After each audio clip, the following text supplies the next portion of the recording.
Hey Jolie, just trying to get this camera set up. I guess that's about right, huh?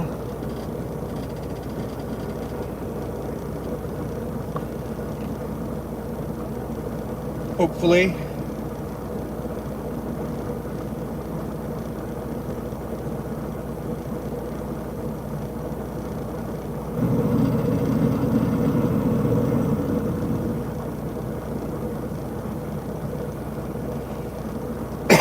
Alrighty.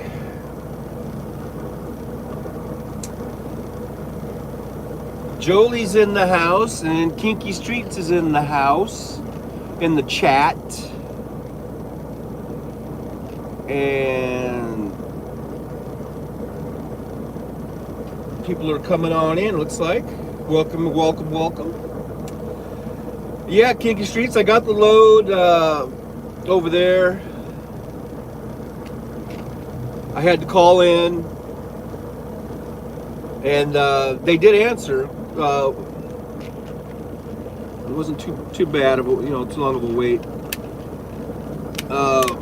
And I had to get a combination number for they had all that stuff. They had like they've got these little lockers, like kind of like old school lockers, like set up. Hey, Fred Franklin from the Netherlands. Welcome, welcome, welcome to Brooks, Oregon, United States. But anyhow, yeah, long story short, I got it. It was kind of a bit of a pain in the ass because, hey, KO, it was a bit of a pain of the ass. It was a pain of the ass. Because if you recall, remember how muddy it was, and so in order to I had to get underneath that trailer, kind of crawl around in the mud, and then the damn kingpin lock, it didn't just slip right off, because it's like you put a key into it, and you turn the key, and then you gotta monkey around with it. Like my kingpin lock that I have, it comes right off when I put the key in. But this one here, it's a little bit different one. So anyhow, I was down there in the mud. Finally got it off. And those things were greasy and everything. So you got a little bit of this stupid like axle grease, and I got mud on me, and then but it's part of the job. So it is what it is. At the end of the day. I'm just trying to throw all those little things at you, but yeah, I got it, and then by the time I got out of there, it was already like getting kind of late in the day. I went ahead. I only drove. I didn't drive too far. I drove to Brooks, Oregon. That's where I'm at right now, and. Here I am. Hey, I'm at Brooks, Oregon at the Pilot. It's only about, I want to say, not very far. I don't know, 40 miles or 50 miles or something.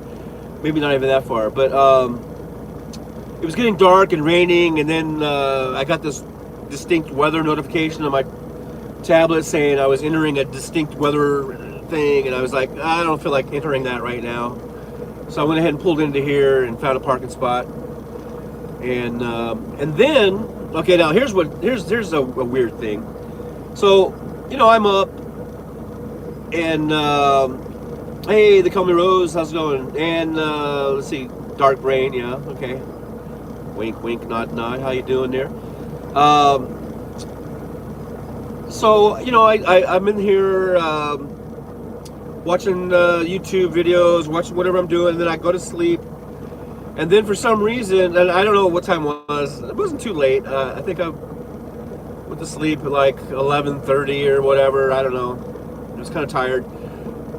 And then what's really rare for me, especially now that I have the CPAP machine, I usually sleep right through the night, very soundly, and without any problems. But for some reason last night I woke up at like 3:30 in the morning.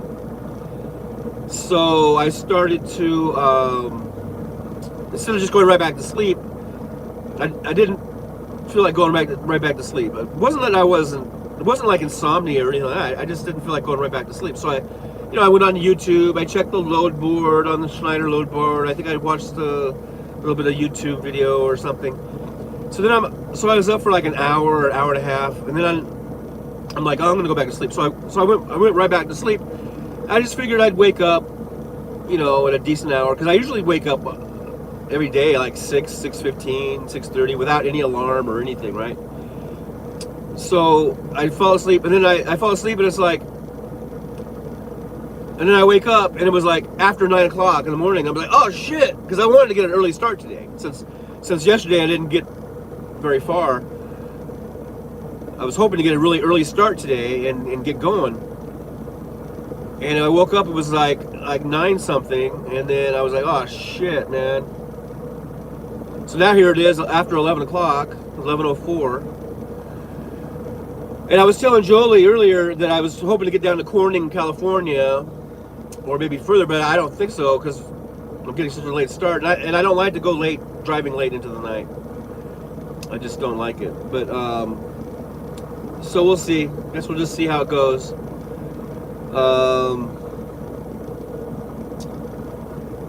Kenneth says, does your AM radio work? You talking to me, KO?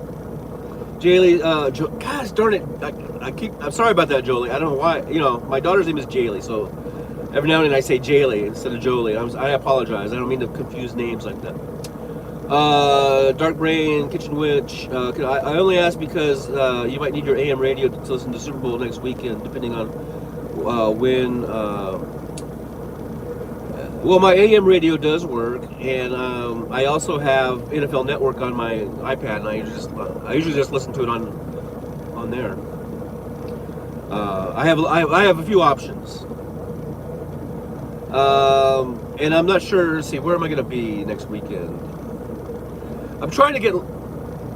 I'm kind of up in the air if I should stay on the road or if I should go home to Vegas for a while. I'm not sure. I might be home. Just depends on if there's a really good high-paying load, then I'll probably just take that load. Let's see. Dark Brain says my grief group is having a Super Bowl party next Sunday. We thought about having soup, but they decided that I should bring fried chicken. Yeah, I think fried chicken's a better option. The Color Rose, hi Dark Rain, hey Rose. So,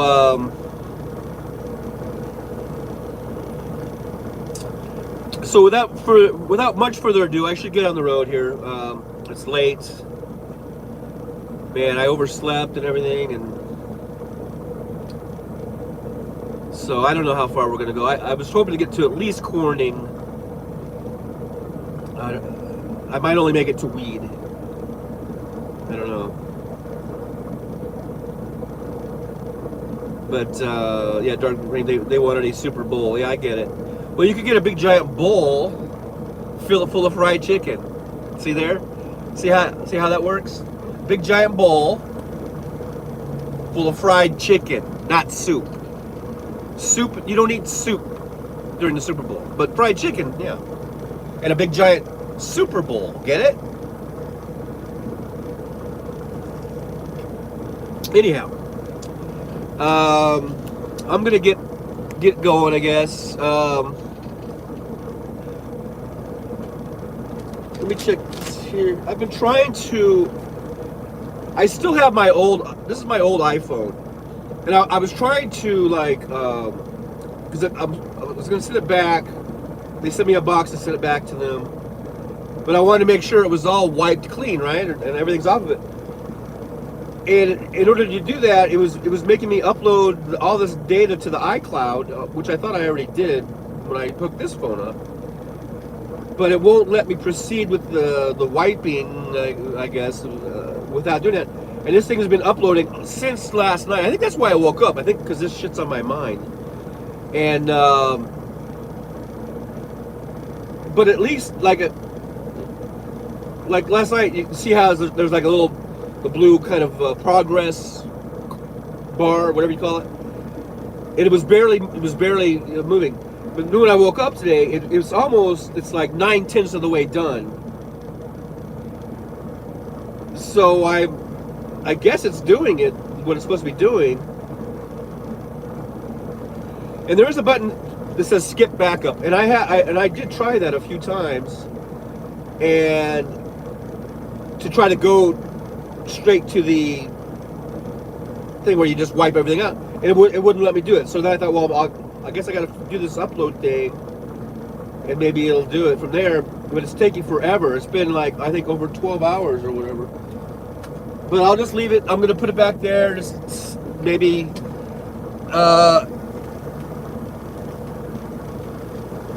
And if it doesn't work, I'll just take a hammer to it and crush it and throw it in the trash can.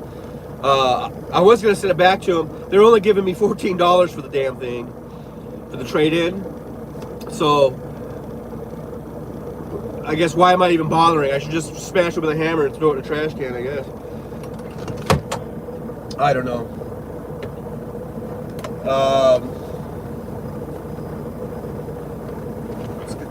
It's gonna take this thing here needs to be replaced. There's another. That'll be the second one that I've gone through of these visors.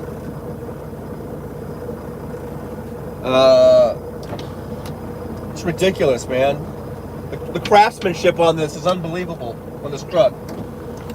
Like I said, I got it brand new. It had like 14 miles on it or whatever, and on the odometer, you know. And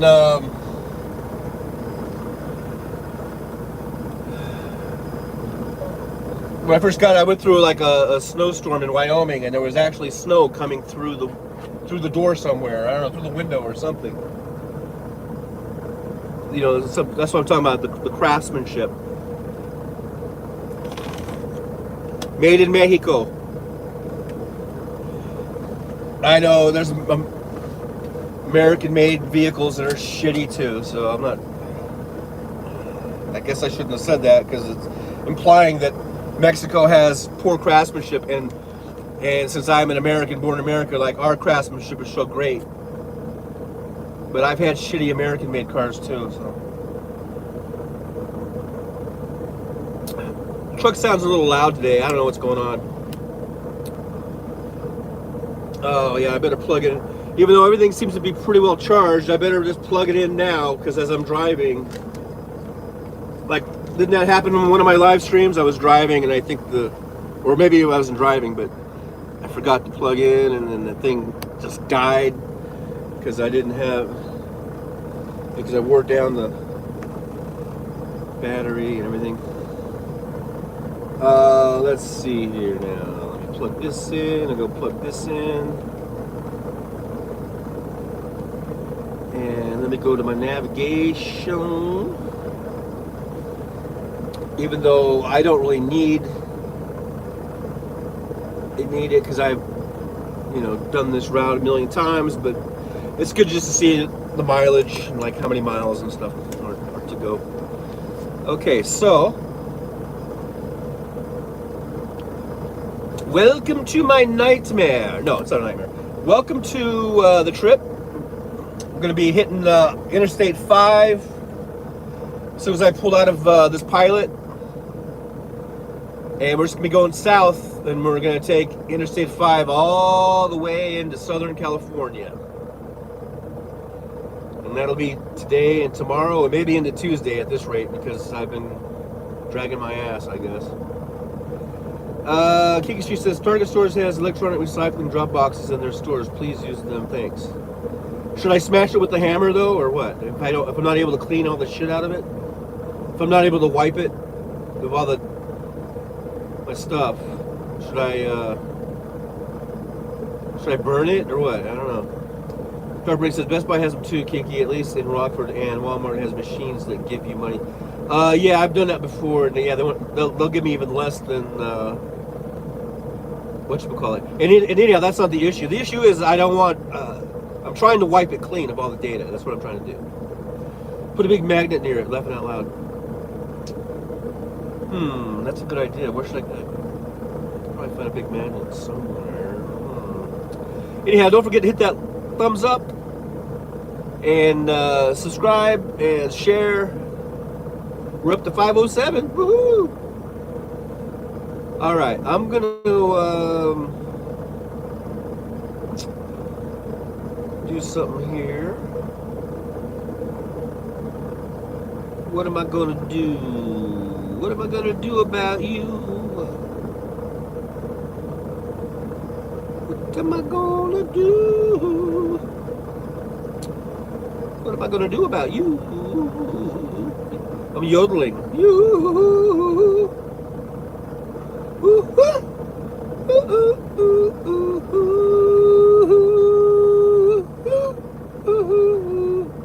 Your business stuff or your sex. Let's see this person. Let's say put a big is your business stuff or your sex text with married women. Yeah, all of it. Yeah, all that shit needs to be removed. Well, I did it. This is Jolie. I just bought a winning lottery ticket. I'm going to win over 700 million. Yeah, you are. Get your wish list in early. Wish list. We have a big party. We all get together and have a big party in Las Vegas. That's what it is. Jolie's gonna have a big party in Las Vegas for us all.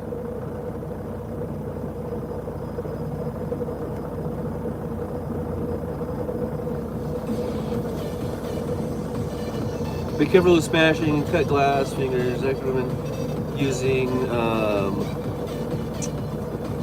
a place that certifies it doesn't look at the data when recycling.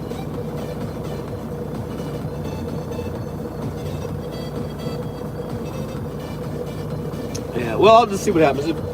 If this thing doesn't do it, I'll just ship it back to Apple, and I trust Apple, right? They wouldn't,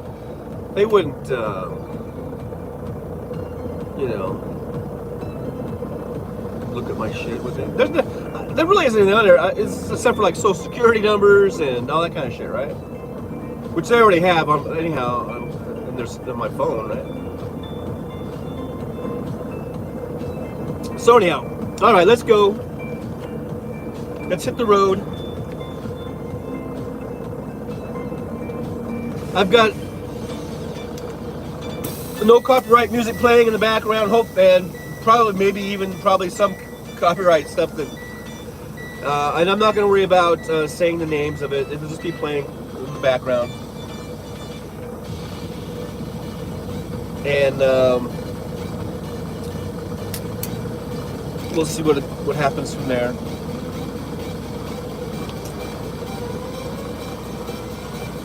They what? They won't even give data to the cops without a warrant. Yeah.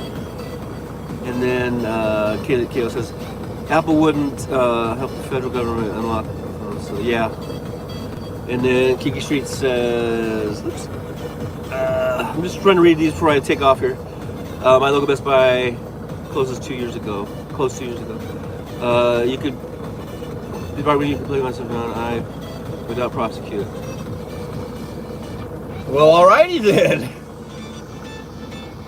Okay. I'm heading out. We'll not be really looking at the chat, just so you know. Just a reminder.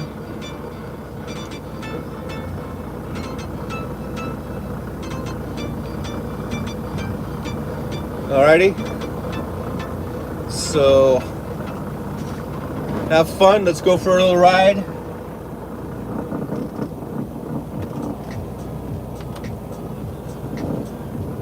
And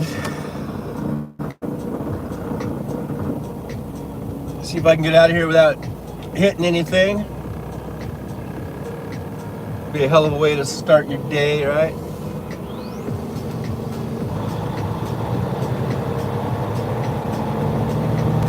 A bit overcast, and to tell the truth, I forgot to even check the road conditions because, well, it's not because, it's just because I didn't even bother with it because it's going to be what it's going to be. If the roads are closed, the only place where I might be closed is once we get down to this, right by the state line through Ashland and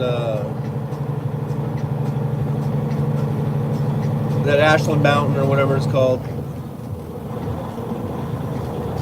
If there's been any snow up there, I didn't even check. I know there was supposed to be a big snowstorm coming through, I think yesterday. I think it should be done and on its way to you guys by now. You guys back east. But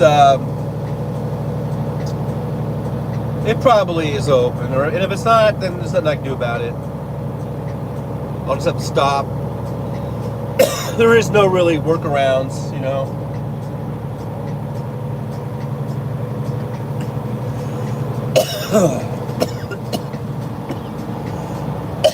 Fark. I said fart because I didn't want to say fuck for some reason. I don't know why. I say fuck all the time. Now all of a sudden I'm censoring myself.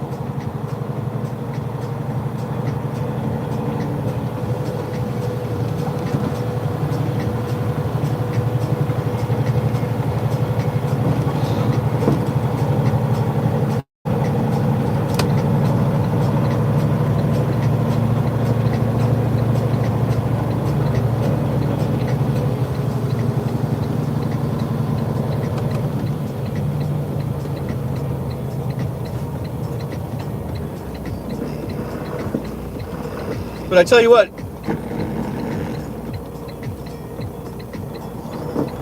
there's something about this place, this truck stop.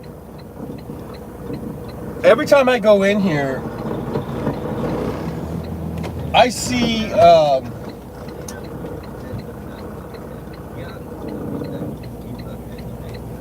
like a beautiful women, young women, but they're women.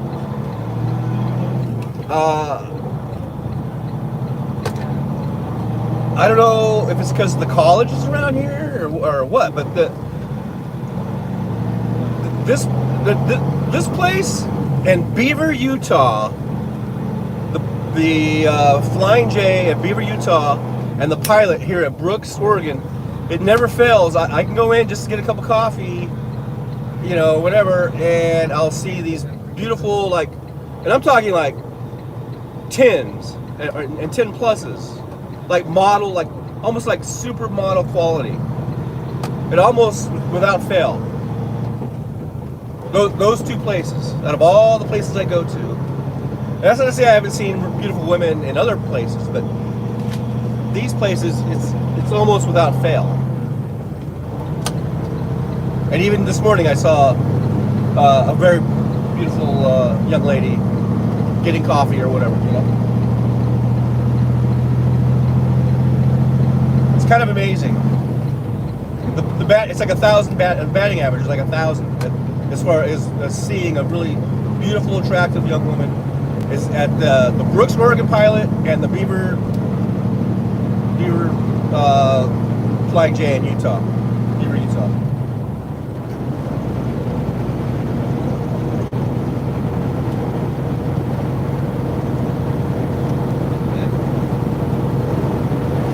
Just thought I'd mention that. I don't know.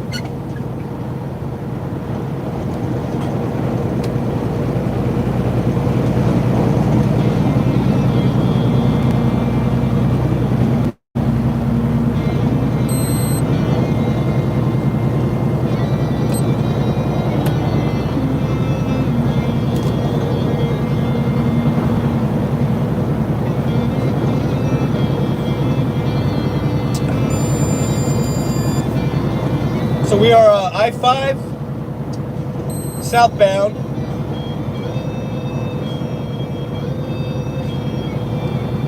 And this is pretty close to Salem, Oregon. That's just coming up here. It's going down the middle of it through the I-5 corridor. Mainly pretty flat, a couple little hills here and there. No major climbs until we get down to the state line, right there at California and Oregon state line. Well, actually, when we go through Canyon City, around mile marker 99, that's where those Seven Feathers casino is and all that. That's a little bit of a mountainy area. So you got some climbs in there, some grades, probably 5 or 6 different grades there. I don't know how I forgot that. And then once you get through that, you go back to some flatland. Then when you get down to the state line, you got that big Mount Ashland grade. And then that actually takes you to the highest. The sign there, it says it's the, I think it says it's the highest summit along the I-5. And that includes, California and Washington. And it's about 4,200 feet or something, I think, or 4,300 feet at the summit there. I know in California, you've got the Cajon Pass in Victorville there in Hesperia. That one's about 41 and change, 40 around there. And then at the Grapevine, when you get to the top of that one, that's right around the same, around 4,200. So this Ashland summit has it beat by about probably 100 feet. I'm sure KO could get on that and see how close I am to those figures. He likes doing that kind of stuff. The summits for Ashland Summit and Cajon Summit in California, and the Grapevine in also California. That is, they don't officially call that the Grapevine though, I don't think. They call it,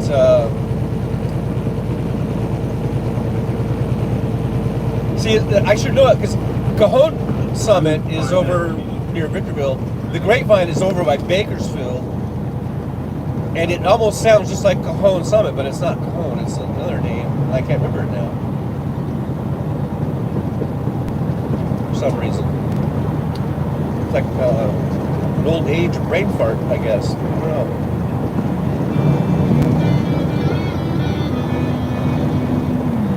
So anyhow, once again, for anyone who might be in here who's not used to my style, I don't really...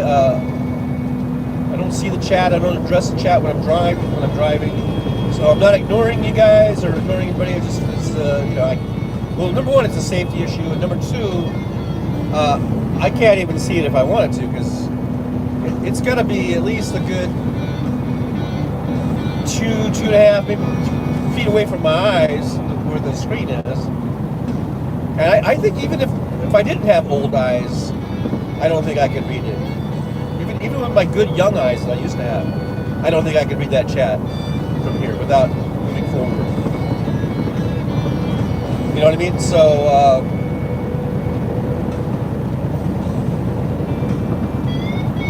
so there's that.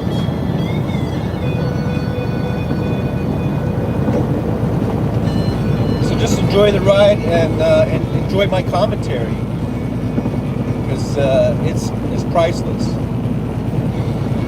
Priceless commentary. You can see it's really getting overcast now as we get further south.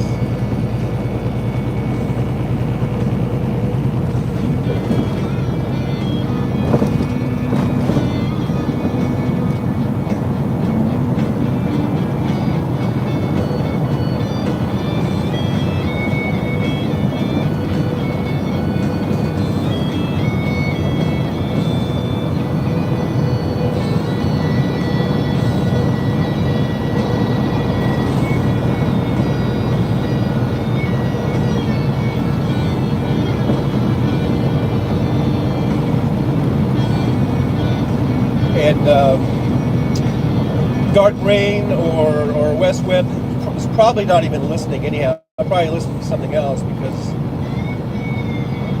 apparently the rumble is just too much to take. Which is fine. It's fine. I get it. You know.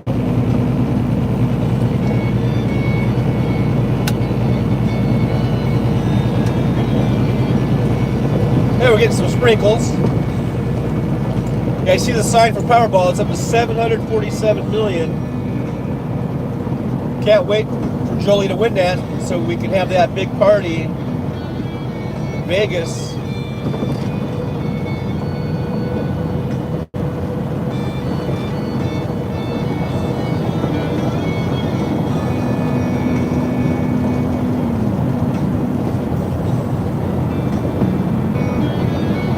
Big Vegas party.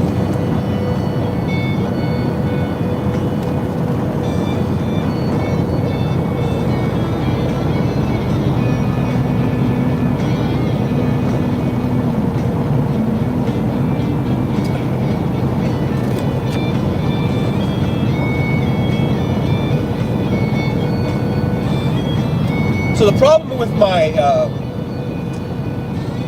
with this having this old phone, apparently I thought I had everything transferred over to my new phone, but now all of a sudden my iWatch, which I thought was all good to go, it's acted all weird, and I think it's confused about the phones. And apparently it was still paired to the old phone. It wasn't paired to the new phone. Or something, I don't know, or maybe it went back. I think I had it paired to the new phone, and I think it went back to the old phone. So I need to get that old phone out of here. Because it's fucking with my iWatch. Or Apple Watch. I keep calling it iWatch. Apple Watch. I think I like iWatch better, but anyhow. So, one way or the other, that phone... I'll just, because they sent me a little box to sit it back in. I'm just going to stick it in the box. I'll shut it off. Even if it's not wiped clean, I'll just shut the thing off. I'm just going to send it back to them, and they can do with it what they want. Because all the information that's on there is on my new phone, anyhow. So Apple can, it's like, you know, it's like it's nothing new to them, right?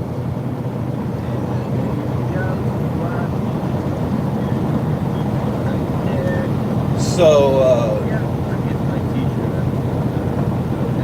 there's that dilemma about the Apple phone. I mean, now I'm forgetting, is it Apple phone or iPhone?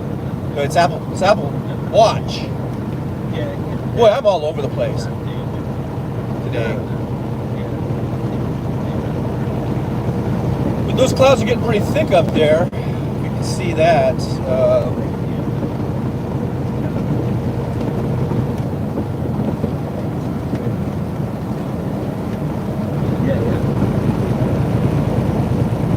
I'll be getting into some heavy rains up here. But it ain't nothing I ain't never seen or handled before. I bought one of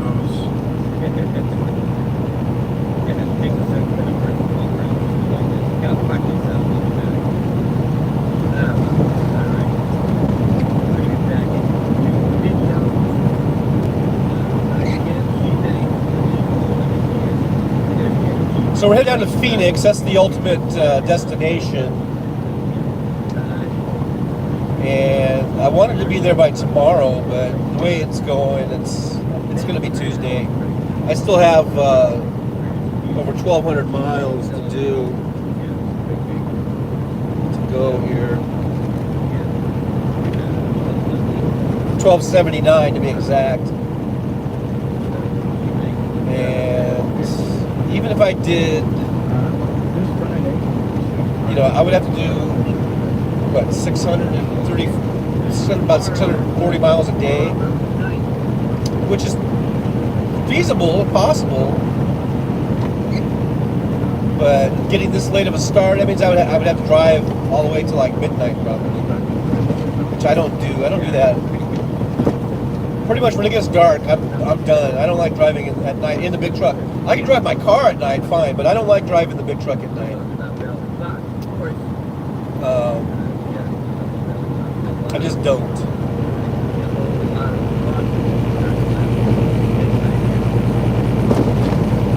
And I'll go a little bit past dark. I think it's getting dark now at like 5 something, like 5:30 something.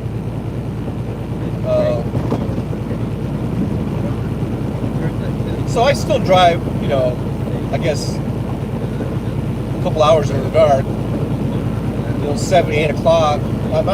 If I really have to, I'll go to 9 or 9:30, but that's about as late as I would go.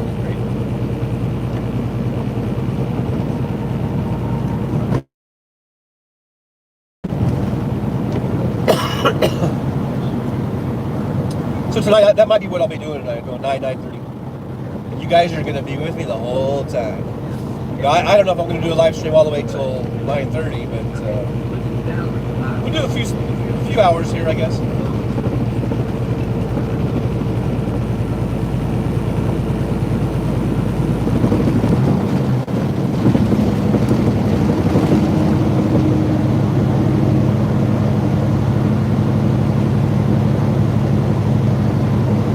A little bit of a grade here. Right here, we're going up a grade. The load I have, they say is 20,000 pounds. I'm not even sure if it's that much. And why they had this as a high value load, I'll never know it. I think it's just clothes. It's Marshall's clothes. And Marshall's clothes, aren't those all like discount type clothes and shit, right? Or am I thinking of Ross? Which I think are the same company, actually. Anyhow.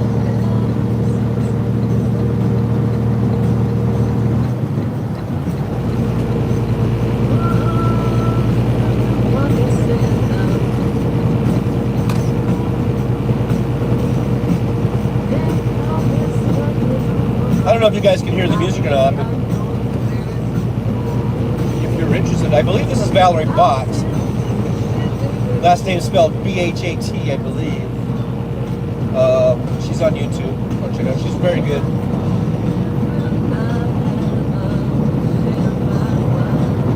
If you're interested.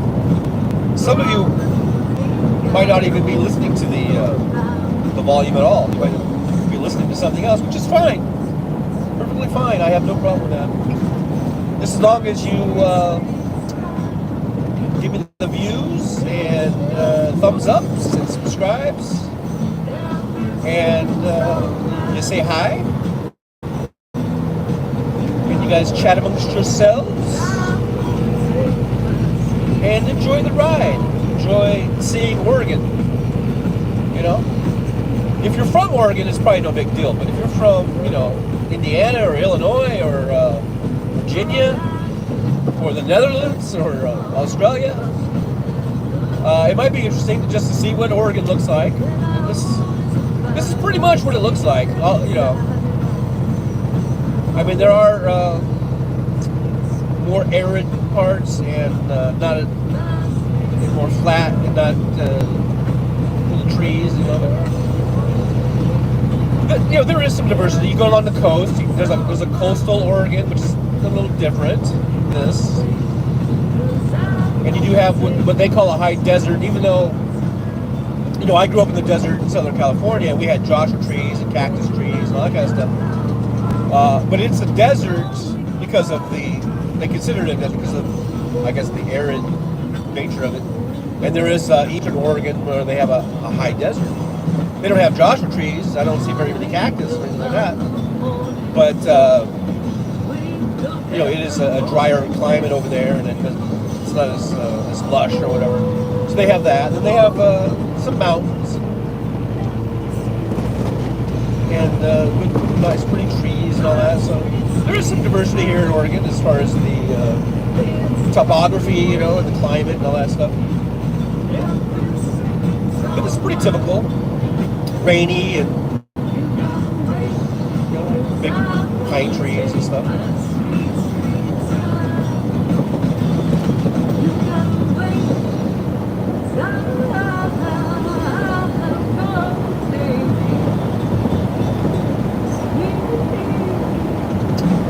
left here is called Enchanted Forest. I don't know if it's ever open, if it's closed down or what. They got some buildings here, sort of like English Tudor type style or old English type style buildings. And it reminds me, it's in Southern California, up in like Rim of the World in California, they have what's called Santa's Village. And this Enchanted Village reminds me of Santa's Village, just from what I can see on the interstate. I've never been in there to the Enchanted one. I've been to Santa's Village, but many, many years ago. But anyhow, it just reminds me of that. Considering I first met him, I thought he was like a drummer. And then that moved up, he's way more than a drummer, he's a percussionist. Right?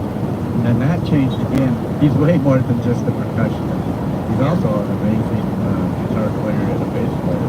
And even more than that, he kind of can sing as well. Yeah, you can really sing. This guy, he's a true musician. Everything. Gotta respect that. Even though, like, this Smith song is called Desert Island.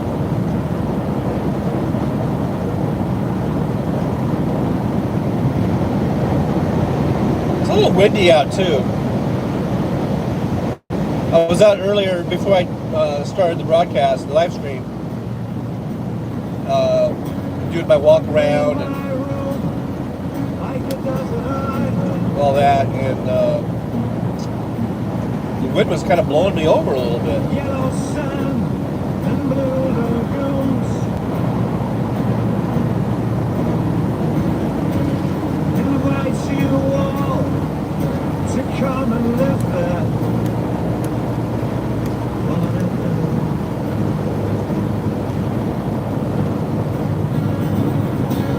It'll be and no one's looking. I forgot to transfer my coffee into my, my good travel cup, and I noticed a difference how much faster it cools off. Like if I had it in the other cup, it would still be hot right now. And right now, this one's getting a little lukewarm from just being in the styrofoam.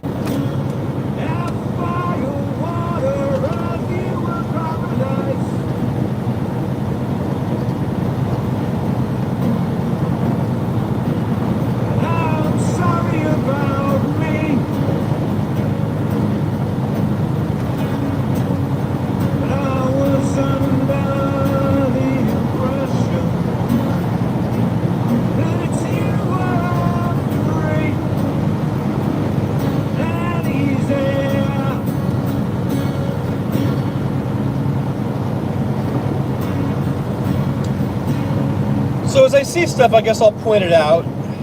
Right now, we're just on I-5 southbound.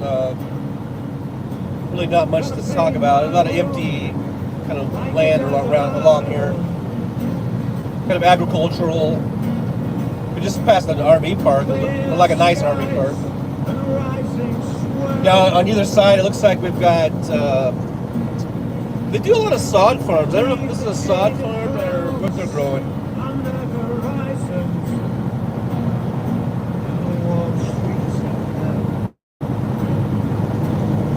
But just kind of grassy. I don't know.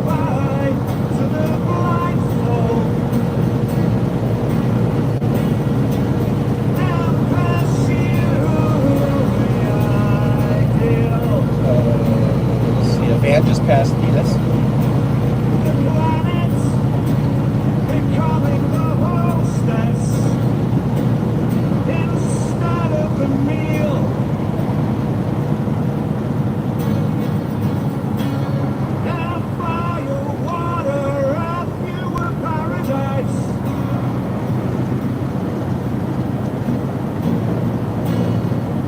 They got some kind of little grow places. It's not weed, although there are places that do grow weed, but these aren't the weed places. I'm talking about legal weed.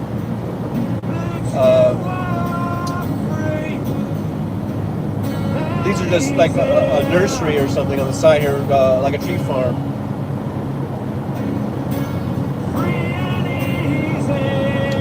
Got a rest area coming up. And this rest area, especially the one on this side, the southbound one, as far as I'm concerned, it's a piece of shit because Yes, I know. they made it really, really difficult to park big rigs. They have big rig parking, but man, is it just poorly designed, so poorly designed. Where they have four-wheeler parking on the road that's right behind the 18-wheeler parking, and it makes it so difficult to get into a spot if there's a bunch of four-wheelers there. So I hate it. I really hate this rest area. And I very rarely go there unless I absolutely, positively, 100% have to. It's getting really rainy now.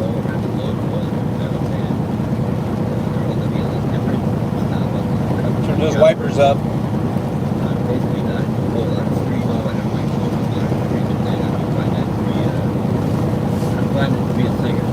It's a wet day.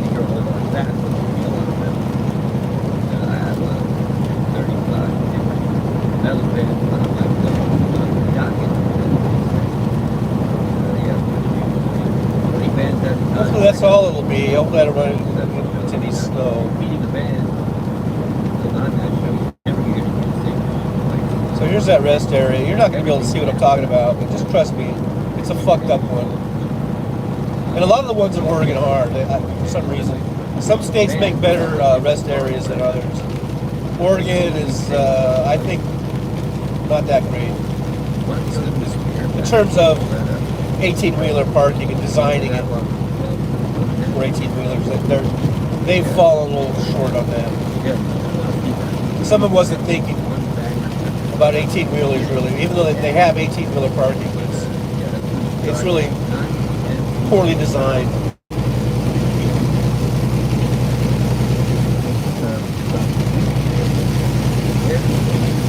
That's not to say that they're all bad, because like the ones that are up north of here, up by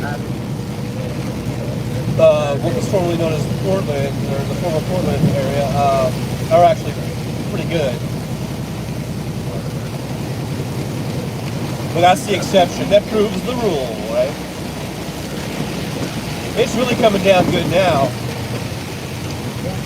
There's some accumulation on the road here. Water.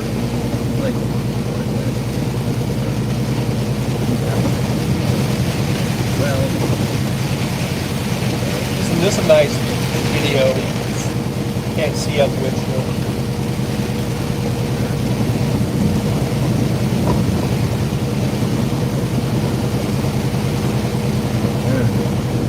There it is.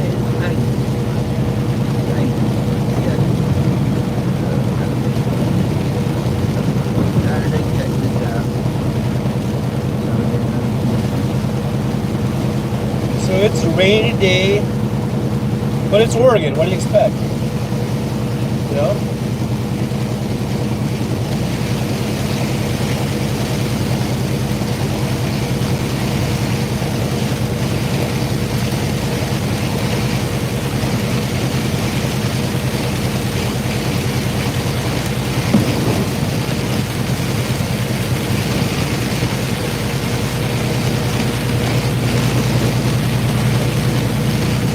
What do you expect?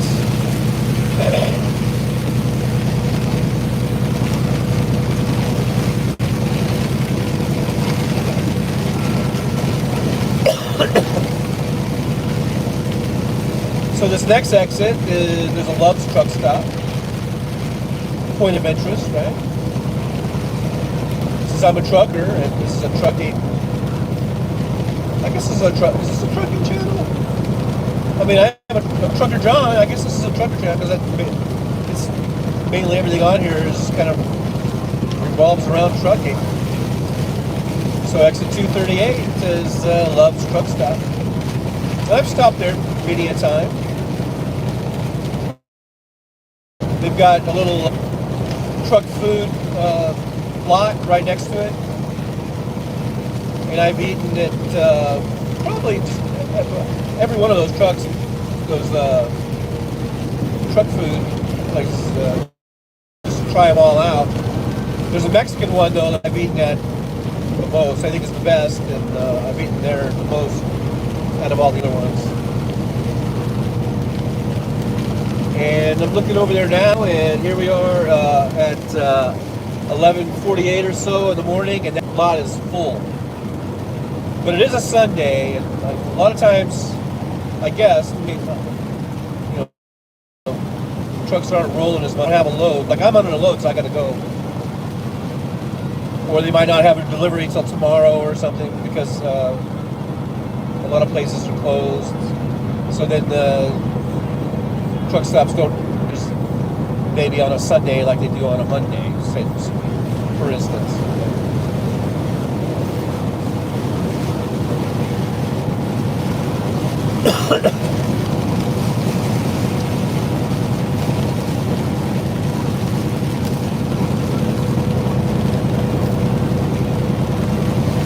And I am just yammering on. If there's anyone in who's not, like I said, who's not used to my style or whatever, I don't address the chat when I'm driving. I don't even read the chat. So my yammering and talking is going to be probably completely, not in line with what you guys are talking about. And so if there is a new person in there, that might seem a little confusing. Like, why is he talking about Love's Truck Stops when we're all talking about the balloon or whatever, And that's why, is because I don't see what you guys are talking about unless I come to a stop, and I'm stopped and parked, then I can read the chat. Well, we went through that little rain rain area. Looks like it's letting up. It's still kind of sprinkly. And we get a little bit of a break here. We'll see how long that lasts. I guess I can turn these down a little bit. And if you hear, if you're wondering why, if you're also a new person and you're listening, and you're wondering why are there other voices and is there other people in the truck? No, it's just me. I'm a solo driver. But in the background, I got some other YouTube videos playing on my iPad. It's mainly music, but they do talk in between the songs. This is what I'm playing is the Conspiracy Music and Doc Danger Traveling Road Show. That's what they did a few nights ago on the Cool Frog channel. These are all YouTube channels, YouTubers, so you can look them up. Conspiracy Music and Doc Danger. They do music shows where they host or post YouTubers that are musicians and singers and stuff like that. All right. So, and Cool Frog had them on their channel. So you can look those guys up if you want to, check them out. Give them a thumbs up, give them a subscribe, and tell them that Trucker John sent you. If you do that. If you do go to these places and you like it, and you thumbs up and subscribe, you should say, hey, yeah, Trucker John sent me. I think that's just protocol. Isn't that proper YouTube protocol? I think it is. Anyhow, something to think about.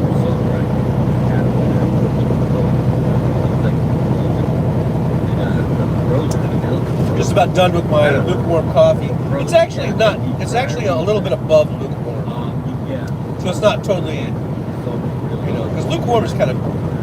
If you're expecting hot coffee, let's just say, and you take a drink of lukewarm coffee, it's kind of gross. Or not gross. I wouldn't say gross, but I would say it's just kind of like blah, or kind of ugh, in a way. It's kind of like if you take a drink of orange juice and all of a sudden, but then you think of like a Coke or something, right? For some reason, Coke or Pepsi goes into your head, and then you take a drink of orange juice or even a drink of water or whatever, and then it's not Coke, and then you're like, oh, what the? Oh yeah, I'm drinking orange juice. Kind of like that, I guess. I don't know. Well, the rain is picking up a little bit here.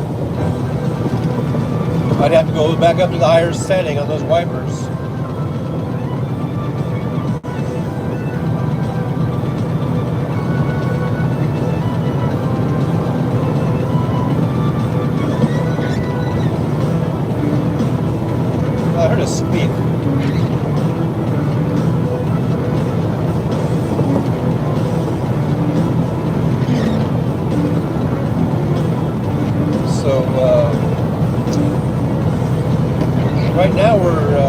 and dry.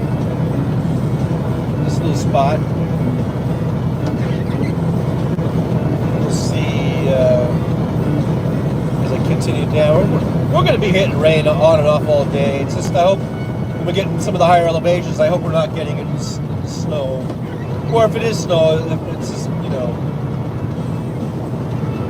as long as it's not like sticking on the ground and making the road all icy, that's the main thing.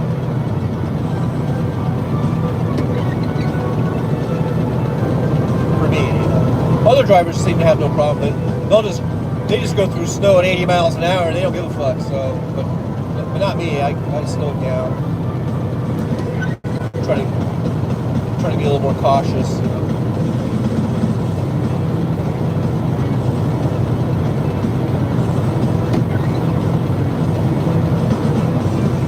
Old Cautious John here.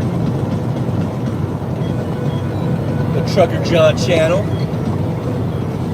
Coming at you live streaming here in Oregon, USA. Good old Oregon. Interstate 5.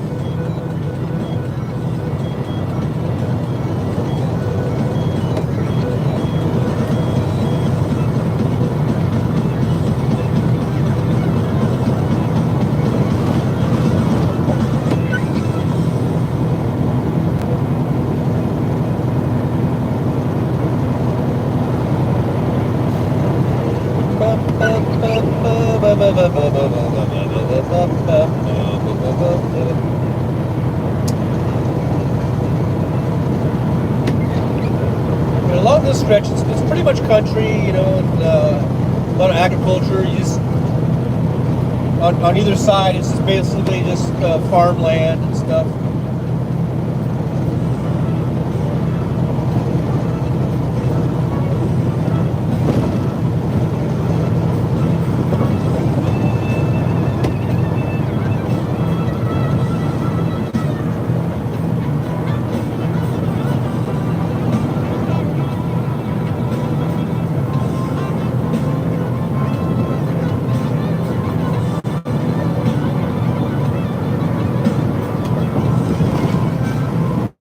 Crossed Oak Creek. Good old Oak Creek. Well, I tell you, lots of fond memories in Oak Creek.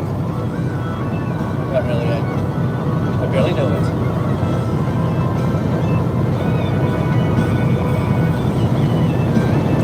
Well, the drizzle's getting a little heavier, so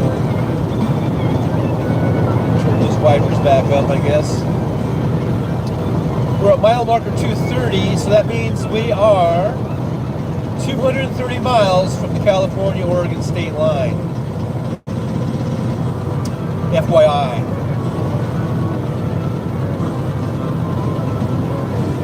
So I might stop for lunch, probably before I get to California. I might stop in Central Point, or I might go down a little further. Phoenix, they call it Phoenix, a town called Phoenix. Not Phoenix, Arizona, but Phoenix, Oregon, I think. If I'm remembering my... Or I might just, if I'm not hungry, I might just wait till I get into weed. I hate braking too late though, because then once you get started, it's almost dark again, and then I don't even feel like driving, so...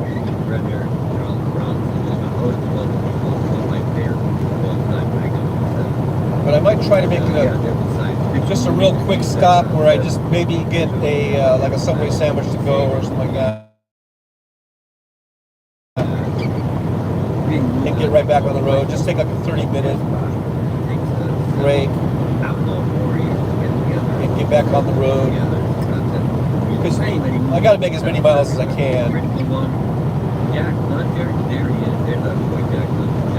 Yo, you my friend. I Love you, brother. We do love you, man. Okay. I said, I love you, man. Petition Tennessee check also. Pastor Raptor, we see you here as well. Thank you. You're just a great time. Am I right?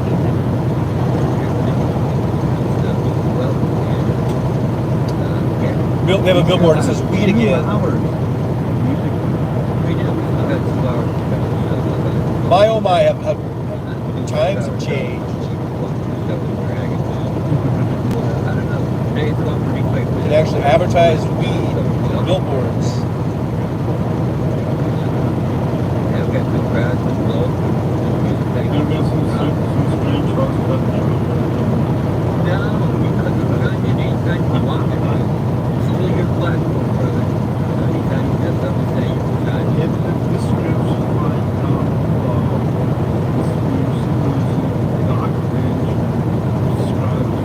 So we're cruising along here, I-5 southbound. Yeah. Nice flat area here. I have not been telling people to drive my channel because I do have a post and stuff like this on my channel. Keeps my fuel mileage up. You can find out my channel. So we can just cruise on here and get, 15 plus miles per gallon. But now it dropped down to under 10. I'm looking at, it has a little gauge thing. It tells you your current MPG.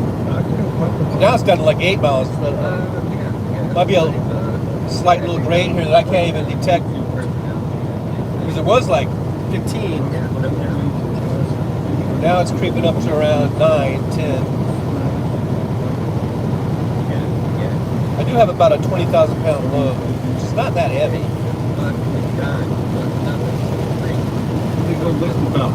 as far as trucking is concerned.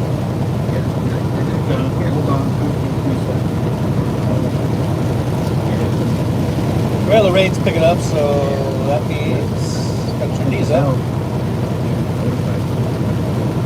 little bit.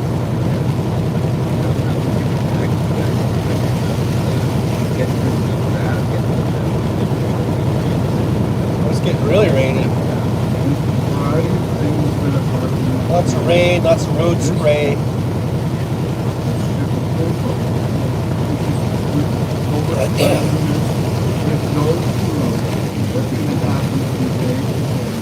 Wow.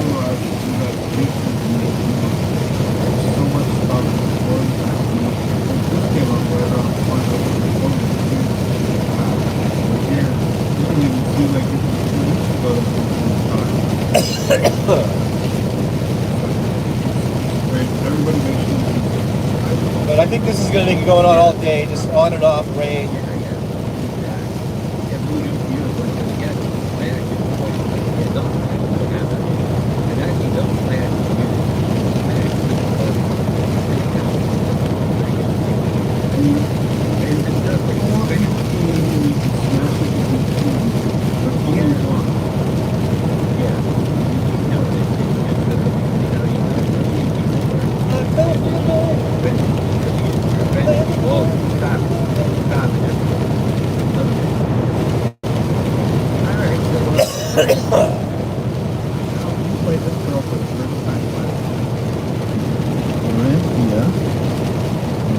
So yeah, I'm trying to decide. I'll take this to Phoenix.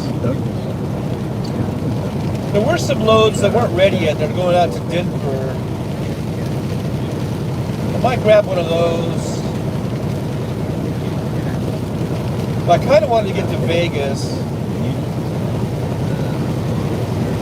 And maybe I was thinking about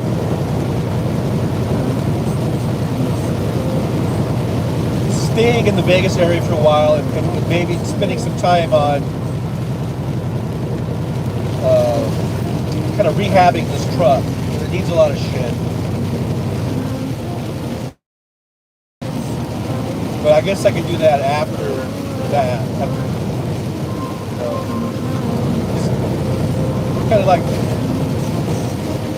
I don't like to pass up a good paying load or something. But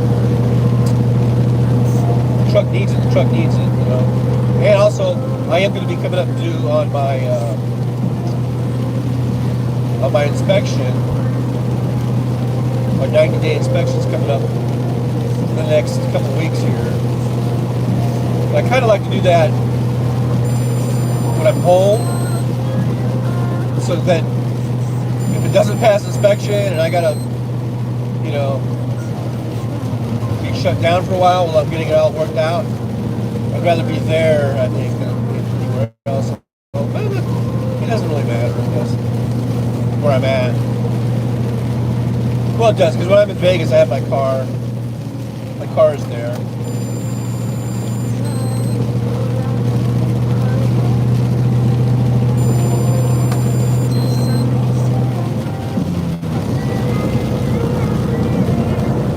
Go around this guy. This little Toyota Camry. You know, I don't care what people say about Toyota Camrys. I think those are pretty nice little cars, actually. I don't think I'm trying to think if I don't think I ever owned one, but I think I rented one, or I had one because, a long time ago, I got one as like a loaner car. I had cars in the shop or something. They gave me a Camry. Oh, that's a pretty nice little car.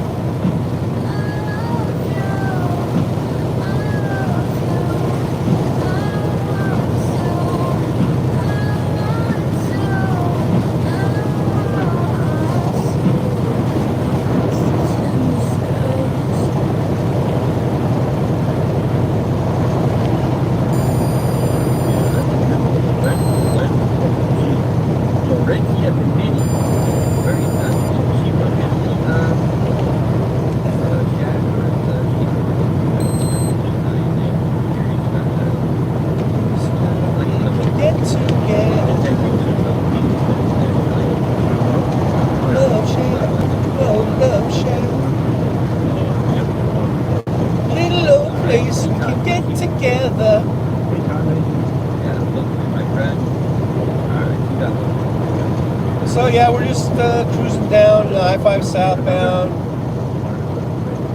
pretty much right down the middle of Oregon, or at least between the coast and their sort of their mountain range to the east of me.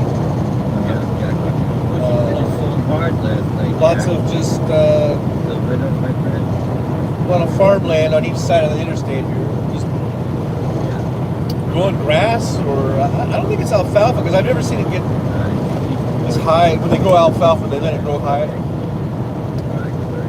And I know they used to have a lot of sod farms. I think I just saw a sign that said white clover, so I guess they're growing white clover.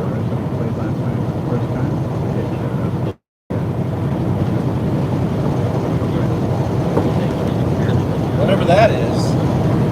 Canadian. I think it's awesome. Casually suicidal. Real nice fishing boat there. Not like those other Facebook people, like the official.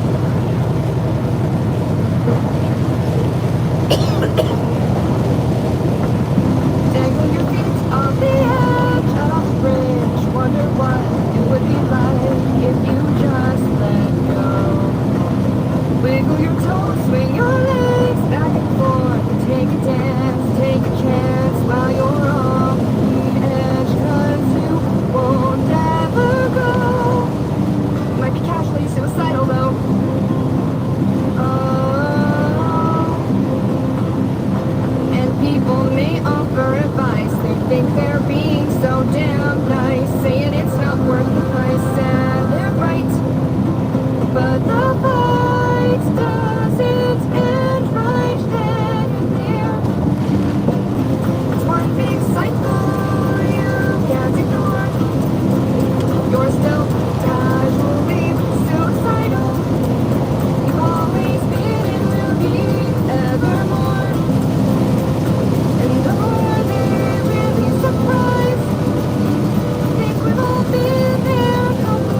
don't know what you're on about. They start to question you and doubt, and they're right.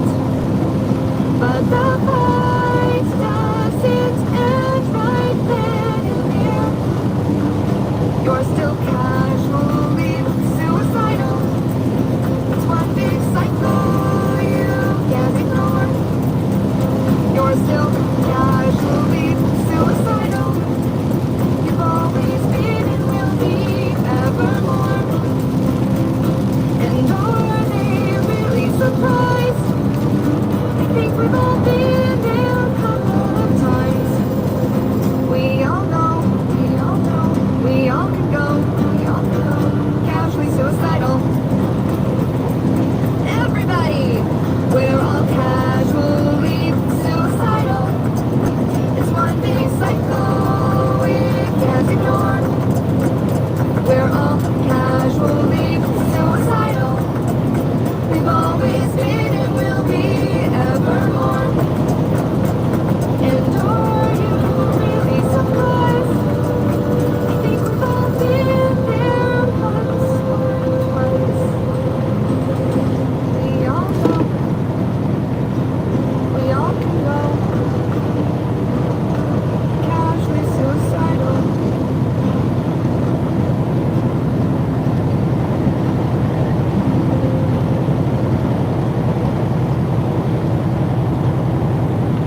What a great song. I don't even get up.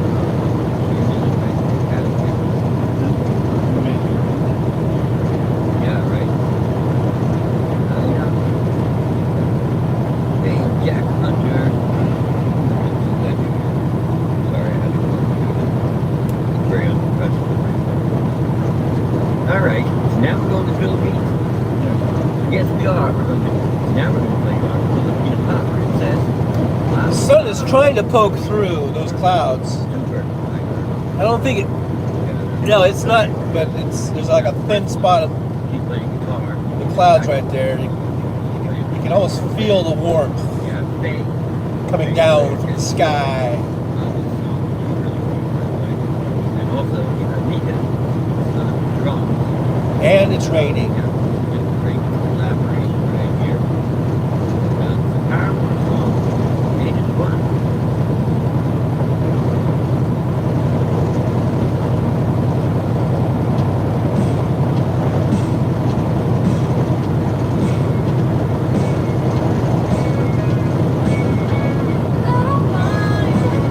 Oh, here's a cover.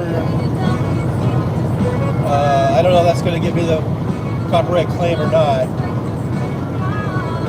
It's a pretty close cover.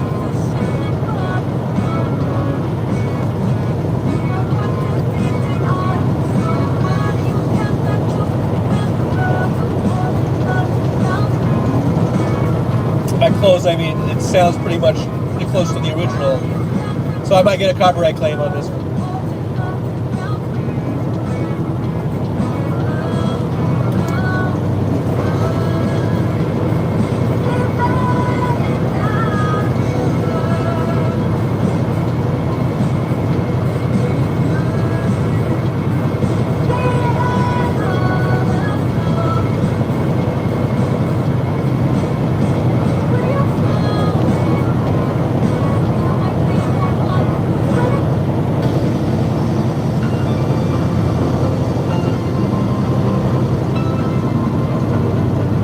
That changes it, but it might be too late.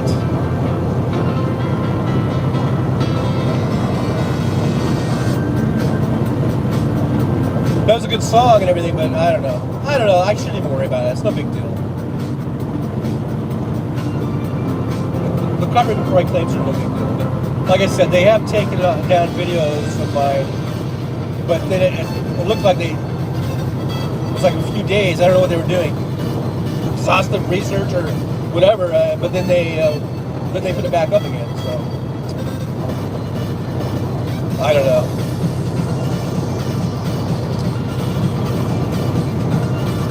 I don't know what to tell you.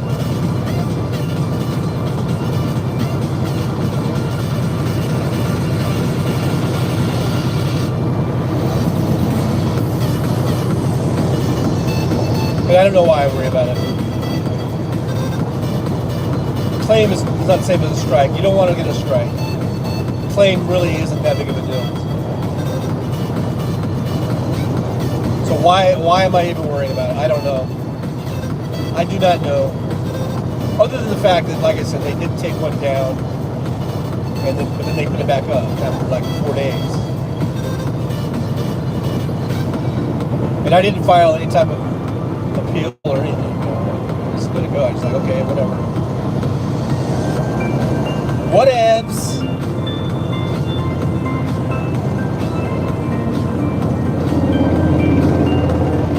Very loud truck.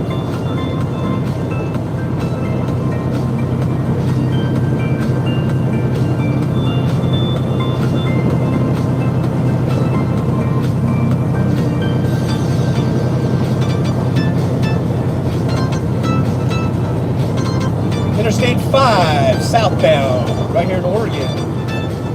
Kind of in the middle of Oregon.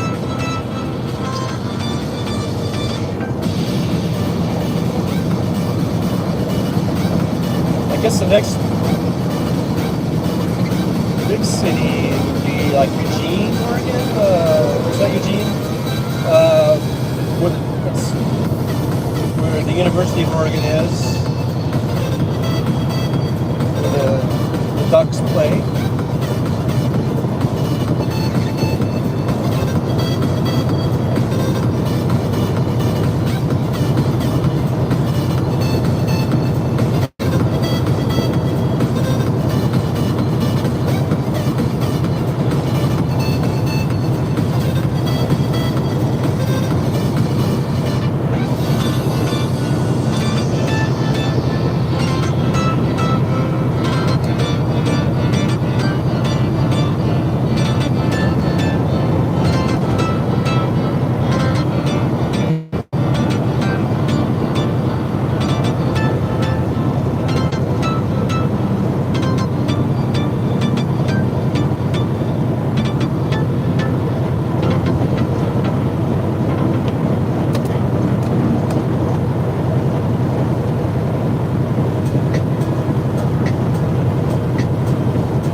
I'm going to be turning those wipers up and down, you know, faster and slower all day long, I guess.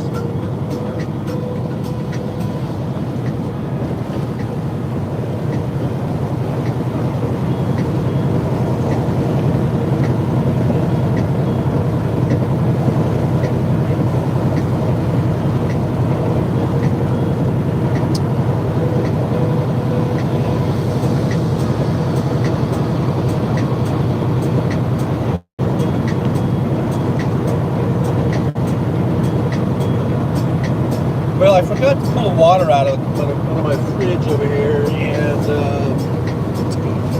I guess I can reach it. It's going to reach over to my right. Grab. Oh, I forgot. I still have Oyo water from when I was in Vegas. Weeks ago. I really wanted a bigger bottle, but this'll do. I guess this'll do.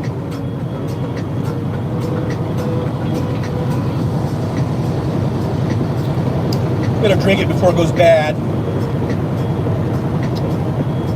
I think, you know, water lasts a long time. Should still be good.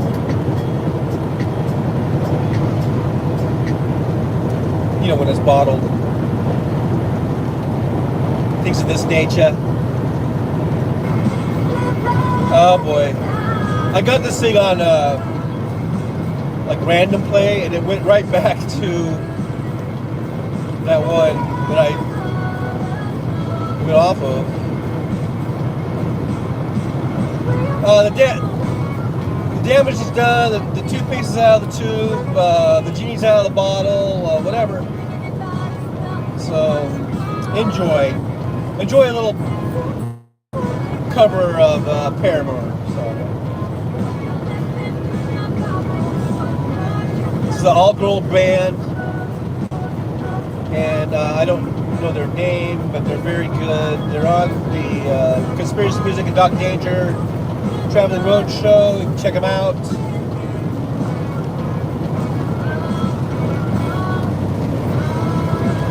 You know, you guys know how to check stuff out, so check them out.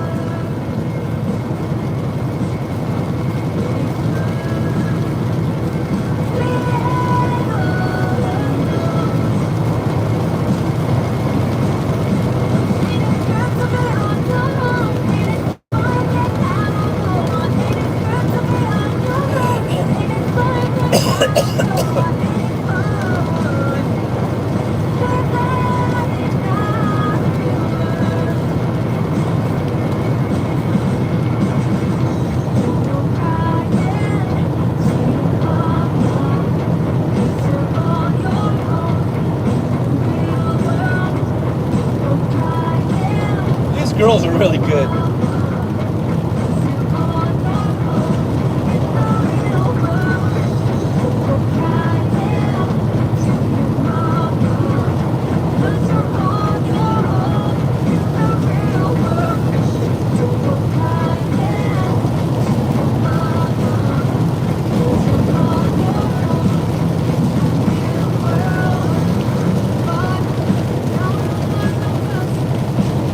Well, I hope everyone's having a nice Sunday. If you were in Australia or something like that, it might be Monday already. But so I hope you had a nice Sunday. And thanks for coming along with me on this Sunday drive.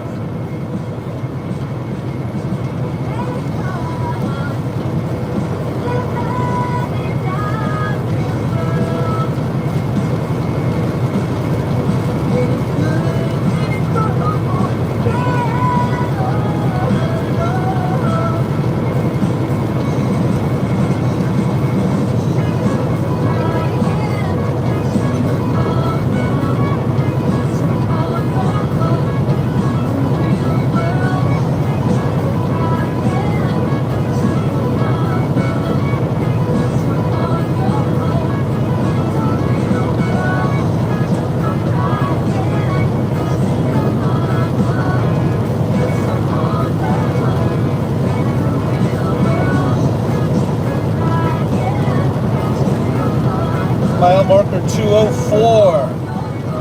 204 miles to go to the state line, and we'll be in California.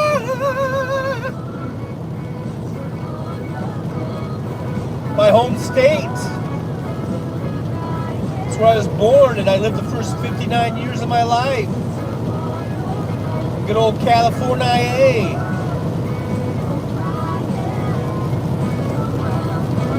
I'm a California man. Woo-hoo!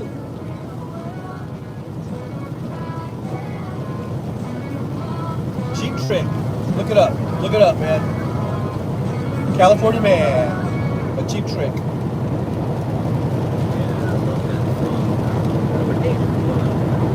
I'm a California man.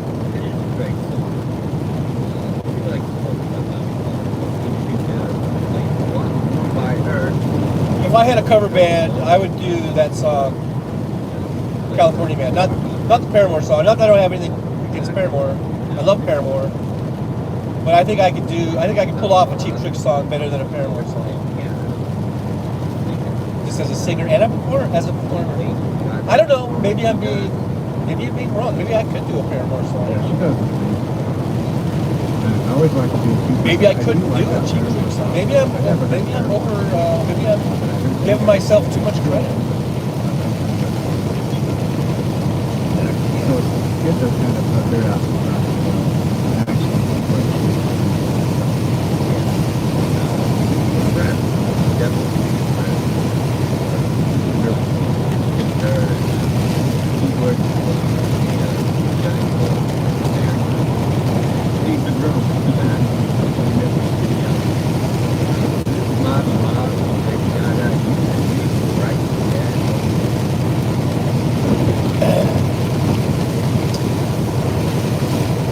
more kind of heavy rain.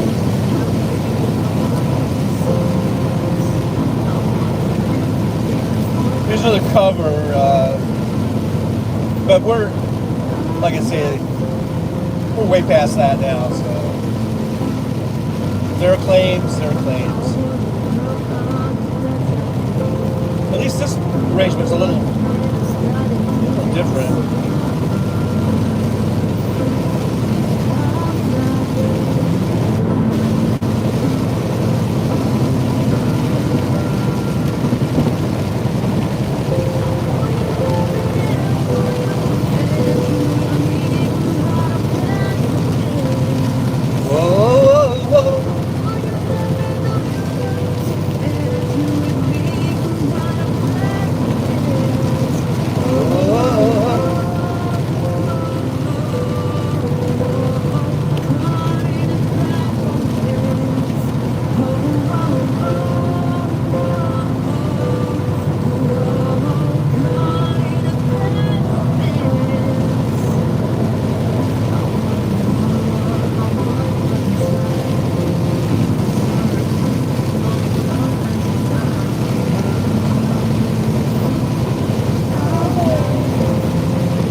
we're coming up on Eugene, Oregon. That's why we tried to promote this.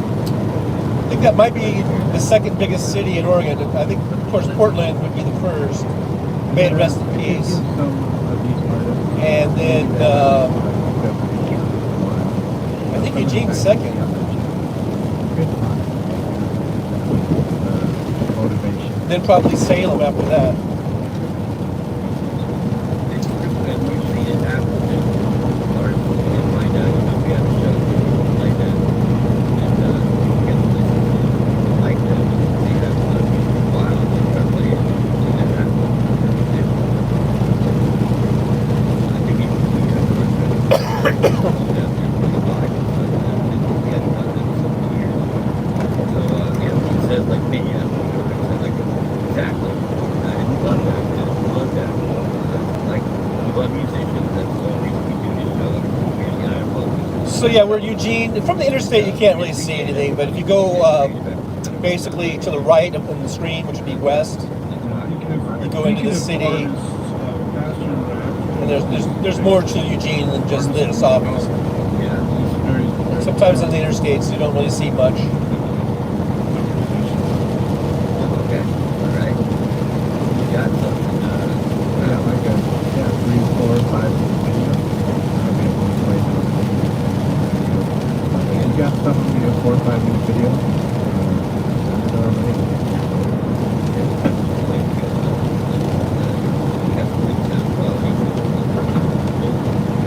Definitely take a listen to play.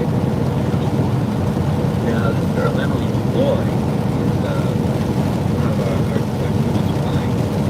We're really happy to meet her.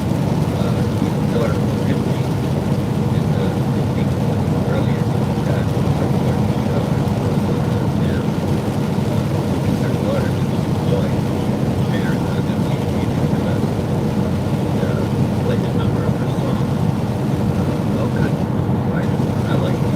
He does a lot of good covers. Yeah, you know, like he's really good guitar player. Covers the Foo Fighters. Times Like Me by Emily. There's another cover.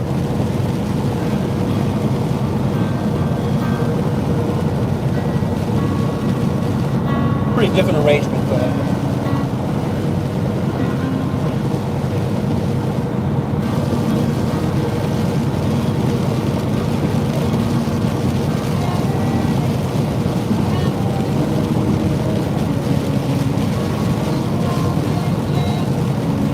Just to the right, which is west, through these trees,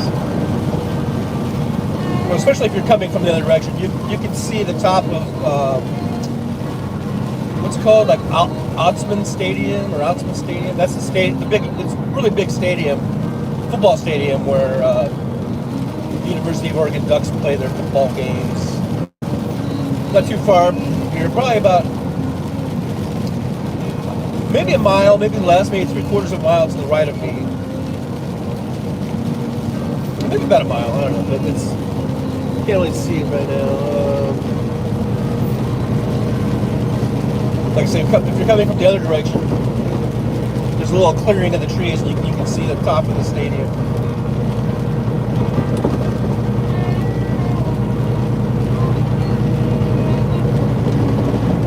Just crossing over the Willamette River, one of the bigger rivers here in Oregon.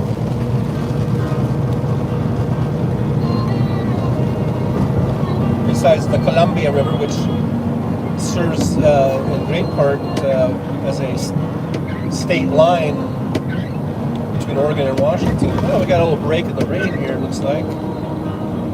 Enjoy that while we can.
Plus version. I like that.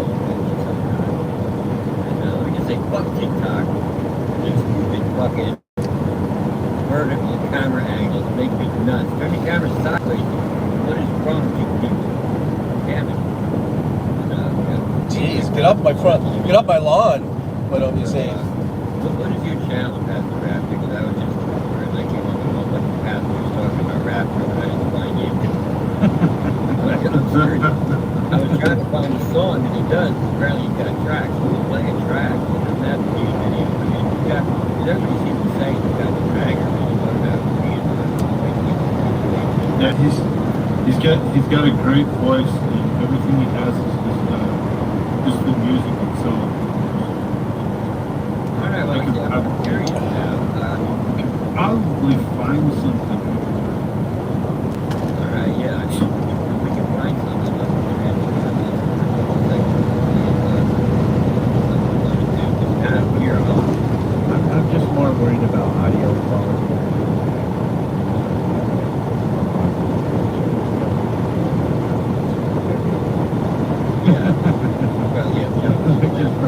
We're looking for more professional. It's not that. Indie artists, but no, I can tell you.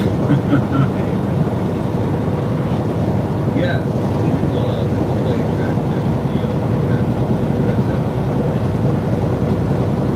Hey, Debbie's here. Debbie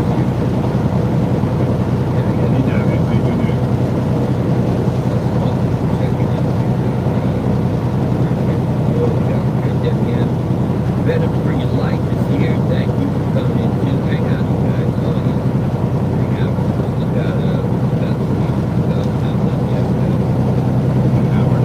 We got an hour and a half. So, yeah. If you haven't already, subscribe to this guy. No, subscribe to the wall. Yeah. Thank you. man. Yeah, don't forget to hit that subscribe button. Yes, we do. Damn it. Like, share. And while you're down there, you can Greatly appreciated. Absolutely. Right. You are not subscribed. Thanks for coming along this Sunday drive with me today as we cruise on down Interstate 5. We're heading south to California. California, California, here I come, right back where I started from. California, place of my birth, where I lived the first 59 years of my life. Good old California. I don't care what anybody has to say. California is the best. It's the best in the whole wide world.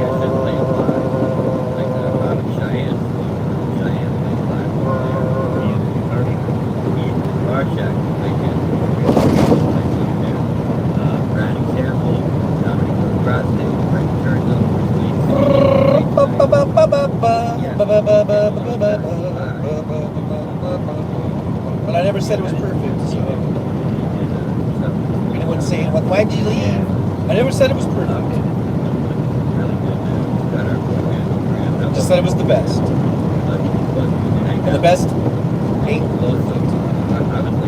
so there.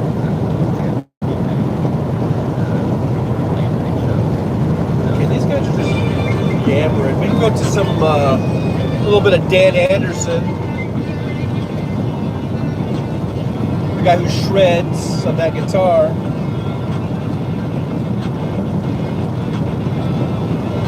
He puts up videos, I think almost every day. There's one from about a week ago.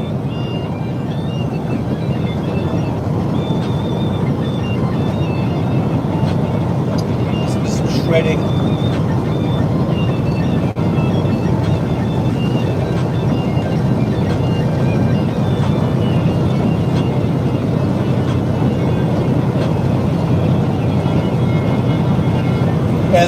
As the kids are calling it these days.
Mile marker 185. You know what that means? We're 185 miles to the Oregon-California state line. That's what that means. It's about 3 hours, give or take.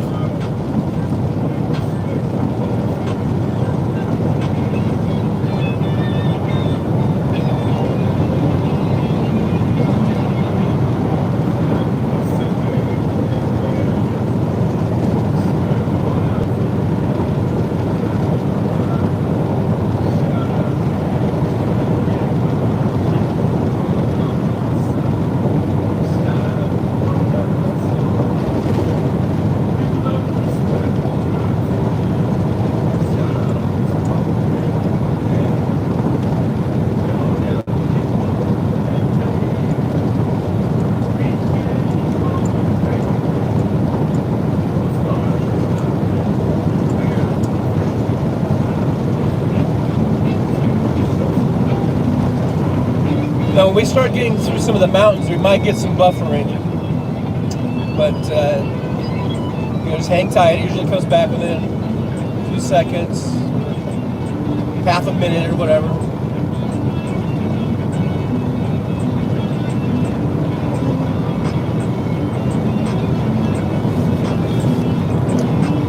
So you gotta, I was gonna get over, but there was a four-wheeler kind of creeping along here in the fast lane. Kind of taking a sweet ass time, and I didn't want to get in front of him or her or them. I guess you could say them. Now they finally got around me.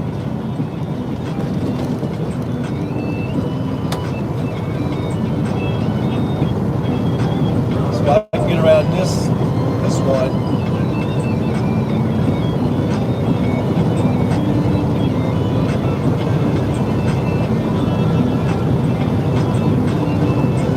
Then I put on my turn signal, let this guy know I'm going to come over. I'm looking, I can see both of his headlights, so I know it's clear.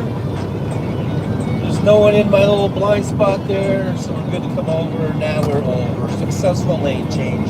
Thank you very much.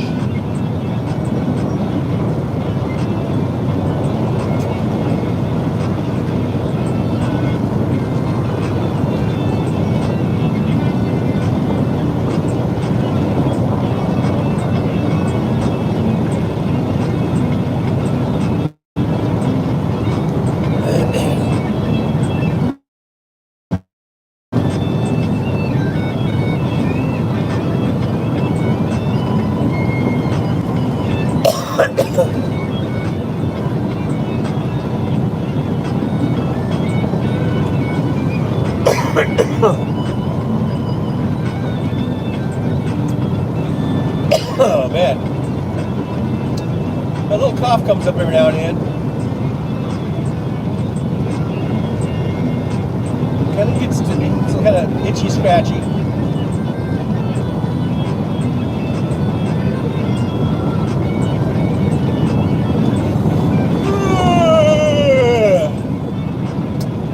I've only been driving for what, an hour and a half or whatever? What time did I leave? It was like 11 something? About an hour and a half ago, and am I already yawning? That's not a good sign. That's not a good sign at all.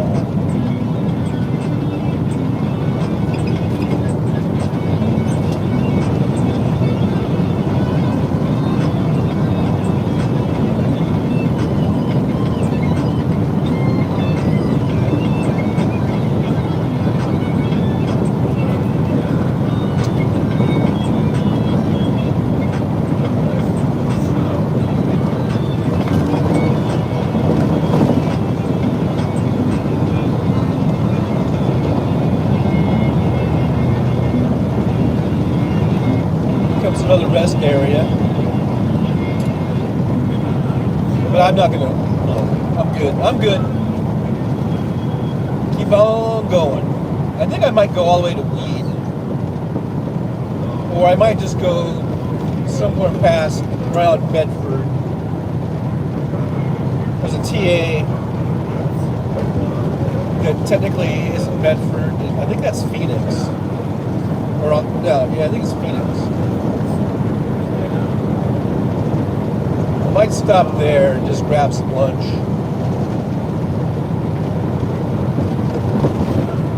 Get out, stretch my legs, walk around a little bit. We might end the live stream there. I don't know. I'll see how you guys feel, if I should keep going or not. Or we might stop it there and then maybe restart another one. But let me know in the chat if you guys think if you guys enjoy these, if I should keep going. After I take the break in that Medford area, should I go ahead and do another one? We can start a new one, and that would take us over Ashland Summit and into California. I can do that as a separate one. Let me know in the chat what you guys think. I won't see it right now, but later on, I can scroll back and see what you guys thought. I'll look at the. Here we are around 12:49 or whatever, 12 or something. Yeah.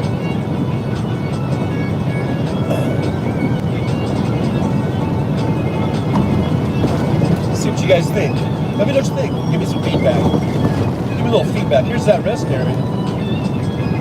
So this is a small rest area. You just have some truck parking along the side here, so it fills up pretty quick. I think you can only fit about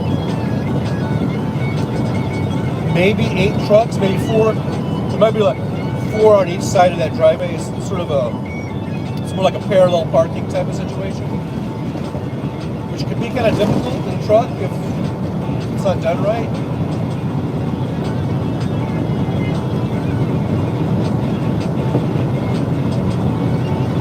Especially in a kind of small, tight area like that.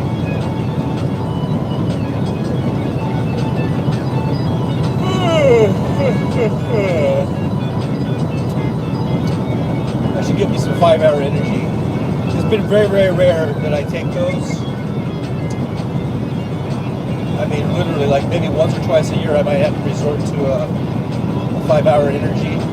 But when I do take them, those work pretty good. I like those way better than any type of energy drink. I can't really drink energy drinks, especially like a Monster Energy, because that will give me that acid reflux thing. Really, really super bad heartburn, and it will make me like almost, throw up a little bit in my mouth type of thing. So I haven't drank a Monster Energy in probably, I don't know, 6 or 7 years or something. Because I figured out, I was wondering, why am I getting this really bad heartburn? Why am I throwing up a little bit in my mouth every now and then? And I finally figured out, it must be all these because I started drinking a bunch of Monster Energies. I guess if I had one, maybe it'd be okay, but I was downing. I was getting to the point where I was downing like, I don't know, 3 or 4 a day of those things. But then I just went off of them, and I haven't had that problem since. But the 5-hour energy has ever given me any type of problem like that ever. And it does keeps you awake. It's a good product. I recommend it. If 5-hour energy wants to give me some sort of sponsorship, I'm in, man. I'm in. But that is unsolicited. What do you call it? Unsolicited testimonial, I guess, about 5-hour energy. It gives you a good boost, keeps you awake, and you don't have, at least I don't have any like side effects, or I don't get any type of heartburn or indigestion, and I don't throw up a little bit in my mouth. So that is a big plus. Here we are back in the rain. We had a few miles of some dryness, and now we're back in some drizzles. We're back into the drizzle. This is, I think, Cottage Grove, Oregon. It's a nice little place. I pulled off here. There is a truck stop. We've got some truck parking, and you can go into a convenience store. There's also a McDonald's, Kentucky Fried Chicken. There's a restaurant, all within right by that parking area. See that? If I can remember the name of the restaurant. It's a nice restaurant. I can't remember the name of it, and I can't see the sign. But anyhow, let's give them a little plug. But Cottage Grove, yeah, there's about 10 or 12 parking spaces there, and there's places to eat and stuff like that. So it's always nice to know those type of things. You're the road driver, and you need a place to stop. Well, it looks like the rain let up again.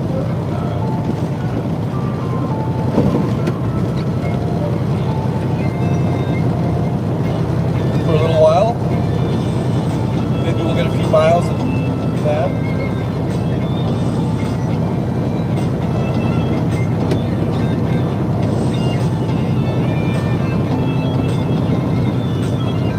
I want to thank everyone for sticking with me here on this trip. Thanks for chatting. Thanks for participating. Thanks for the thumbs ups. Make sure you hit that thumbs up. And if you're not a subscriber, please subscribe. I really appreciate it. And you can hit the share button and share it to your little heart's content. And maybe you can get more subscribers and have more fun. The more the merrier, what they say.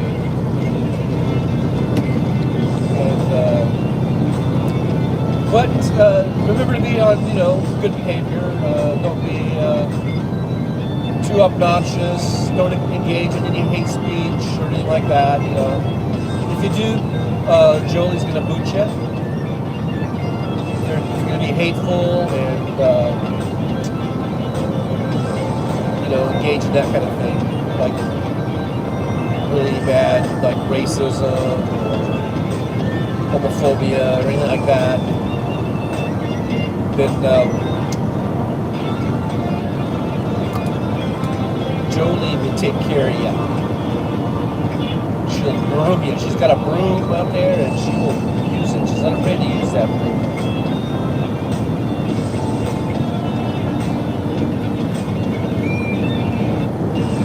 So anyhow, we're just jamming to some tunes by Dan Anderson. His YouTube channel is called Dan Anderson. The guy likes to shred. He's a great guitar player. He just needs to get maybe like Benny Loco to come in and sing some vocals for him. That'd be quite a pairing, I think. Benny Loco put a video out the other day where she sang a Chris Christopherson cover, and I thought it was absolutely great. I think the name of the song might have been Rain. I'm not sure. You want to check that out too. Check out Benny Loco. Her channel is called Benny Loco, and she does lots of different videos, driving around town videos and funny videos, singing along with radio videos. And now she's got one where she's playing guitar and singing, and that's an absolutely great video. Look for that one. Well, look for all of them. Make sure you subscribe to her channel, a thumbs up it. Give the old thumbs up. And tell her if you're on there, tell her Trucker Don sent you. But she has a great video. Probably my favorite video she's ever done, I think. She's singing, she's got a guitar and singing that song. You guys should check it out. So what a pairing that'd be. This is Dan Anderson shredding and Benny Loco, singing some Janis Joplin, or even just playing some Santana, because this kind of reminds me of Santana a little bit. And she could probably belt out some Oyo Como Va or whatever, some Black Magic Woman or Evil Woman or whatever it's called. No, I'm kind of confusing that with ELO, I think, but you know what I mean. You know what I'm talking about. I'm not sure if they could do an ELO song. They probably could, though.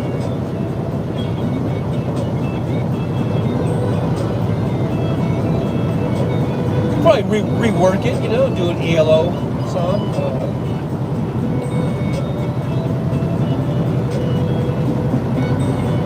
Or two.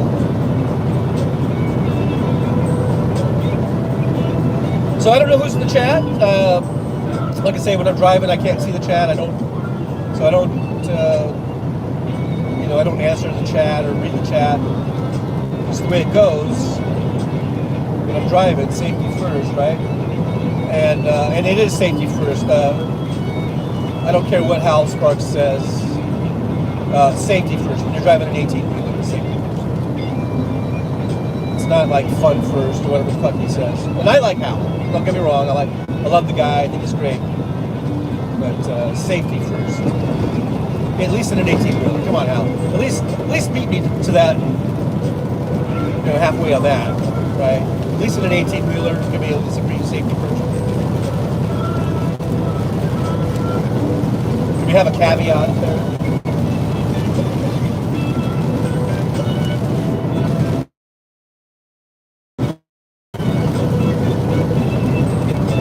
So we're starting to get into a little bit of a mountainous region here, but the grade isn't so bad. I'm not having to downshift or anything like that. I'm just cruising along here at 60 mph.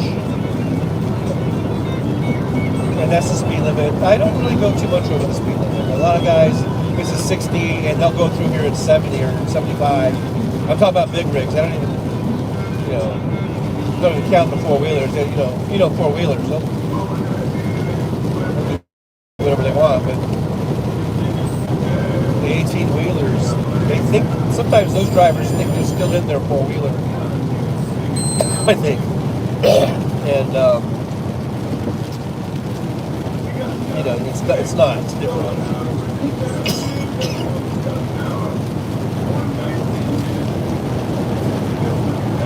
But it looks like we're all plugged in still. Looks like we're still broadcasting. If it goes out, some of these mountain canyons, we might lose signal for a little bit. But fear not, fret not. It usually will come back in within a matter of a few seconds, or maybe 30 seconds or something. Usually less than a minute, I think, it'll come back in.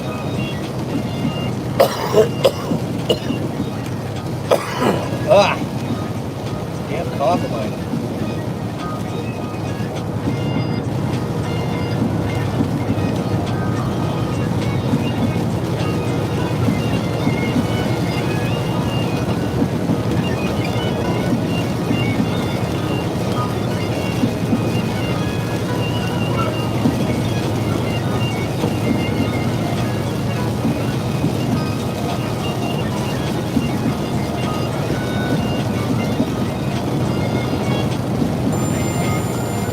Now we've moved from sort of those flat, like farmland area, and we're getting into more of a mountainous and canyon driving.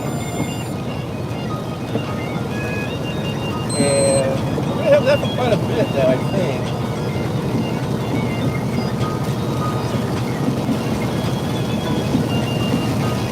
Maybe like the next 100 miles or so.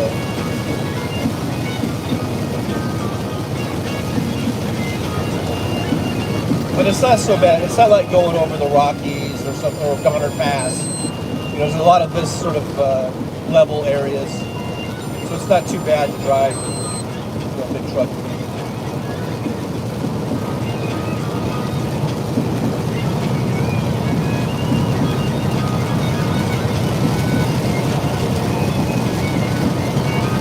Got a main truck company going alongside me there.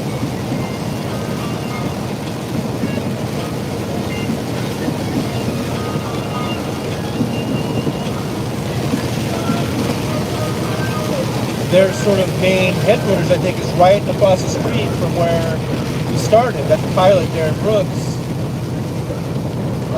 That's a main trucking, at least that's one of their operating centers. I'm not sure if that's, I think that might be their main office, or their main one. I'm not 100% sure on that, but they did have a pretty big facility there, right across the street from the pilot. In Brooks, Oregon, which is where we started our day. Just in case anyone's new who didn't know that, or if you forgot, or you didn't hear it the first time. You might not even be hearing it now. You might not even be listening to this audio at all. You might just be watching, or having the video play and listening to something else, because I know there's one of my subscribers that does that. At least one of my subscribers that does that. And that's perfectly fine. Hey, it's free country, do what you want. I know sometimes the sound of the engine and the road isn't that I guess, nice to listen to. Especially, I don't know what you're all listening to this live stream on. You might have a really kick-ass sound system that maybe picks up every little thing, and so maybe the road noise and the engine noise is a lot more noticeable and not appealing or something, as say if you're just listening to it through your speaker of your phone, you might not even hardly notice it. Or it might be just the opposite of that. I don't know. I really don't know.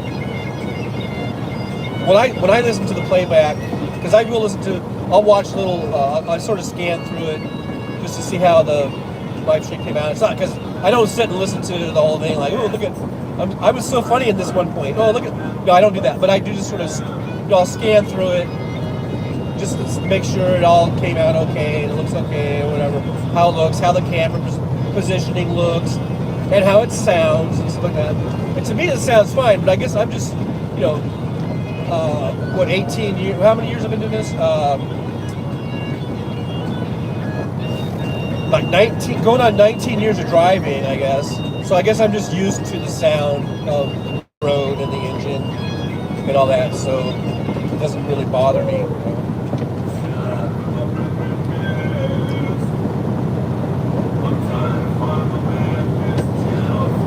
See, this is what I was saying. We need to get Vinny Loco to come in here and do vocals for him. Anyhow, but he's doing shout-outs right now. He's not singing. That's different. That's a whole different thing. But the guy's a great guitar player. If you want to check him out, Dan Anderson is the name of the channel, and that's his name also.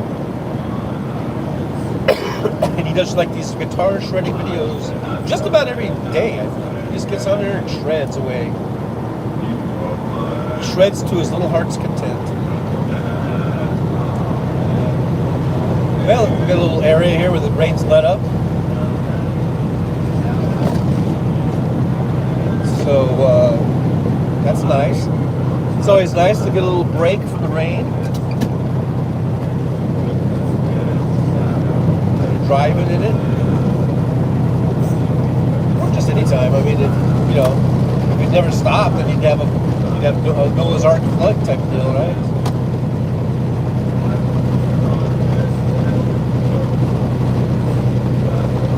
Ooh, stop the rain. Is that how it goes?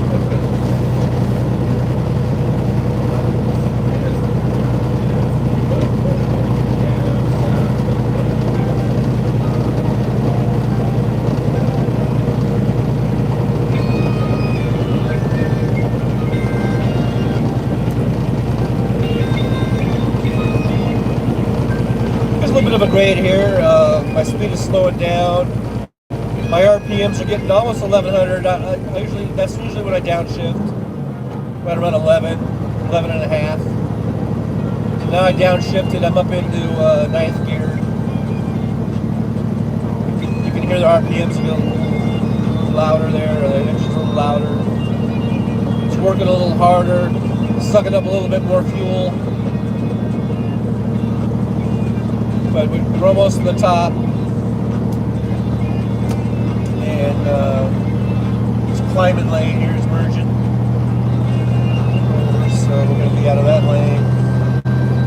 Now we're at the top, so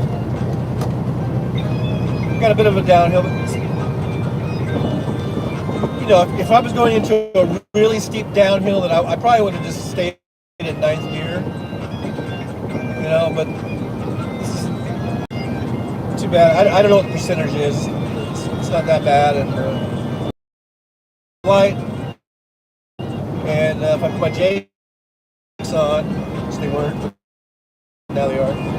It keeps me under control.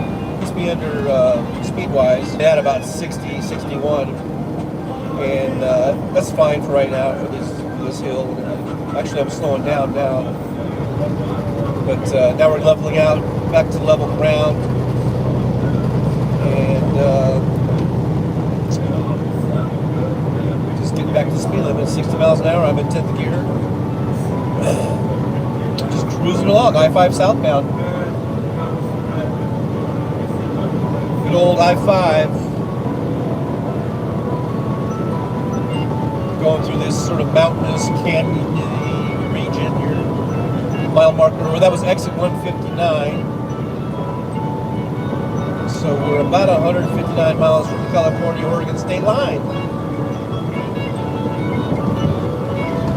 Yahoo! Yahoo!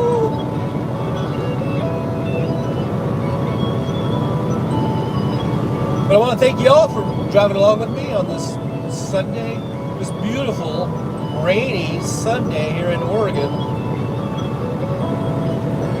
Rain in Oregon? Are you kidding me?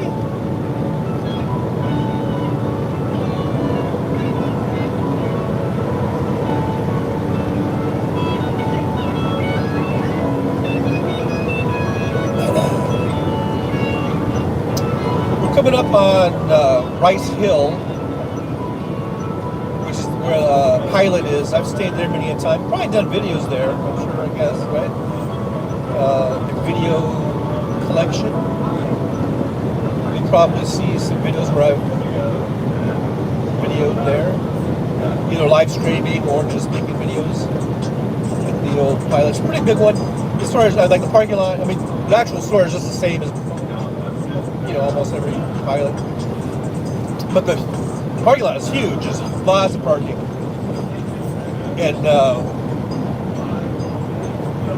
which is good because the bigger the parking lot, usually, it depends on the area, I guess, but usually that means it fills up later. So you can, so if you're driving late into the, say it's 8, 9, 10 o'clock, 11 o'clock, there's still a fairly decent chance, maybe not 11 o'clock, say 9 o'clock or 10 o'clock, there's still a decent chance you might be able to find a parking space. Whereas some of the smaller parking lots, you know, 8, 9 o'clock, it's full. And then there are some places where it's just full, like 24/7. Like if you go up to Seattle, up there, for some reason there's a real premium for truck parking. There aren't really that many truck stops. And so the ones that are there are just full, like 24/7. Like that Love's right there, and right by, I guess it's SeaTac or whatever it is. That one is, it's a clusterfuck of a place to begin with, and good luck finding a parking space. Like if you get in there around 11, 12, 1 o'clock, well, that's lunchtime. But there's certain times, yeah, in the afternoon, there might be, you know, let's say that holds 200 trucks. I don't know, let's say it might not even be that big. I don't know, but whatever it is,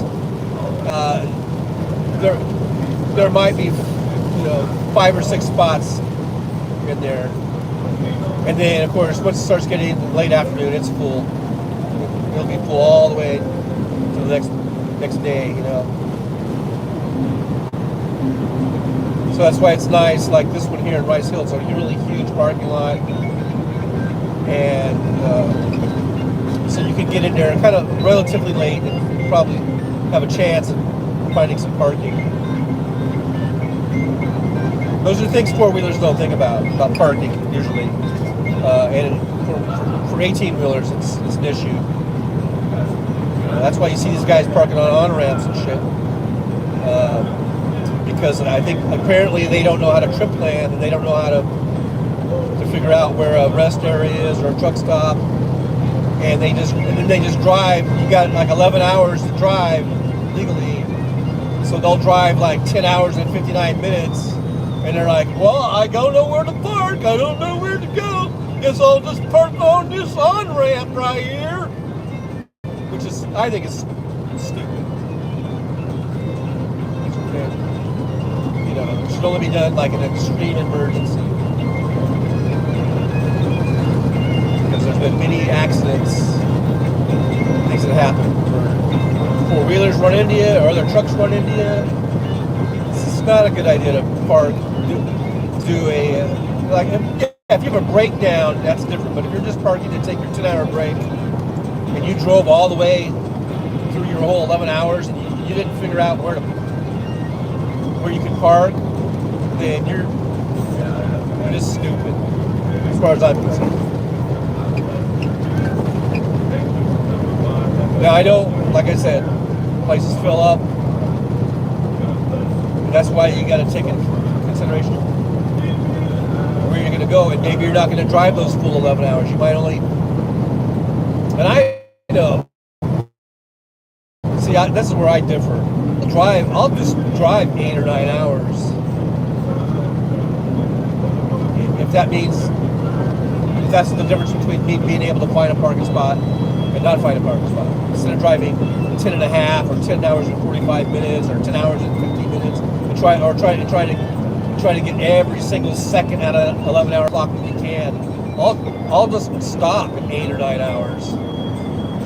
I guess that's because I'm an old just worker that used to work 8 hour, 9 hour, and like overtime. You get maybe some overtime days where you work 10 hours or whatever. But I was a time clock kind of person, right? We just check in and check out. So maybe that mentality is carried over into truck driving. So if I drive 8, 9, 10 hours, I'm good. I don't need to go 10 hours and 59 minutes. And I can trip plan and I can still get my loads in on time and everything else. So unless something happens like this load. So it's just guys trying to get every second out of that 11-hour clock, I guess. They don't want to stop maybe an hour early when they can get parking. They're going to go another 59 minutes and then end up in a place where there is no parking, and then they park on an on-ramp, which is, I think, ridiculous. Stop the hour early and get a parking spot. Okay, if you drove 10 hours, you did good. If you put a 10-hour day in, you did good. That extra 59 miles per minute, do you really need it? Do you really need that?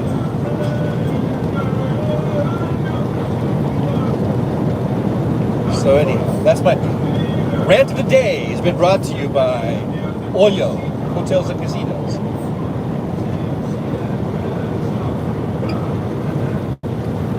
Oyo, the on your own. When you go to Oyo, you're on your own. Thank you very much.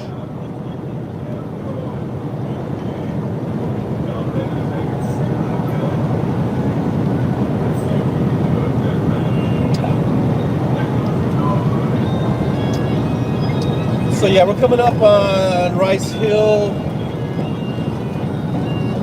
exit 148. That's the pilot. That's the exit to go to the pilot. As we come up on it, it'll be on the left-hand side of the screen, which is the east side of the interstate. And the interstate that we're on is I-5. One of the most traveled interstates in all of the interstate system. It's about 800 miles long. Starts off somewhere right around San Diego area there, all the way up to the U.S.-Canadian border, up in Washington, up in can't remember the name of the town. It starts with a B. The border town right there on the U.S. side. Maybe Kenneth ought to look that up too. It starts with a B, and I've been up there. I just can't believe it. Something like BU, something. It's not burnt. Anyhow, so that's where we're at.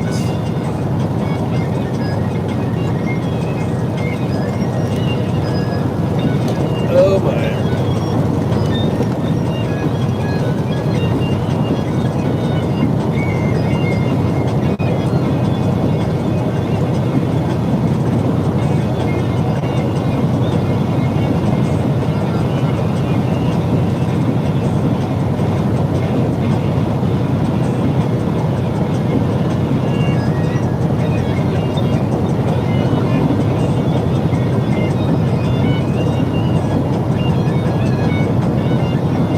Exit 148.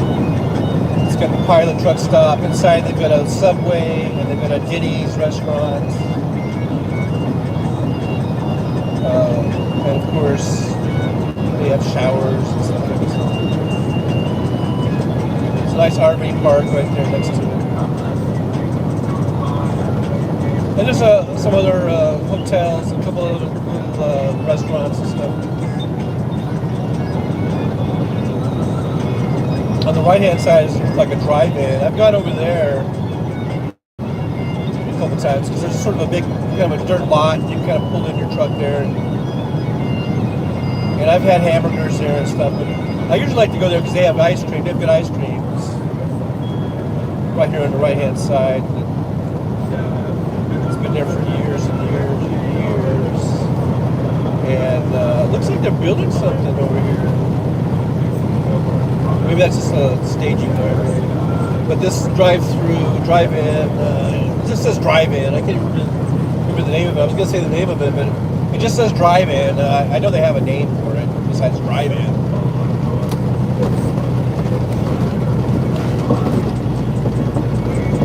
But it's been there a long time.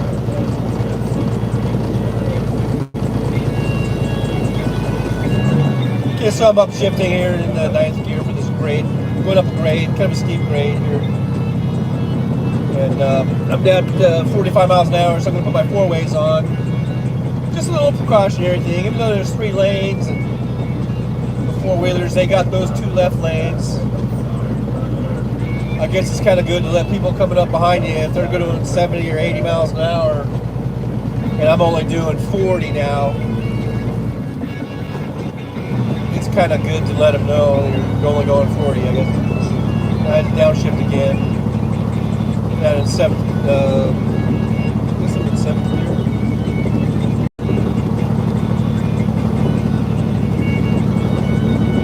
No, I'm in 8th gear. Yeah, duh. I gotta learn how to count. One of these days I'll learn how to count.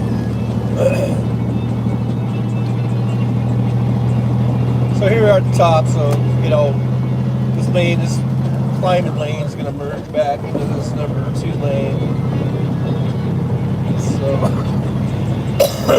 get on over. Got the turn signal on. Turn my 4-ways off now because I'm going 55, 60. Don't really need to have my 4-ways on if I'm going 55, 60.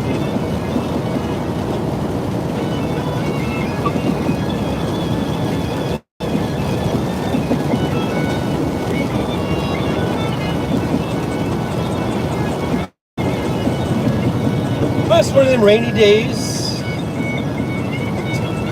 I was watching the Weather Channel or some sort of weather forecast. I guess it was it was like a couple days ago. I guess California got hit, had a storm go through. I'm thinking that all has passed through now and is probably into Utah and working its way across the country, I guess. I'm not sure how far some of these storms, they don't necessarily go all the way across the country. This one might be, though. So you guys out there, there might be something on the way, a little storm action.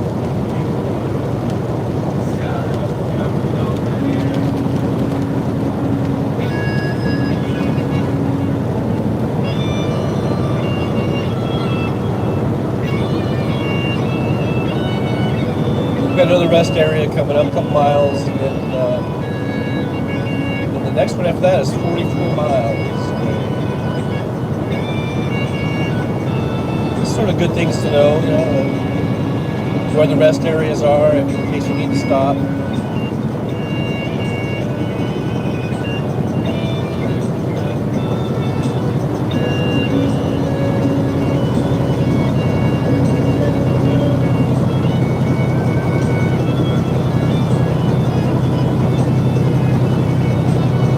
Mile marker 145. You know what that means. 145 miles to the Oregon-California state line. We're just ticking them down.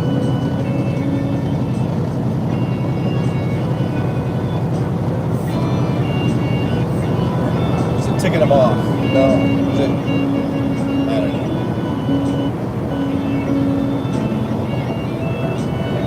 Dan Anderson is serenading us with his guitar. YouTube channel.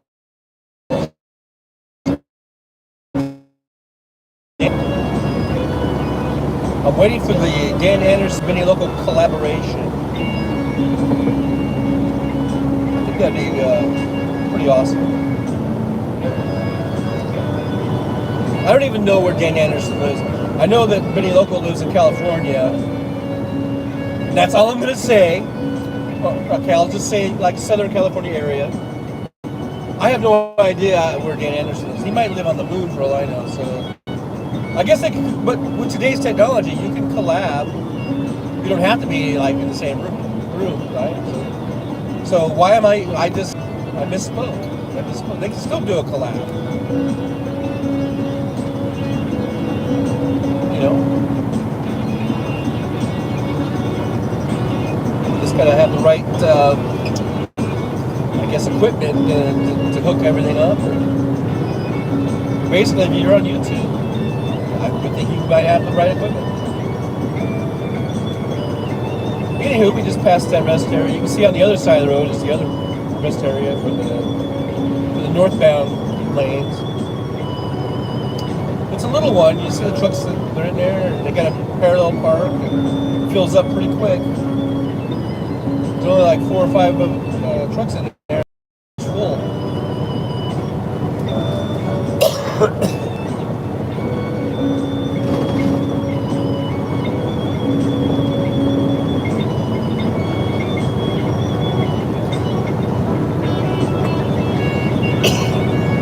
I always see this Metz Hill, and I'm thinking like if I was a graffiti guy, I would change it to Meth Hill. For some reason, I don't know why. That's just where my mind goes.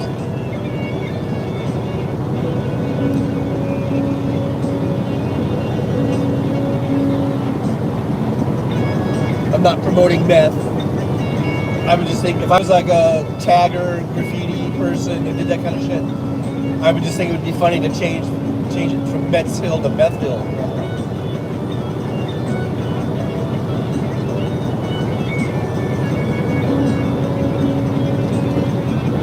Yeah, it looks like we're not getting shaky cam. I think it's, I think my little wedging in thing is working. Just hold it up. So hopefully we're getting good image, good video quality here.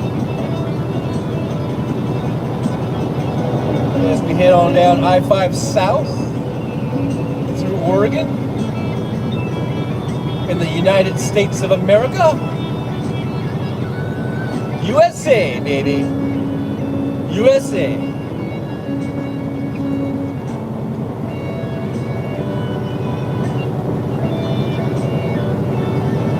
Born in the USA. Yeah. Which is the song, what it is really like a kind of like a, I wouldn't say anti-American. Kind of, but it is not praising America. It's kind of a expose of, you know, like Vietnam War and unemployment that was going on in the 80s, you know, during the Reagan administration. It really is sort of an indictment against, I think, conservatism and Reaganomics. And yet, just because it has that main sort of chorus of "Born in the USA," and there's a lot of you know, U.S. flag imagery and all that, you'll see these Republicans, especially back then, use that song in their like campaign rallies and shit. And if they really stopped and listened to the words, they might rethink that.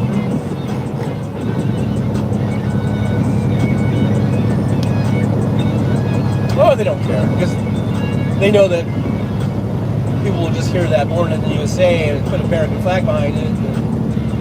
And, that's all. You're good to go. That's all you need, right?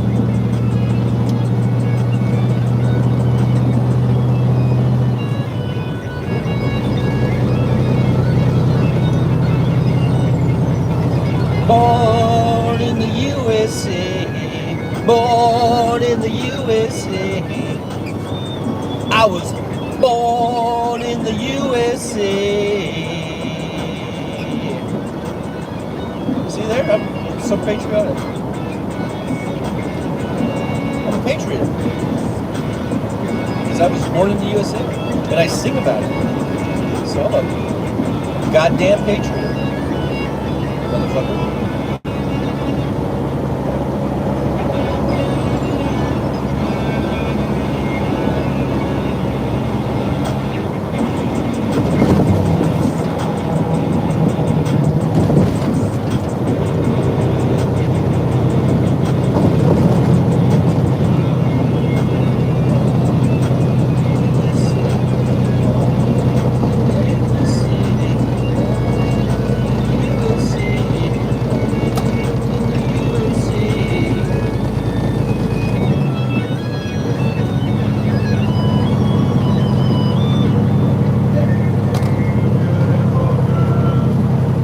So there's another steep grade, going 45. I already downshifted it to ninth gear.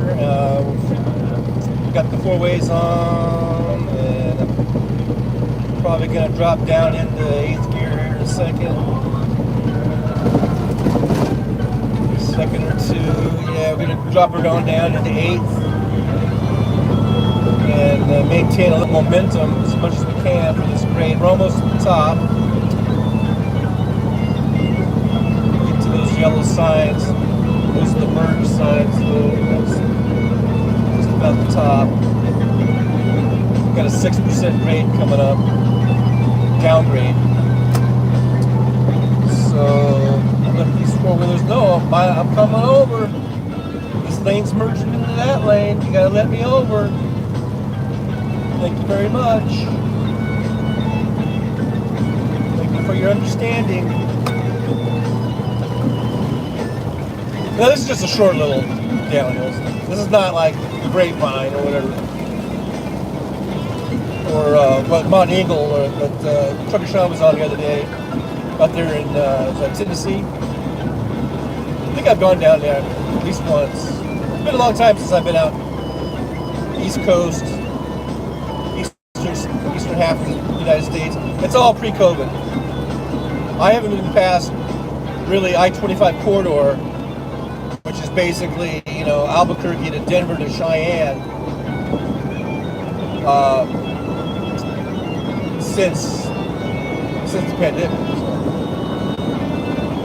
Been all west of there since, what, like 2020, 2021? I can't remember now.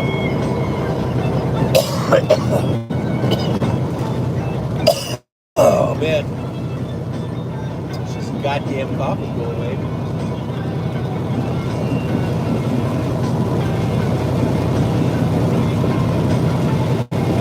I forget the name of this town. Dang it. I forget the name of it. But right here to the left-hand side, they got a little car lot, and they always have like old classic cars. They're in pretty good shape. And I like old classic cars. Every time I look down here, I'm like, well, I'd like to get that one. I'd like to get that one. Well, let's see what they got today. There's some little trucks. Oh, there's a nice. Oh man, there's some nice ones. Oh, they look like about a 54, about a 3 or 54. I couldn't tell if that was a Caddy. It might have been a Buick or something, but it looked clean, man. It looked pretty clean. It's a nice lot. If you want to find an old classic car that's in good shape, come to this place. I can't remember the name of the town now. I should know it because I've been through here a billion times. But I am at mile marker 135. So from about exit 135 to 138. Kenneth, I don't know, can you get on that mile marker 138 or 136? I-5 Oregon. What's the name of that town? Oh, I guess it was Sutherland, because there's a sign.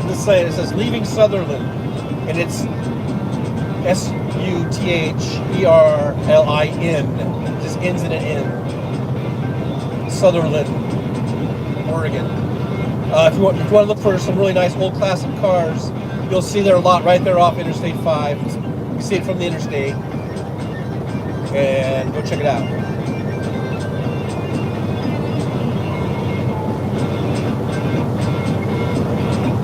Cool cars in there, and they're all gas powered, which is they're all going to be obsolete in the next 10 to 15 years probably, but there might still be some gas stations around, because those type of cars are just going to be like your fun little thing where you drive it to a little car club thing, or you drive around town. You're still going to have your EV as your main car.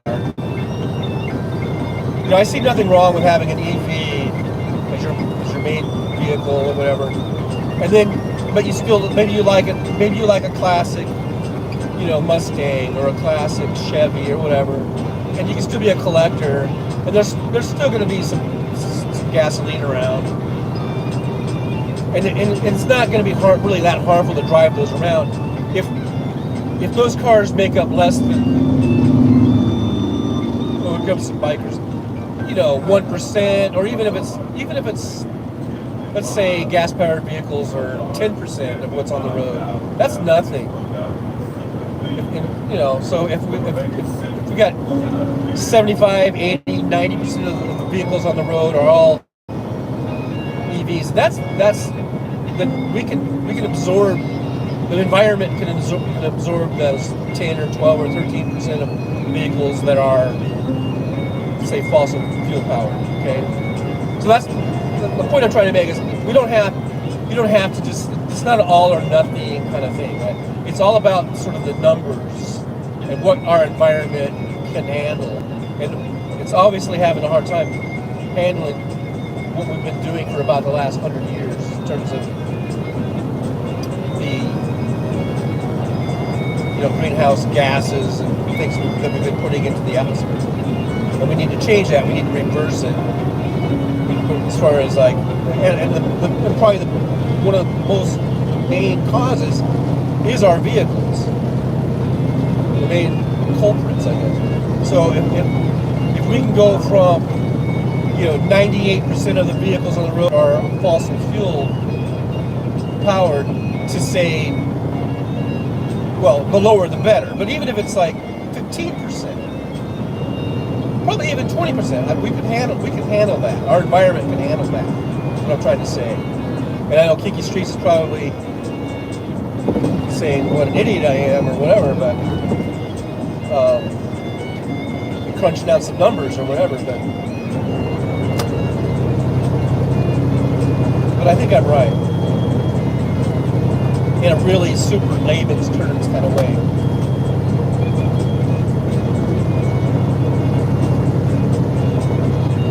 These guys are going slow because of some reason, I don't know. The vehicle is a piece of shit. Some sort of vehicle issue. They gotta crawl along the interstate at 45 miles an hour or whatever they were doing, which is fine, I know.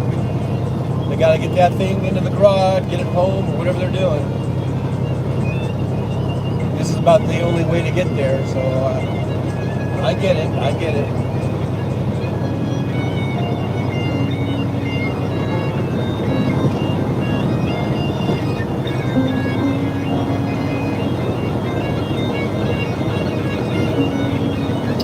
So we're going to be coming up on, I think it's Roseburg.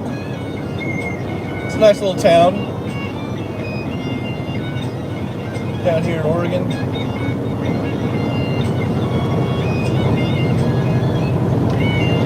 Here's the Umpqua Community College, which I believe about, I don't know, a few years ago, was a site of one of those mass shootings. It wasn't like a really huge one, like,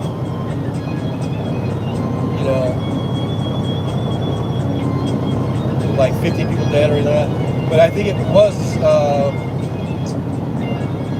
few people. I forget how many it was. I hate to belittle it, because even just one is one too many, but I forget how many people were killed. This guy came in and killed about, I don't know, 7 or 8 people or something. And I remember the story though on it was like there was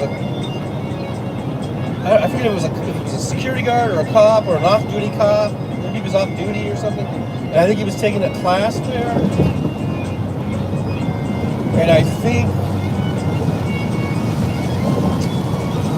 the shooter was about to shoot him, and I think he was kind of like saying, I got kids, don't shoot me or something. And I think he was able to get enough of a break. That shooter just enough of the skull. I think he was able to subdue him, but I think he got shot anyhow, like in his arms or something. And he lived, and he survived. That happened here. I believe. KO can look it up.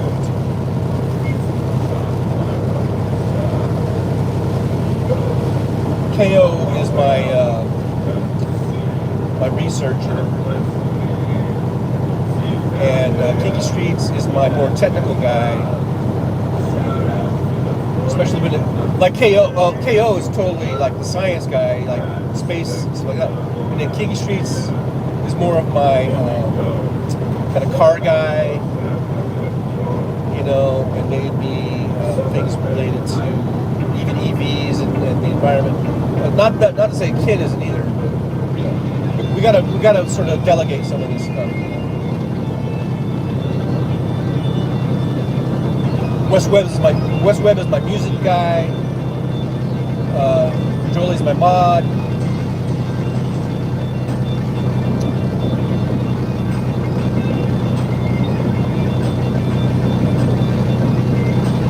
You guys are part of the Trucker John contingent. That's right. This ain't an army. This ain't a nation. This is a contingent. Trucker John contingent. Be proud. Part of the fleet.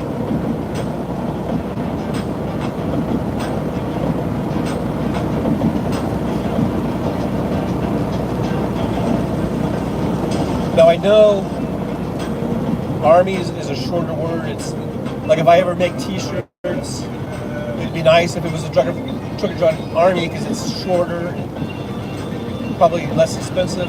Contingent is going to be a pain in the ass. It's probably going to cost more to put Trucker John contingent on the t-shirts. But so be it. I like it. I'm sticking with it.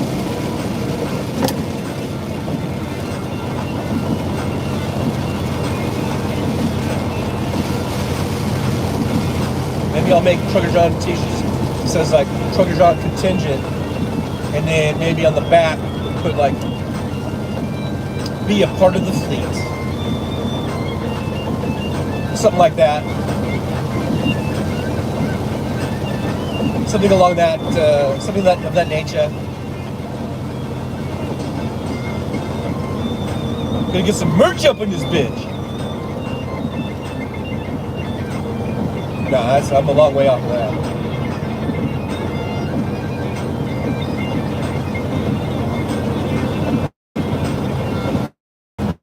So anyhow, we're just cruising, I guess it's Roseburg.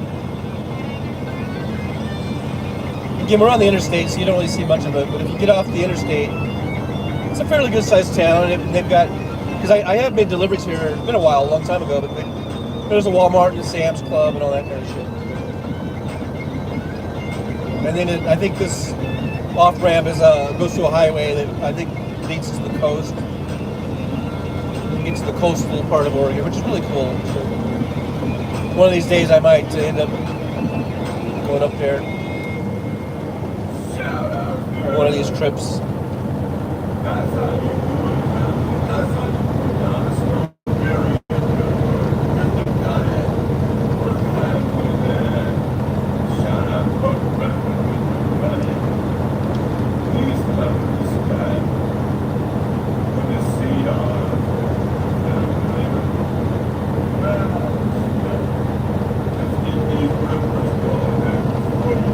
Yeah, we're listening to Dan Anderson Shred.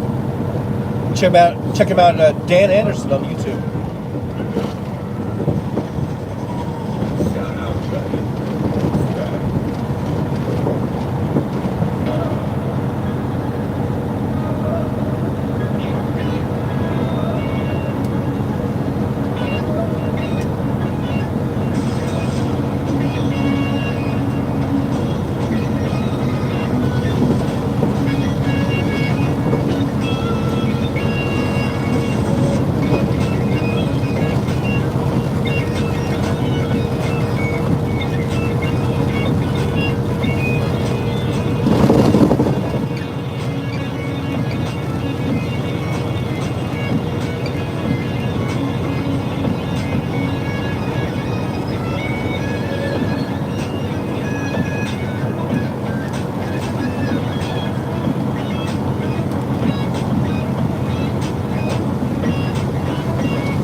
On again, off again with the rain. Like I said, I think it's going to be this way all day. Even in California, it might be this way. But that's unless their shit already blew through. So I know they were having a storm come through there. Speaking of Ken, I was thinking of Ken. Tonight is Sunday. I believe Ken is going to have his show tonight. Forgive me if I forget the times. Is it 6 o'clock Pacific time? Anyhow, check that out. Freedom Speech and You is the name of the show. And I believe it's 6 p.m. Pacific time. I'm getting all confused with my time zones. Maybe Jolie can straighten that out for me. Maybe drop a link in there to Freedom Speech and You. I think that's tonight. I mean, I know he usually goes Sunday nights. As far as I know, he's still on for tonight. So you can check that out, Freedom Speech and You.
So exit 119 is coming up. That's the Love's truck stop.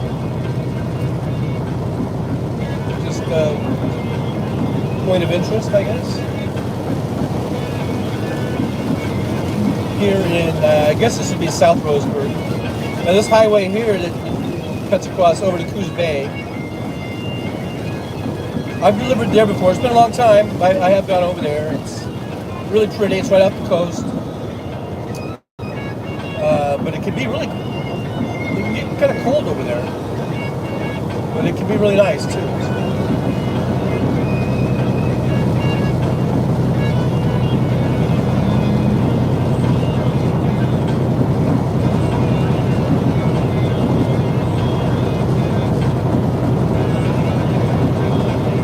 I think some of these Oregon coastal towns have a really short window of when it's really nice and warm.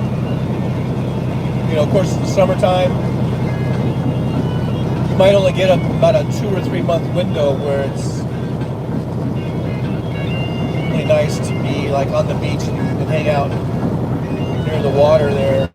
Otherwise, it gets pretty cold, which is still cool to hang out as long as you're just not going to do any, you know, body surfing probably or swimming. You might just hang out with a nice, really nice, warm, you know, jacket, because it can get pretty windy and that wind will cut through you over there.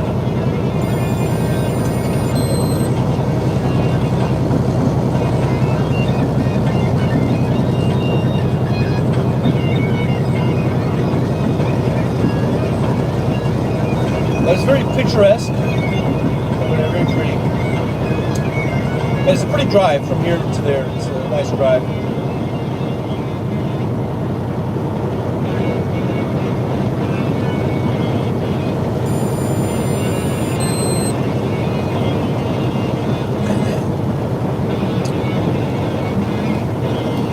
Here we are. I've got another little hill coming up here. Probably gonna have to downshift a couple times.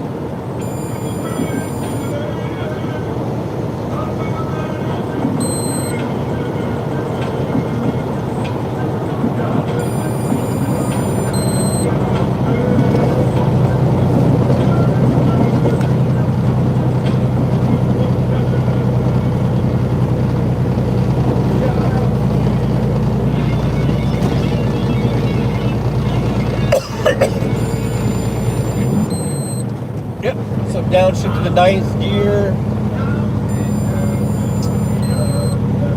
Maintaining this climb. I'm maintaining, I'm slowing down. I was at 47. Now we're at about 45, so I'm going to put the 4-ways on.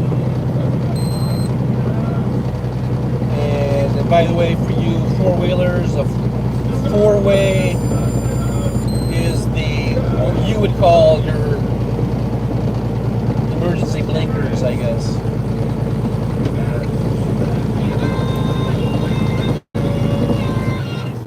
Down into 8th gear.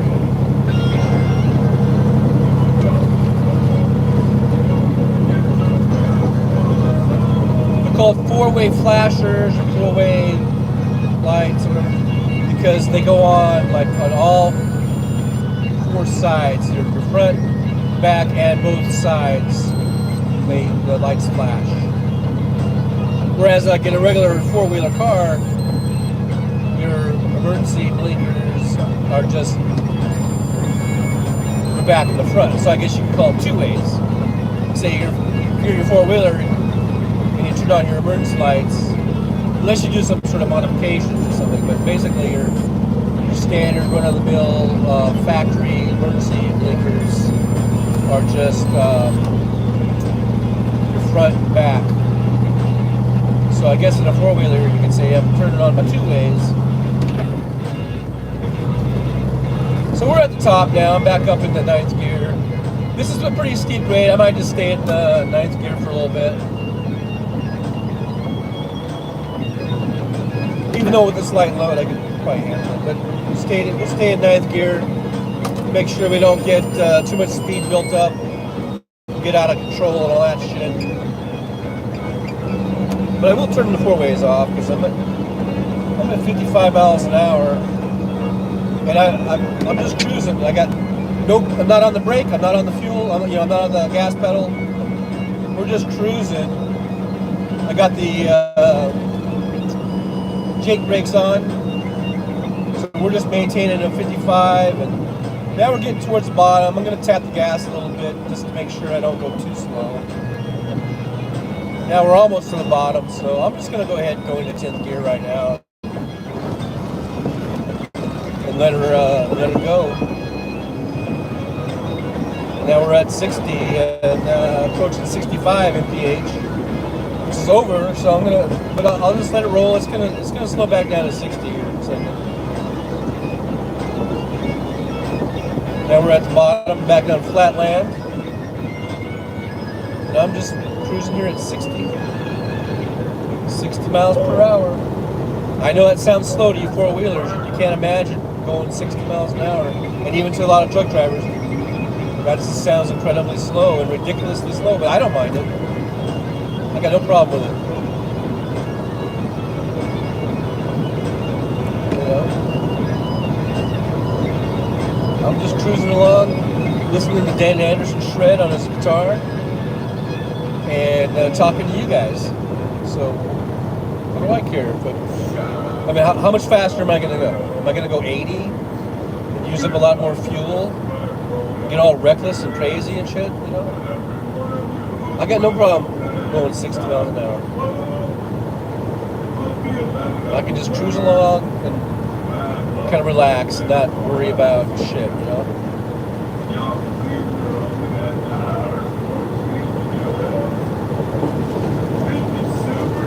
And you know what? I'll see guys pass me by, blow my doors off.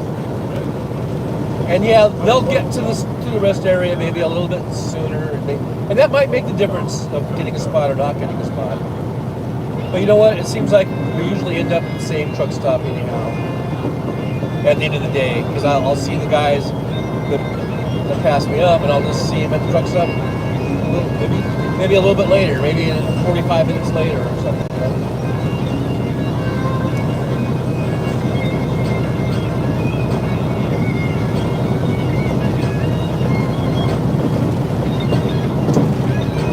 Yeah, this is a job, and I know they're like, well, you got to go fast in order to make money and to get more loads during the week or whatever.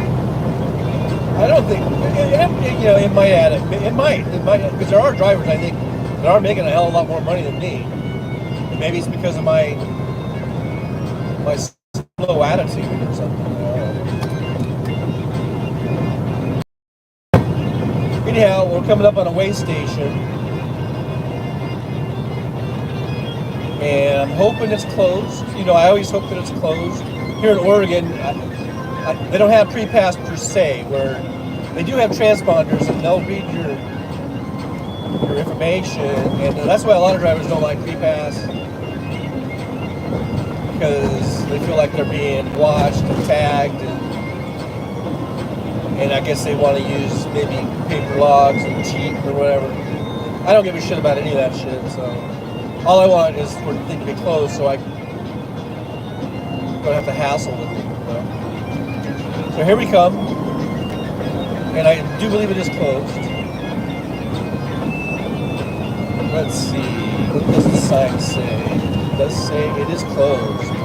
Alright, so that's nice. So that means we don't have to stop, we have to go in, we just keep on going. Thank you very much for being closed. There's going to be another way station when we get past Medford, over by Ashland,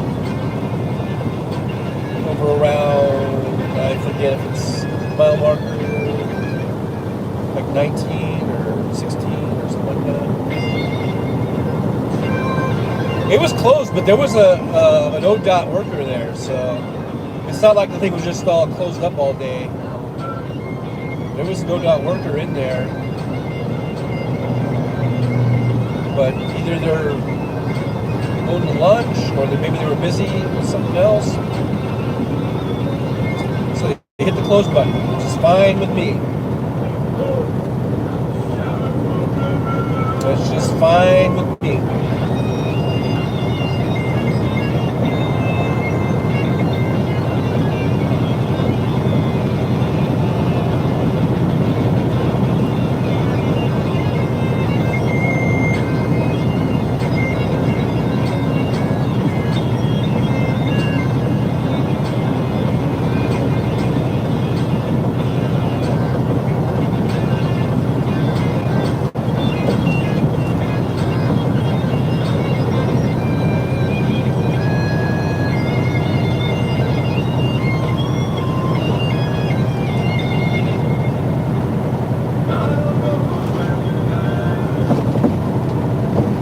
So thanks for everybody for being here. I do appreciate it. Make sure if you haven't hit the thumbs up to hit that thumbs up.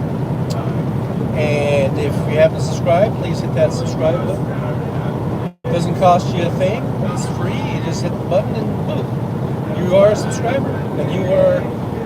And then you are part of the Trucker John contingent, like it or not. You hit the subscribe button. I guess that is the price. You hit the subscribe button and you become a member of the Trucker John contingent. You become a part of the fleet. So that is the price. But I think it's a good thing. I think it's a good thing to be a part of the Trucker John contingent, a part of the fleet. I kind of have to say those two things together, I guess. But yeah, hit the subscribe button, and then you can hit the share button. Let's say you've got some family or friends that you think, hey, I'm in the Trucker John contingent.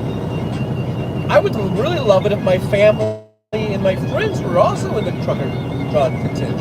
You know, like, why should I be the only one in the Trucker John contingent? Why should I deny my family members and my friends this great opportunity to be in the Trucker John contingent? So just hit the share button. You can share it to individuals. You can share it to other websites or whatever. You can share it to other social media platforms. You can share it to the community page. If you have that ability. Apparently, I didn't realize that you have to have 500 subscribers to have a community page. I did have it before that. I've had it for a while, at least on my... It's funny, I have it on my iPhone, but I don't have it on the iPad. That's weird. That's the weird thing about YouTube. And I think maybe, because, you know, sometimes YouTube will send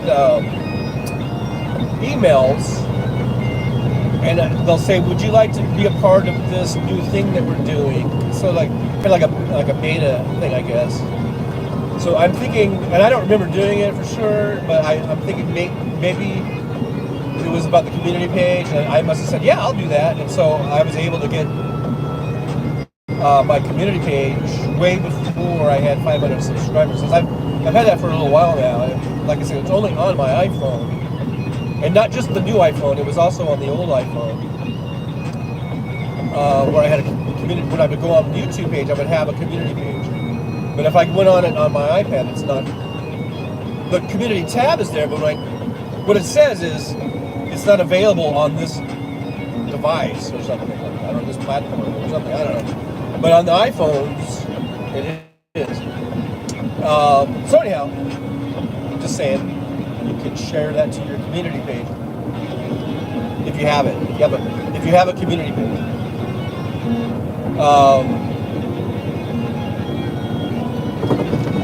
Yeah, share and share alike.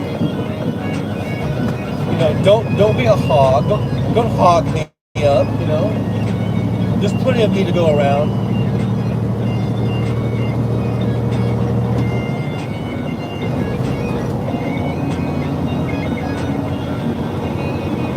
Okay, so we got that little canyon area there. Have to slow down for a bit. Go through those curves.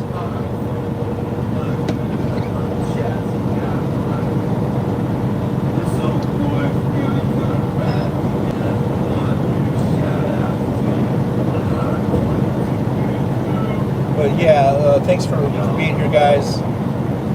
We are still in Oregon. We are about 100 and approximately, because that was exit 106. So we're approximately 106 miles to the Oregon-California state line.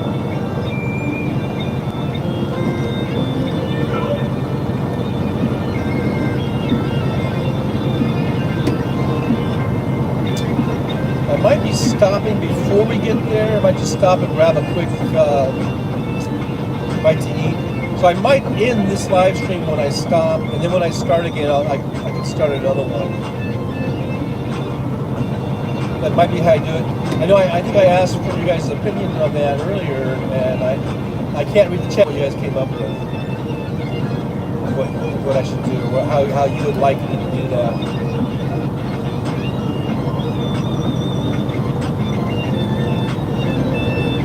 So yeah, just now hit mile marker 106.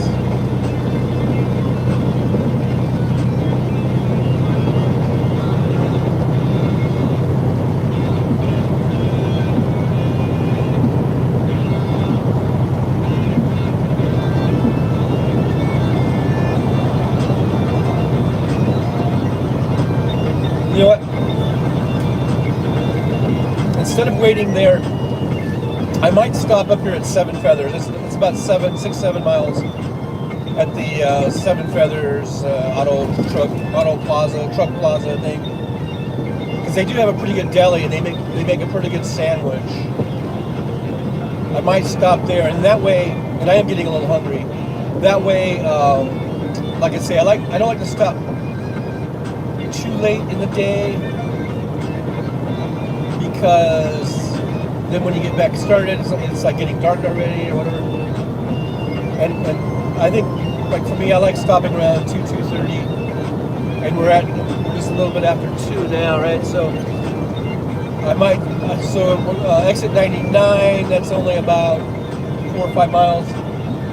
Probably stop there for lunch,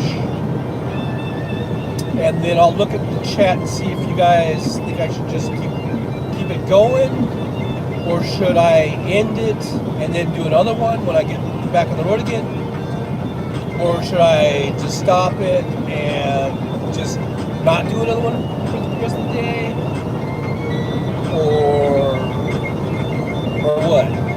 You guys let me know in the chat, and I'll take it under advisement. I might not. It doesn't mean I'm just gonna, because you know I'm the Trucker John. I'm the leader of the contingent. But I'll take your guys' comments under advice. You know, regarding this situation. Definitely take that under advice and see what you guys want me to do. And I might just disregard it totally. But I would like to know what you guys think. It's always good to get feedback.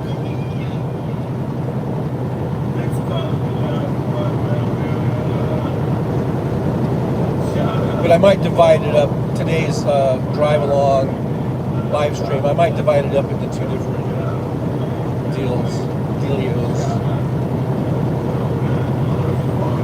Instead of having one long, continuous 8-hour one, maybe I'll do 2 4-hour ones.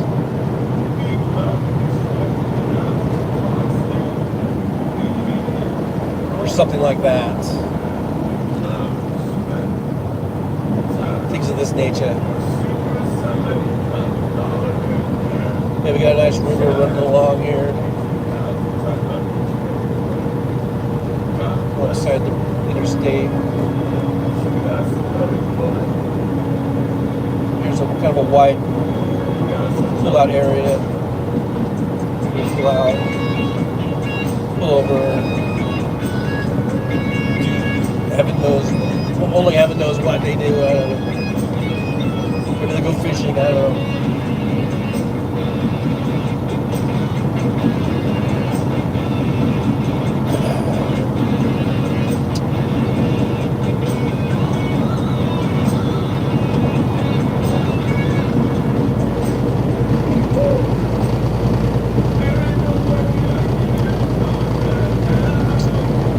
This truck stop,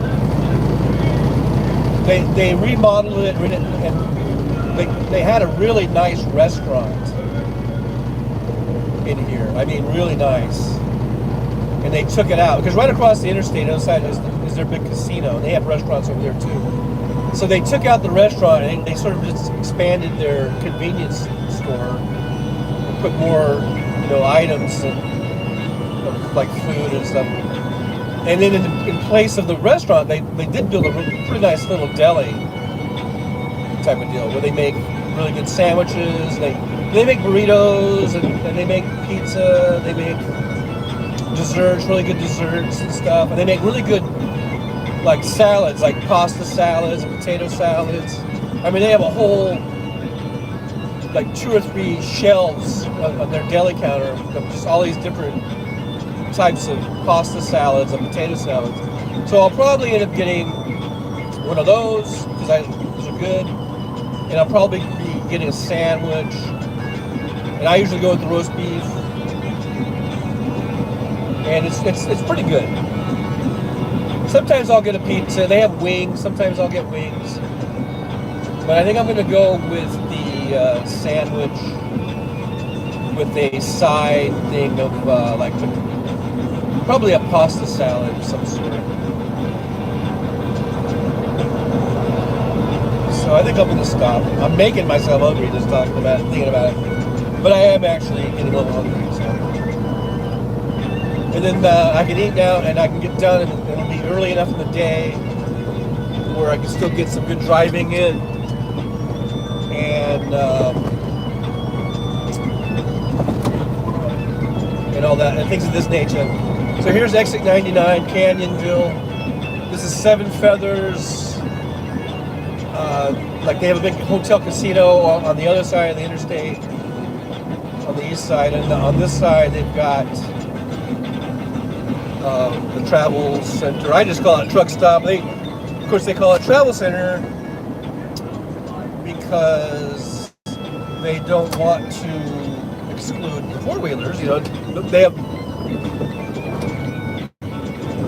fuel bays for them. They got fuel bays for us. It's for all of us to share and share alike.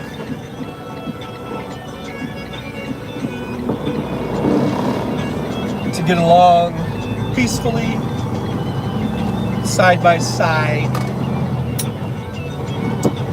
And here's a hotel. It used to be a Best Western, but it's no longer Best Western. It's just Creekside. I don't know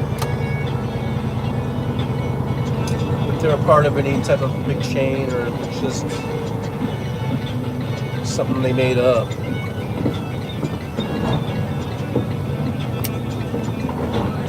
So here's Seven Feathers, Truck and Travel Center. See, Truck and Travel Center. At least they put truck in there. And there's huge parking. Like, back behind these trees is a huge parking lot. And then back here where we're gonna go is another pretty good sized parking lot. So it's nice to have that. You know, if it's getting late at night, you could come in here and probably still find a parking spot.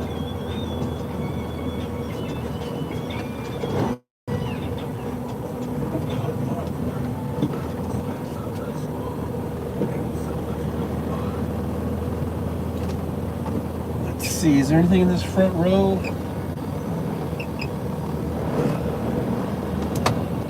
Front row! I think there is. So I'm gonna do a little thing here where I go in here. And then I'm gonna pull all the way up there. I'll be in the front row.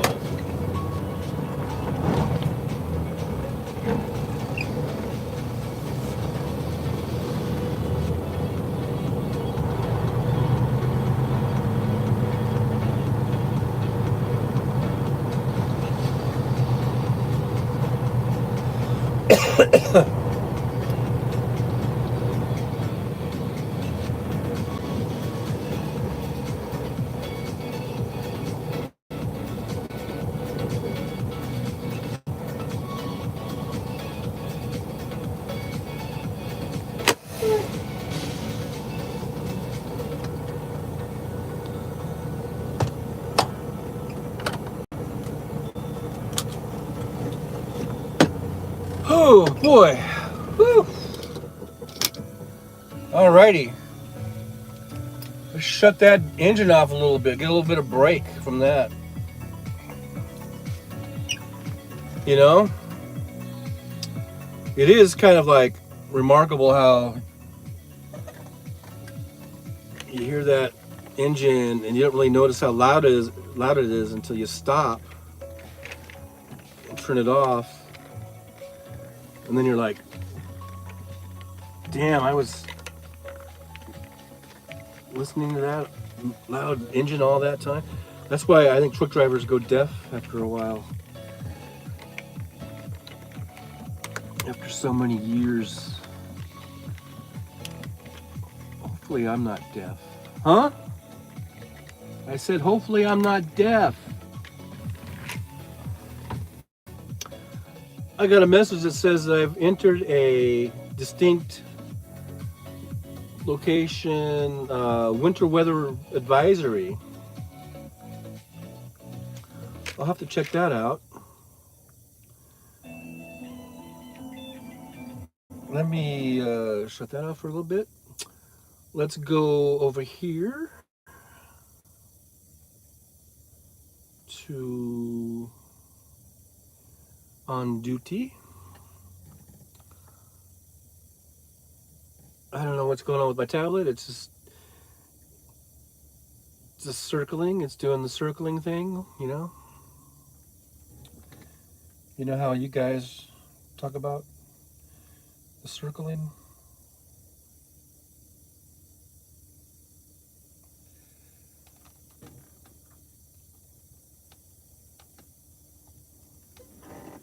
Finally, okay, so I'm just gonna go to off duty, and I'm gonna do a 30-minute DOT state meal break on here, and that should be doing that. Okay, so I'm just looking at the chat here. I'm scrolling back. Did you guys ever say anything about? See, it only goes back so far.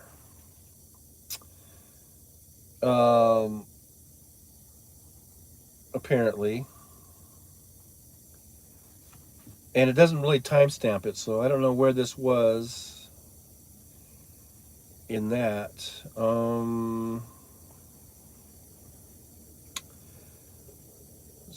I'm going back. I guess we were talking about train tracks. Jolie was saying something about train tracks, and Westwood was talking about putting, I think, coins on tracks. And Jolie was talking about a vape battery. So that's where I'm at on the chat. Of course, completely oblivious to me. No. So I guess Jolie was walking, maybe, and then Westwood was talking about mutilating coins, and it's a federal offense or something.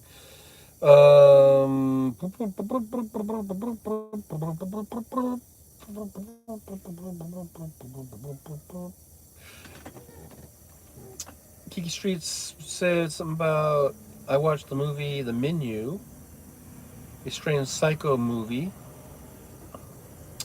Got good reviews. West Webb is talking about batteries again. Oh, and it was good to know, Julie said. Sandro Bandro says hello. Thanks for being here. I don't know if you're still here, but thanks for checking it. I hope you hit the like button and subscribe. Let's see here. West Webb says, hola, Sandro. West Webb says rattling. I don't know what was rattling. My truck is rattling, probably. Or maybe that's, I don't know. Maybe it's a brand of some vape or something. West Webb says, I like Fleet. Well, see, I could say that the truck is on Fleet. Yeah, and it is shorter and easier and cheaper to print, probably. The Truckers on Fleet. Yeah, maybe just go with the Truckers on Fleet instead of Contingent.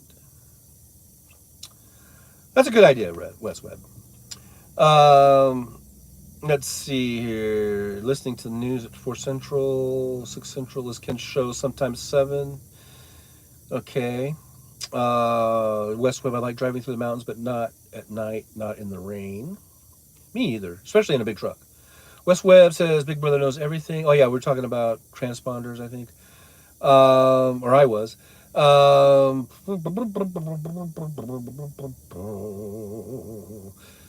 Jolie says I was on the road alone, just had my dog with me. It was the middle of the night in the Smoky Mountains. It's freezing outside. I was out of gas. That sucks.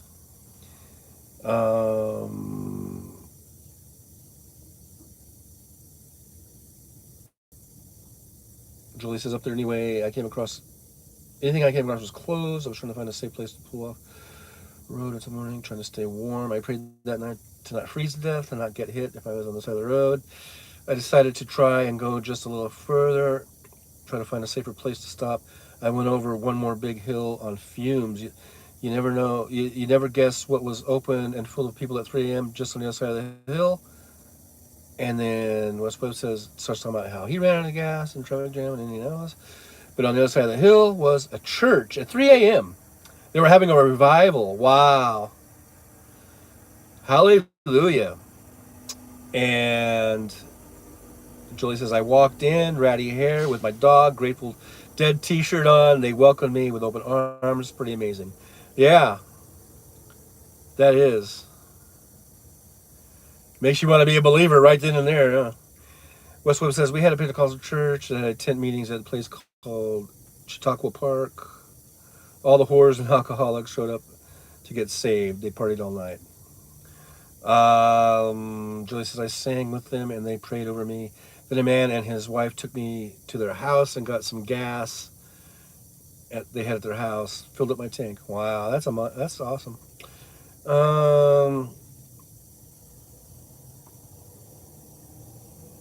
Julie says, amazing night.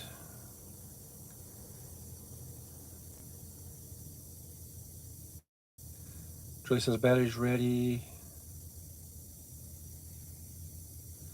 Julie says, there are many good people in the world, even sometimes it feels like there isn't. Yep, that's true. Yeah, there's good, there's bad. Hopefully more. Always hopeful there's more good than bad, you know. Let's listen to the news later. Social needs to read the directions. West Webb says it's amazing that John can pee without us knowing if he wants. I haven't peed yet. I'm still dry. Julie says, but when I go in there, I will be going to the restroom inside this place. I'm just catching up on the chat a little bit here. Let's see here. I just got to move along, or else I'll never get done.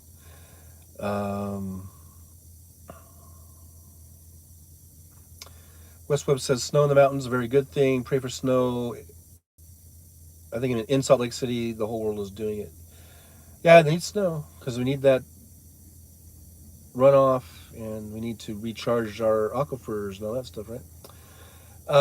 Kid Huddle says, my show is 4 p.m. Pacific time unless I start late. Thanks, Ken. And then it says he burned out his battery. That was West Webb. Kingfisher says, with the end of internal combustion engines, a lot of real estate is going to become valuable. No fumes, a lot less noise. Thank you for that. West Webb says, Sandro was probably Benny Loca. Oh, I don't know. Jolie says, help support the crew, talking on live stream. Buy me a coffee, buy me a coffee, buy me a coffee. That was almost to the tune of You're So Vain, I guess. So, Carly Simon. Jolie says, oh, wow, good thing I had it on low. Oh, yeah, because he burned it out. And then West Webb, I have peed at least twice since your show started. My sister, hey, okay, I'm not reading the rest of it. And then, I bet your dog was nicer. Okay, I'm not reading that. I'm not reading it. I'm not deleting it, but I'm not reading it. Okay, I'm not going there, dude. West Webb says energy drinks are poison and addictive. You know, that's going way back earlier when I was talking about the Monsters. But I did buy today. I didn't buy it because they do these free with the Pilot Flying J. I'm on the app and I'm a driver and everything. So they do these freebies. So today I got a freebie with the app when I went in and I also got a free coffee today with that app. And I got this Celsius. I have drank a few of these Celsius ones and I have noticed I haven't gotten any type of heartburn or any type of ill effects from it. I don't know if this is supposed to be a little bit more, I wouldn't say healthy, but maybe not as toxic as Monster Energy.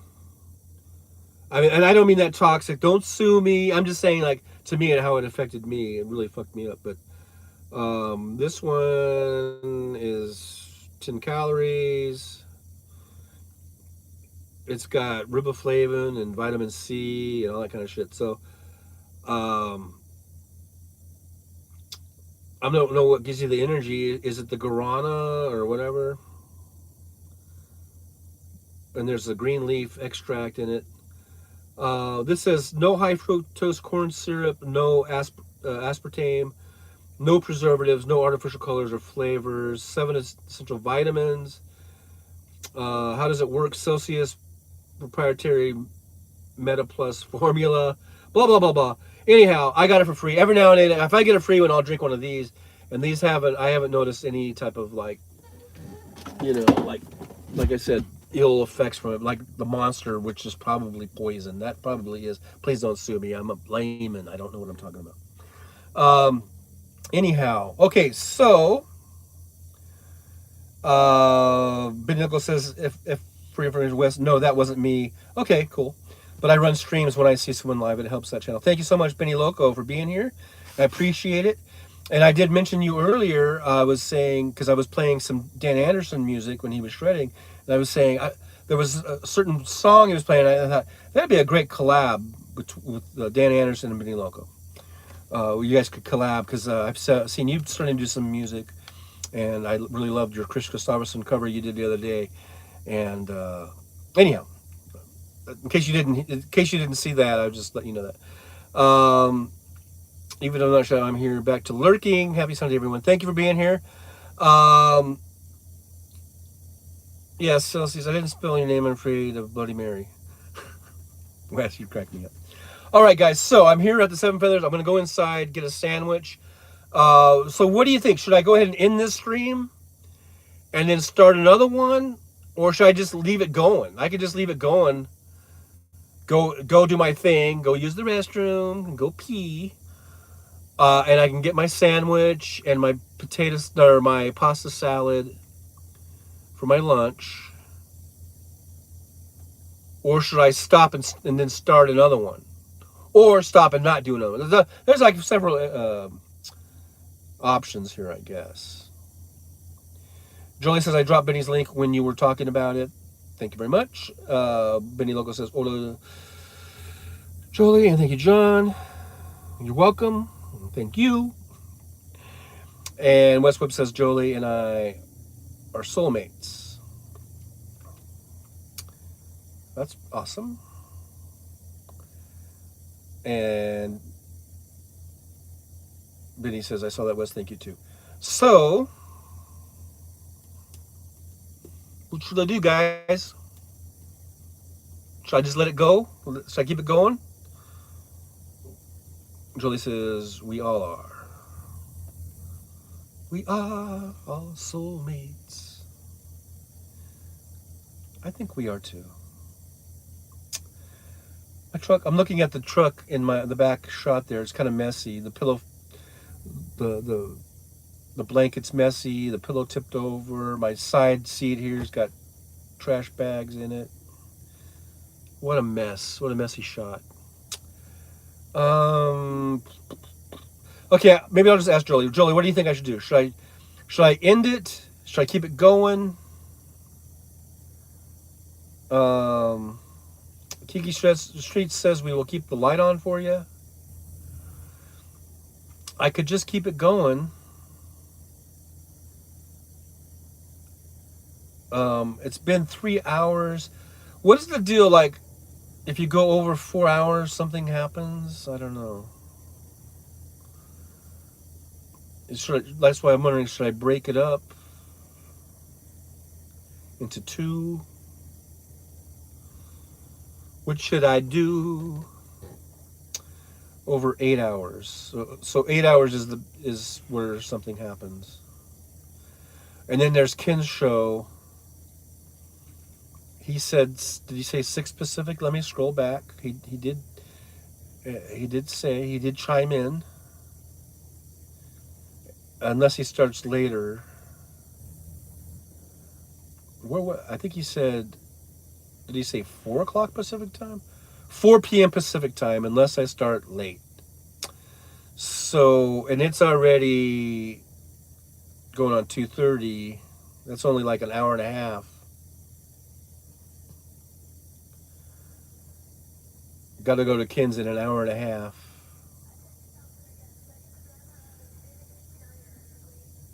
So I could keep it going until then.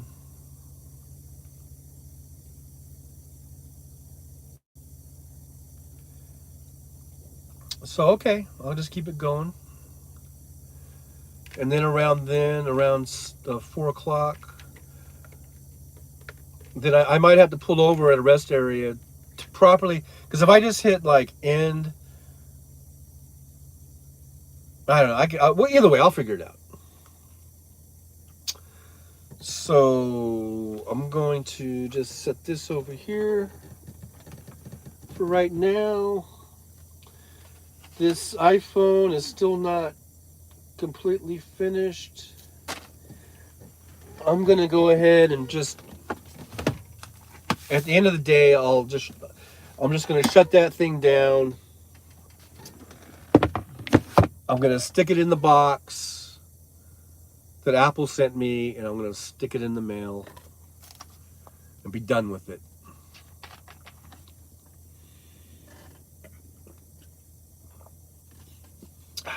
I still have one more bottle of these little Oyo bottles that I had. It's a 12 fluid ounce bottle. Doesn't even seem like it's that much, but it is. Oyo, because at Oyo, you're on your own. I like my little tag there. Okay, so I don't think I need to bring the phone in with me. And I don't feel like unhooking it and all that. So I think I'm just going to leave it here. You guys can watch the vehicles up there on the interstate. That's Interstate 5. And then just around this little walled-in area, it's another little parking lot for the four-wheelers. And then they had to put a bunch of, poles and flags for these goddamn drivers that don't know how to fucking take a curve wide. Because they'll hit that fucking wall. And that's a nice, new, beautiful wall. It's probably been a couple years now. But some of these drivers, god damn it, I don't know how they don't figure out that they're not driving a fucking four-wheeler anymore. They're in a goddamn 18-wheeler. And when you go around a curve, you need to take it a little bit wide. Or else the middle of your trailer or the back end of your trailer is going to hit that wall or hit whatever it is you're going around. For God's sakes. That should be day one of truck driving school. You know what I mean?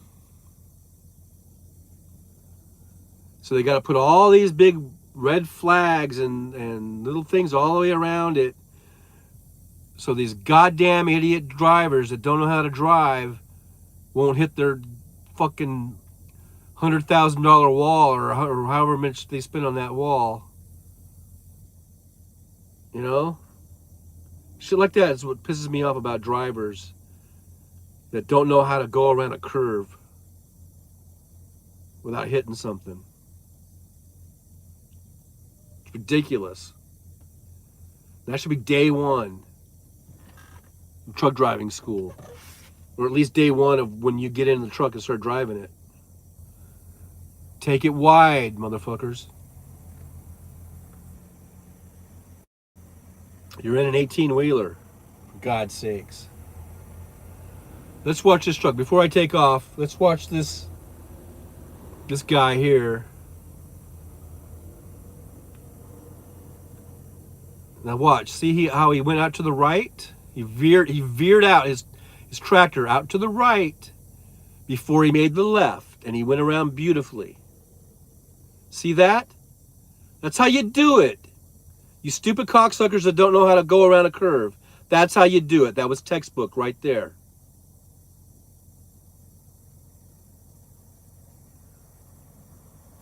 There comes another one. Let's see how this guy does.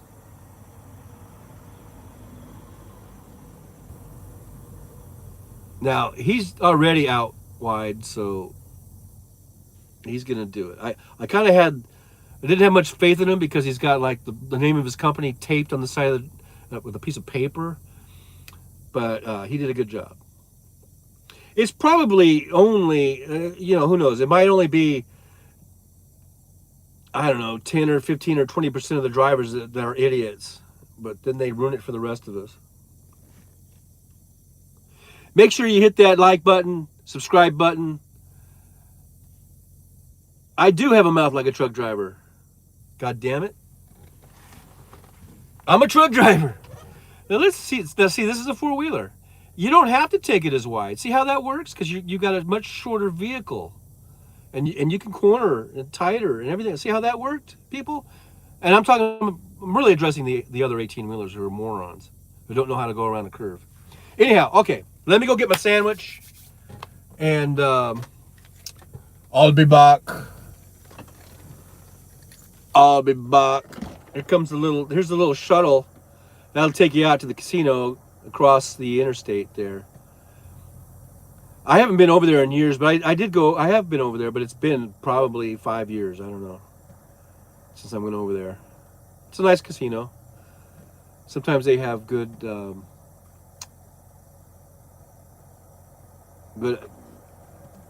acts.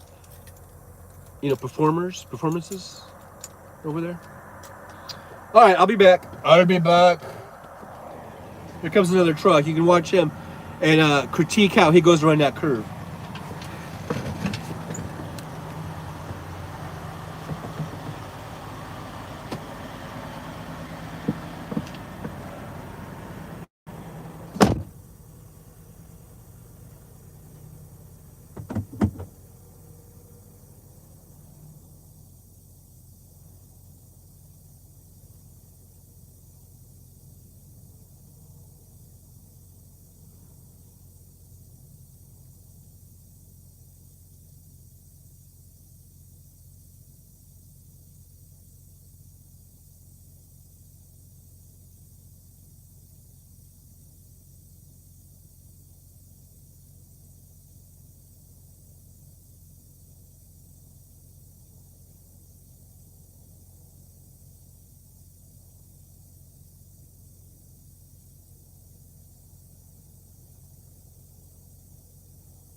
guys see me?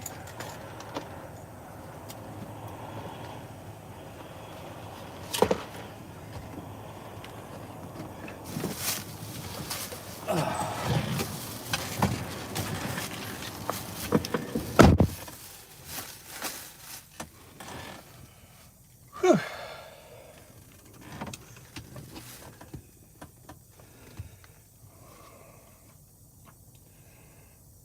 Hey, Nick Rich 56. Polly Sims, hey. I'm seeing some other people in here. So did anybody hit the wall while I was gone?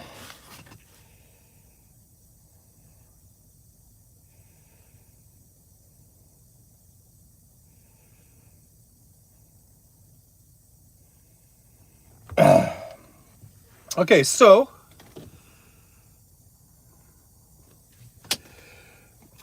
I should probably do a walk around video in there because it's pretty cool just to show you the deli. I mean, just all the different potato salad or not or pasta salads. They do have some potato salad, but got a fork. Here's what I got. I just got the small one. This is the smallest one. They do have, you know, when it's like this big, and then they have it. Then they have a big giant container. I just thought I'd get a small one for now. I mean, I could have got a. I guess I could have got a really huge one and then kept it in the fridge here. But let me show you what I got. This is called. I think, was it pesto tortellini or something like that? Because it doesn't say in here, it just says deli salad. Because they scoop it up and weigh it right there, right out of the deli counter. But this looks really good to me, anyhow. I don't know if it looks good to you guys, but that's what I got. Boy, it has a strong aroma. Oh man, it's very good though. It's like, I don't know, oil and vinegar or whatever. And then the sandwich, what they do is you do an order form, and then they go make it.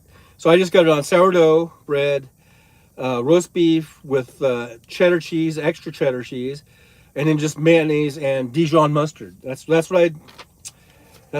how I roll, people. That's how I roll.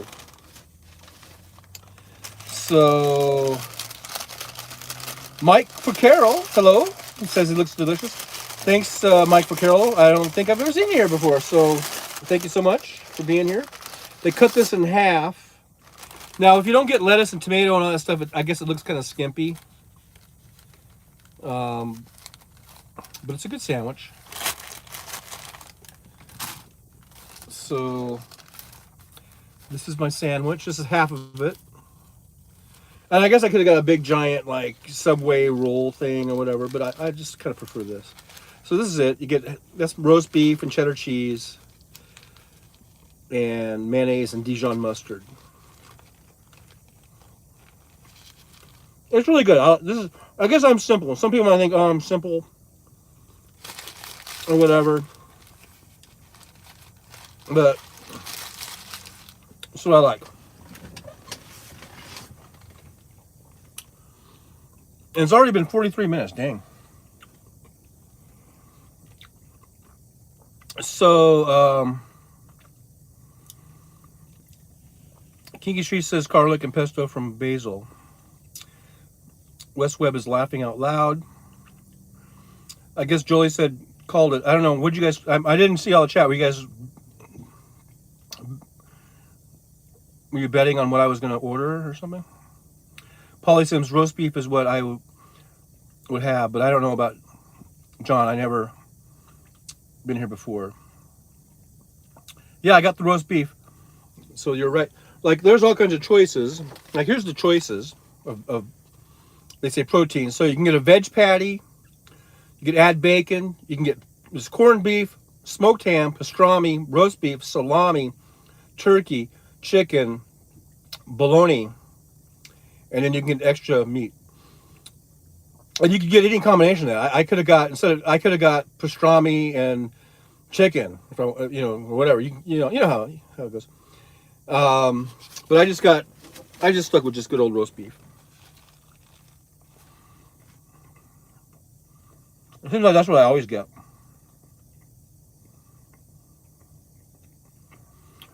Wes Webb says I eat way too much beef. I disagree.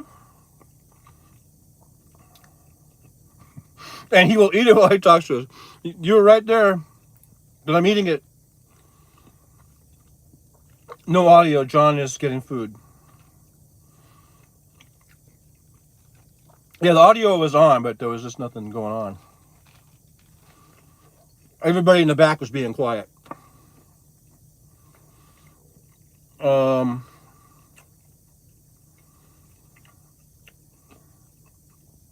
Westwood says, of course, I eat way more beef than John does. Probably, maybe. That's about all I eat. I eat some kind of meat in the morning and some kind of meat in the afternoon. That's about it.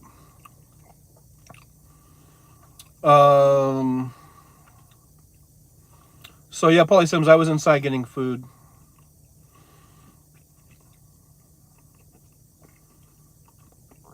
Wes Webb says he has high cholesterol.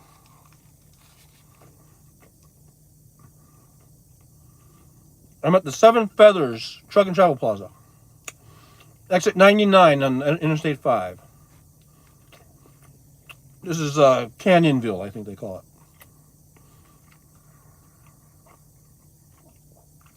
This Dijon mustard is a little strong.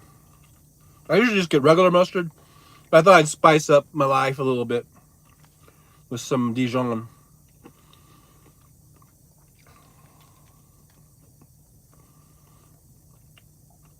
Kiki Streets. I guess Kiki Street's getting a little bit tired of Hal just always playing, Mike Pillow and all that shit. Which I can see that. And Glenn Beck.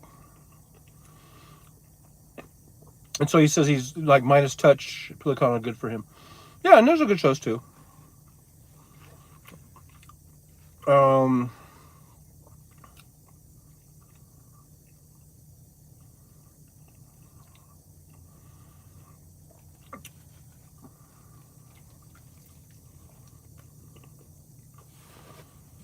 King Street says looks good. I don't know why West said not beef. I mean, this is roast beef.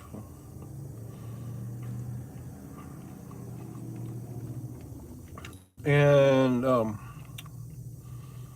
let's see. Of course, it's not beef.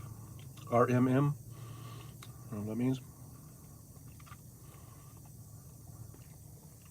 King Street says, I think garlic sucks, and that's not popular. I think he sucks too. King Streets, I'm tired of it. I'm tired of that, mealy mouthed milquetoast bullshit. Grow some fucking balls, dude. Wes Webb says, my girl is also red. What that means? Wes Webb says, isn't pastrami just spicy beef?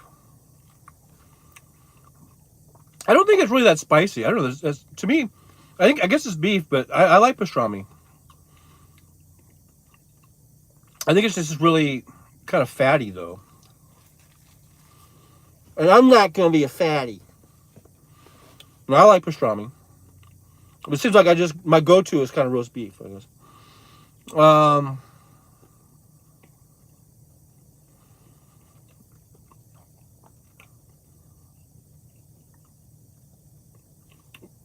Wes Webb says, my attention is on facts and interaction, never on me. I'll stick it out no matter what the maggots do to piss me off. I'll never threaten them. I just stand up to their shit. That's right. That's what you gotta do. Wes Webb says, they say that I am mean to them, Nick Rich 56. I'm kicked out of most groups until Tuesday. You meanie. Don't be so mean, Wes Webb. Just pulling your leg, dude. Kikuchi says pastrami is same meat as corned beef, but cooked differently. And I prefer pastrami over corned beef. Although I've had some good corned beef too.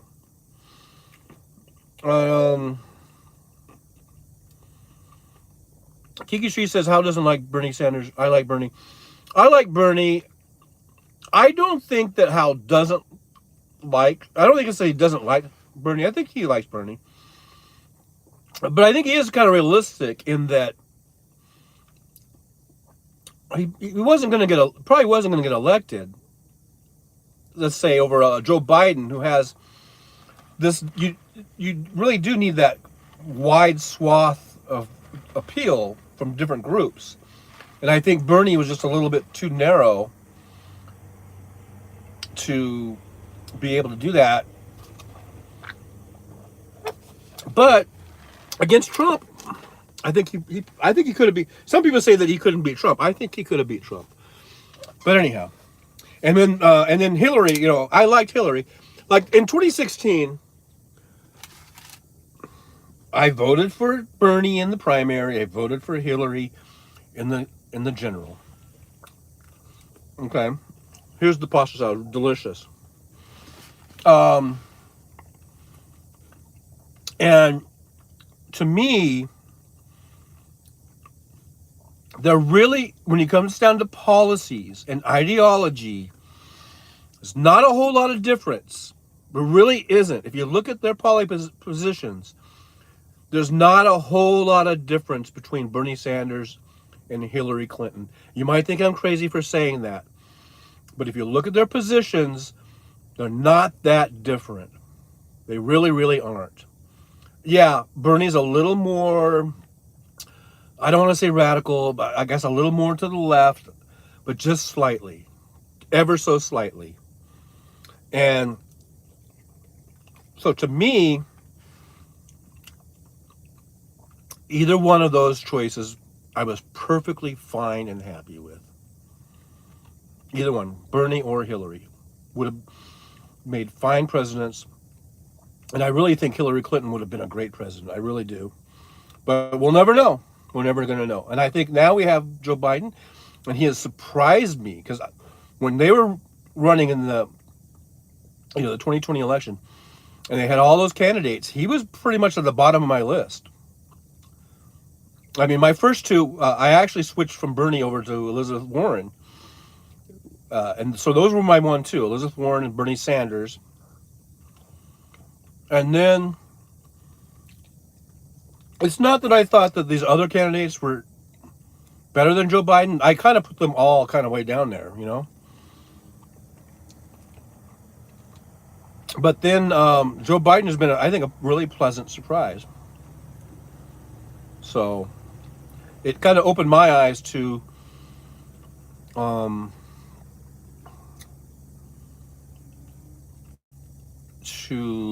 how, well, I do think that the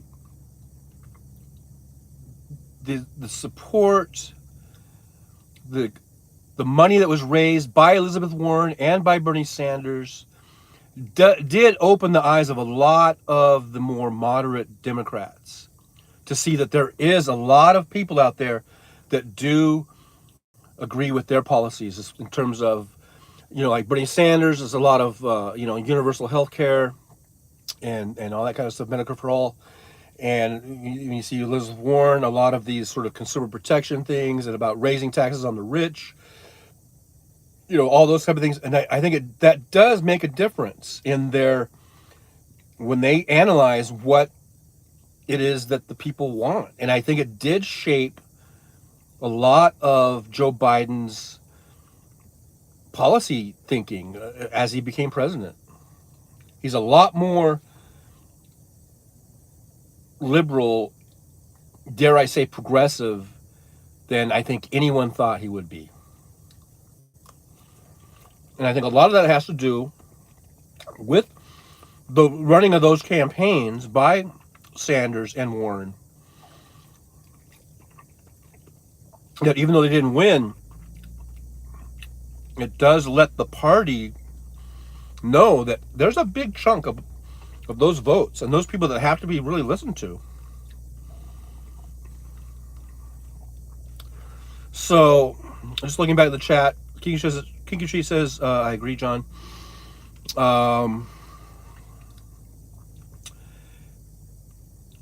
And then Nick Rich says, anybody consider voting for Ralph Nader back in the day? I never did.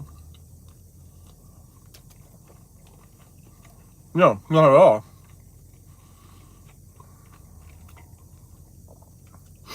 I voted for Gore all the way.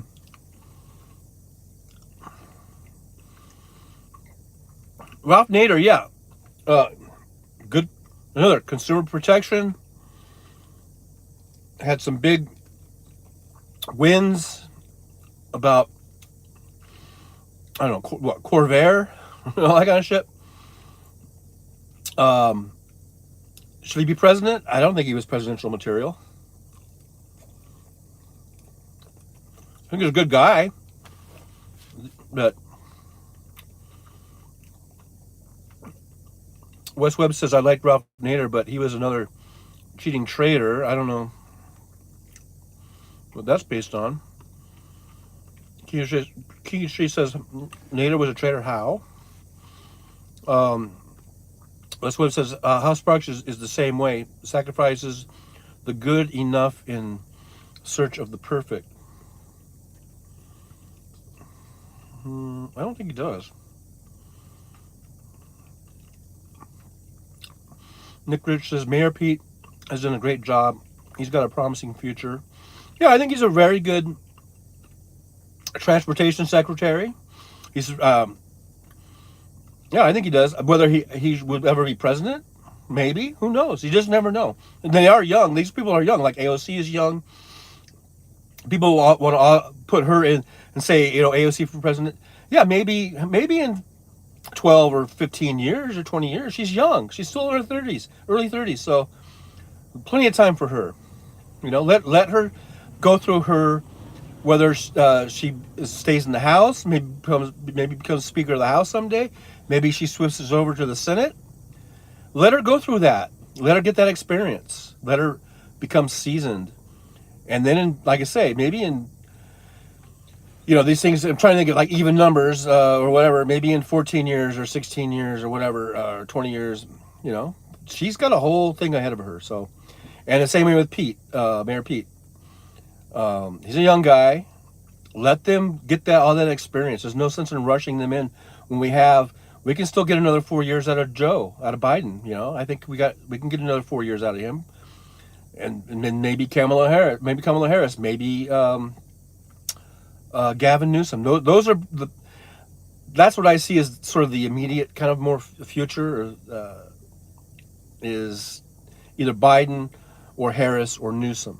And then after that, you've got the next wave, and that's when you have the AOCs and then maybe the Buttigieg's and then some people that we haven't even thought of, you know.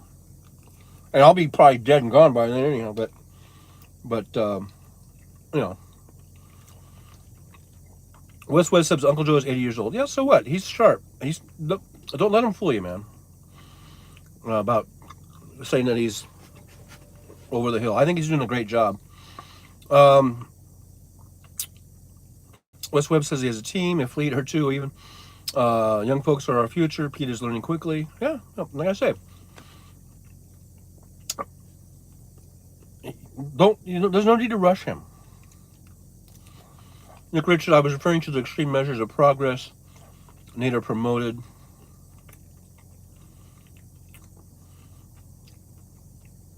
Yeah. I think he has some good ideas. But I wasn't interested in him being president. Maybe he could have been a transportation secretary or a consumer, some sort of cabinet position of consumer protection or whatever, but not president.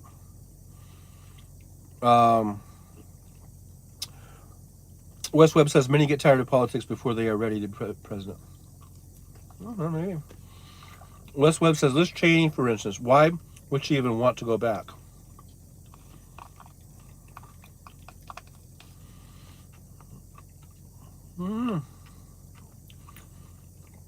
Wes Webb, me too, Nick. Wes Webb says the newest one was a copycat of Head Start. The newest what? I must have missed something. Of the newest one of what? Nick Ridge. I hope to live until March 2056. I'll be 100 then. I know my goal was always to live to be 100, but now I see a lot of people that are like in their 80s and 90s, and who look like they're just can't wait for death to come. And I'm thinking, you know, I don't want to be like that. I want to be like a healthy 100-year-old. And I think the key to that is to just keep eating roast beef sandwiches and pasta salad. No, but anyhow, I'll be 100 in 2060. So we'll see. West Webb says, I agree with John on most shit. West Webb, I hope you outlive me, Nick. West Webb, I don't want to live the next 34 years in pain. Yeah, see, that's the thing.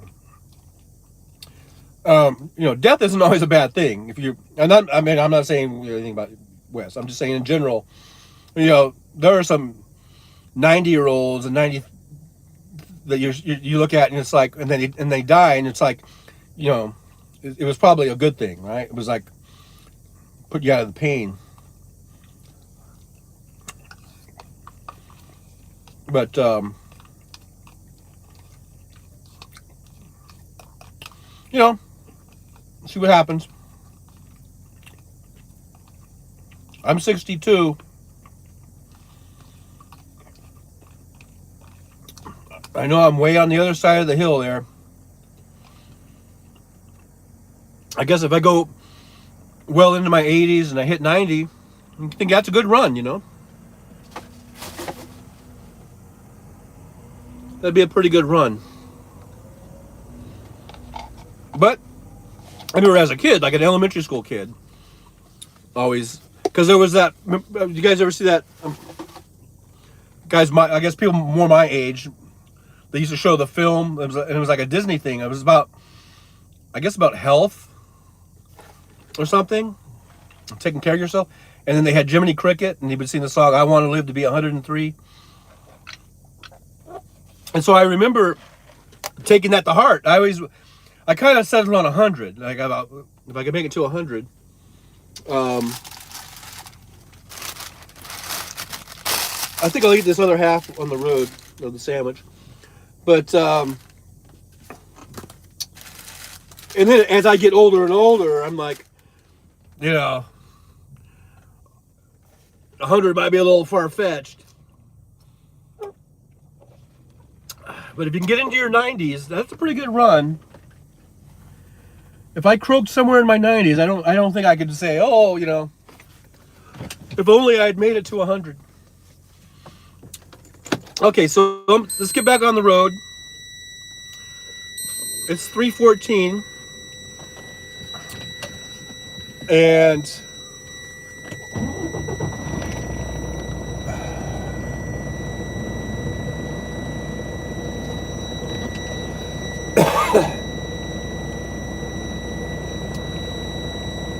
I won't be able to see the chat, but if Ken starts his show, you could maybe put it in the chat, and I might be able to see it.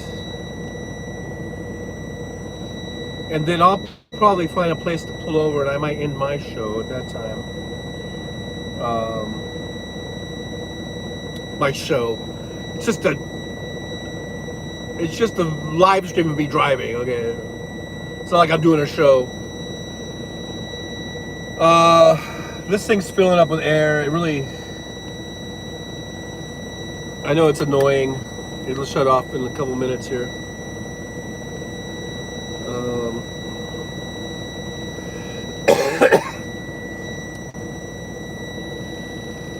So Jolie says her grandma lived to be about 99. She was ready to go long before that. Yeah, you get up to there, and for some people, if your health is so bad and everything, it's like death becomes like a welcome thing. There, it shut off.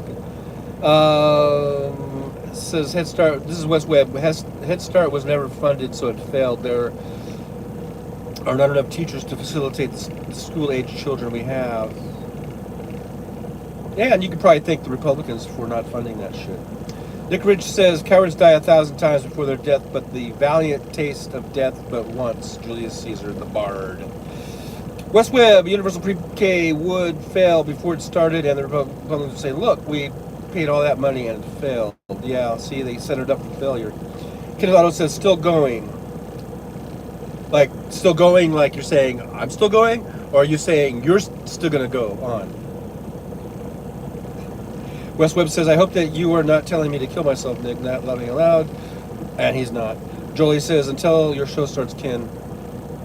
Oh, yeah. And there might be a little bit of overlap, but if everyone goes over there, that's fine. And then I'll, because I'm going to find a place to pull over, and I want to end it. Because if I just push the button, it seems like it screws it up. So I have to. It's like I have to be stopped and do it. Kid thought I was streaming later tonight. Yeah, in about an hour or less, about 40 minutes, I think. Kid thought you were still going. Keep going. All right.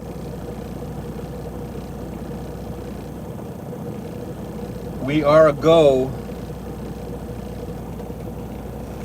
We are a go-go. Gonna drive a few more hours though, whether the show is on or not. I'll be driving a few hours more, probably till like, I don't know, I might go till 8 or 9 o'clock. Got a weird thing in my throat.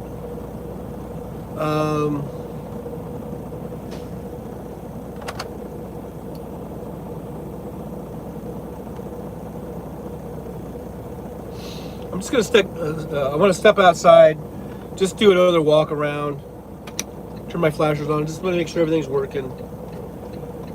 Ken says he'll be late. That's what I told him. Get in the whole 12 hours. Kiki Street says okay. Chuck in the Grateful Dead. And whatever you want, stereos looked up, but the room is pretty clean, Ken. Oh, I get it because of that. Okay, I'll be right back. I'm just gonna do a quick walk around.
All right, everything's good.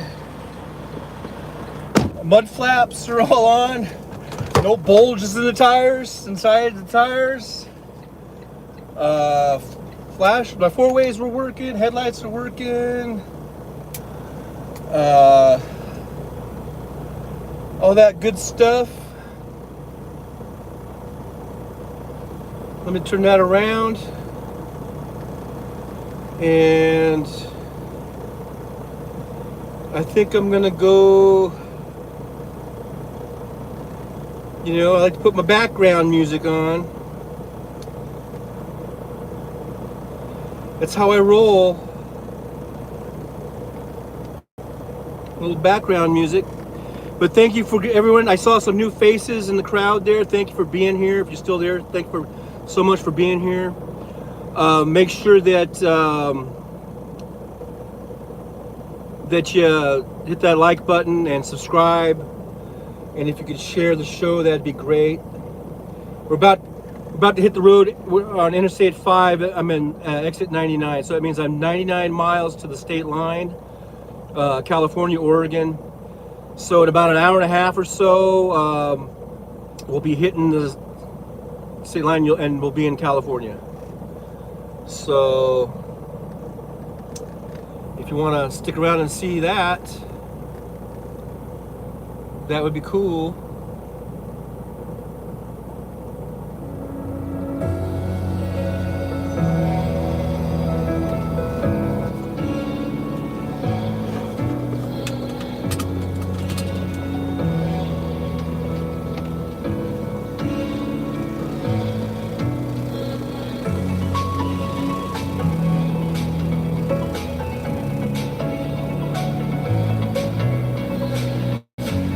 We have 1,126 miles to get to Phoenix, Arizona.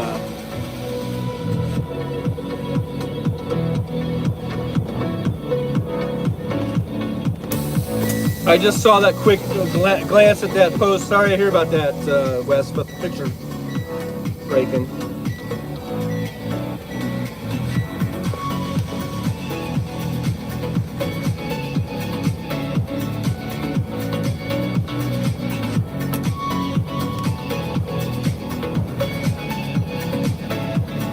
Here we go.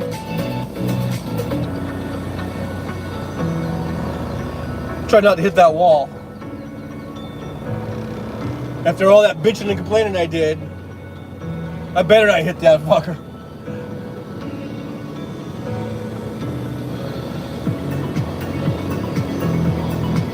I gotta come out a little far out there to make sure I don't hit those trucks I was parked next to.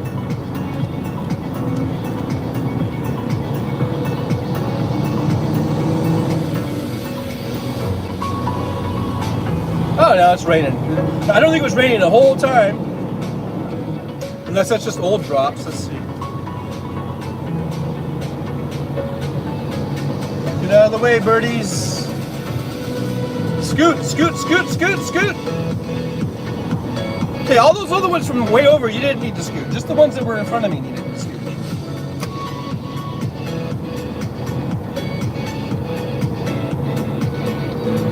Gas is $3.99 a gallon. That's the cheapest I think I've seen it in years. Thank you, Joe Biden, for lowering our gas prices and diesel prices. Appreciate it.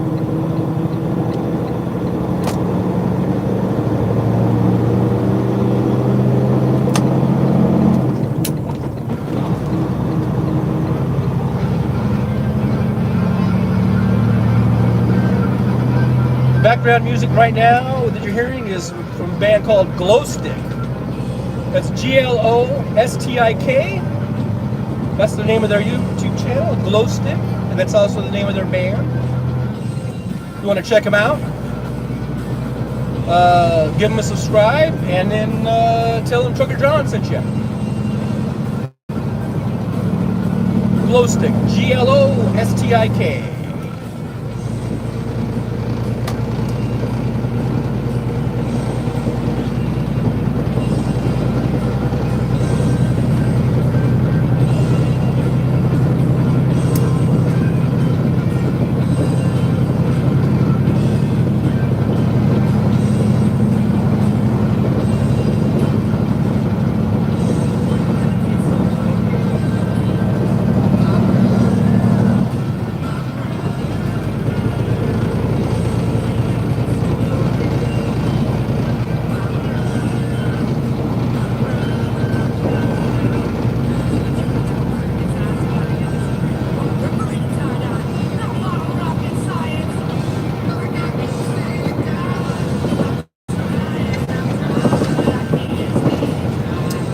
So this is part of the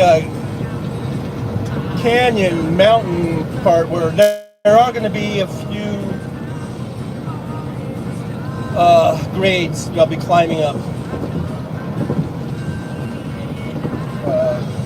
between here and basically Medford. So about the next 60 miles or so, we're gonna have some grades, probably at least a half dozen or more of the pretty steep grades to climb up.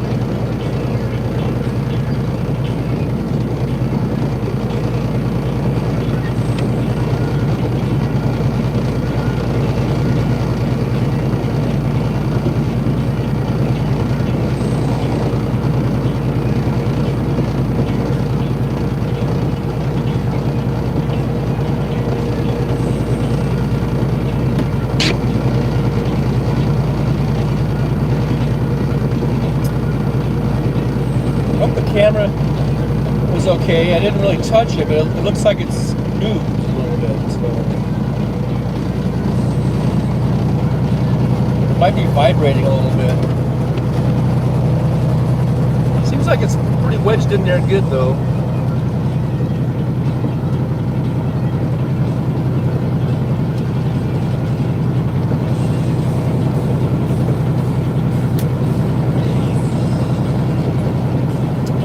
This is just south of Canyonville, I-5 South.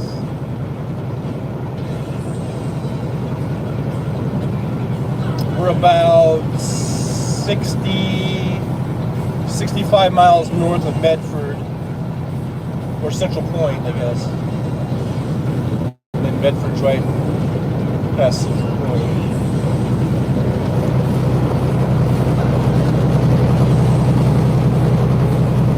Welcome. If you are a subscriber, you are a part of the. I guess we're gonna go with Trucker John Fleet. Even though I like contingent better, but it is a little bit harder word, I guess, to say. Fleet is easier. It's one syllable.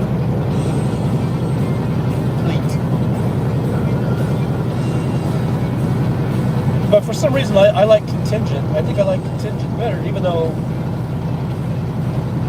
you know, it's a longer word, 3 syllables. Trucker John Contingent. I don't know. Trucker John Fleet. It is easier to say, I guess. Well, either way, you're part of the contingent or you're part of the fleet. You know, fleet kind of works because trucking companies, a lot of the time they have fleets. You know, if they own a whole bunch of trucks, that would be a fleet. Or a whole bunch of drivers, you know, it would be a fleet.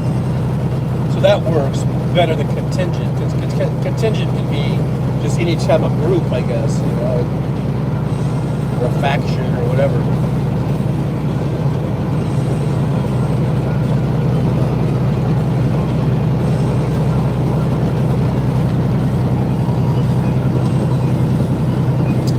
So far, the only one to give me really any feedback on that is Wes Webb. And he said he liked Fleet better. And I value Wes's opinion. He was a teacher for 45 million years. So, you know, I think that should count for something. You know?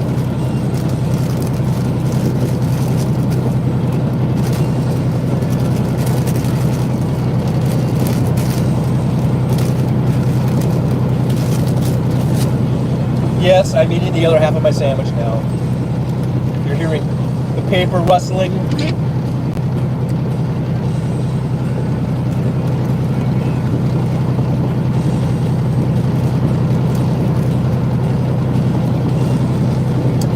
But I gotta tell you, this sandwich is really good, and that potato, or that, what do you call it, that pasta salad was delicious, man.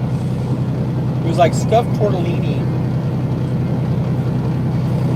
with all that like pesto and basil sauce stuff in it.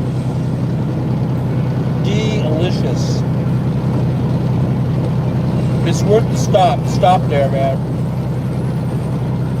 If you're ever driving up Oregon, I-5, and you're getting kind of hungry and want some lunch, just remember exit 99, the Travel Plaza. Now, if you go into the hotel casino, you're on your own, because like I said, I haven't been in there in like 5 years. I know they do have restaurants and stuff. They're probably just as good. It's because it's all owned by the same. So I guess it's all part of Indian reservation. I guess it's all owned by the same tribe or whatever. So,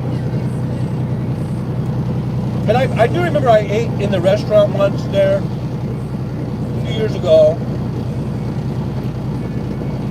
and I tried this thing they had. Oh man, what was it? It was crazy.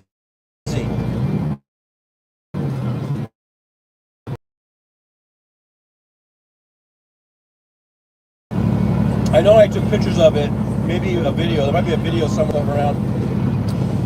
God, what was it that I ate? It was something that I'd never had before, and it was pretty good. It might have been a dessert of some sort that was like 1,000,000 calories, but I was like, fuck it, I'm gonna try it.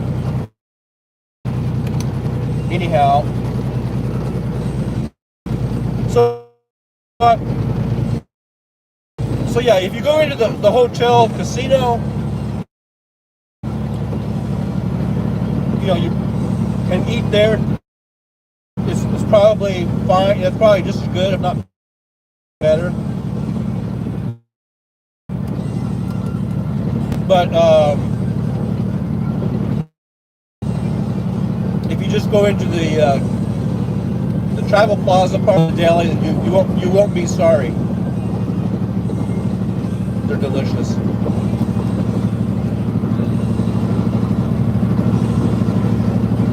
Seven Feathers. Ordered my food. I was kind of walking around in the store a little bit. They had some really nice sweatshirts and some really nice caps. You know how I like to wear my baseball caps. I was thinking about getting one. They had some really nice Seven Feathers baseball caps. But then I decided not to. I said maybe some other time.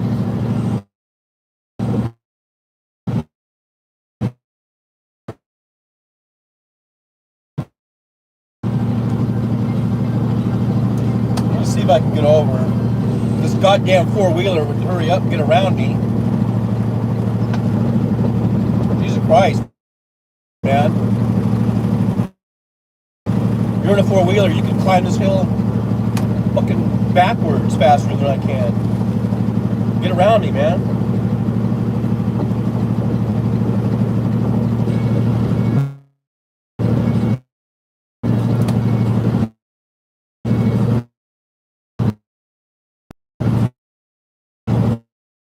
I know.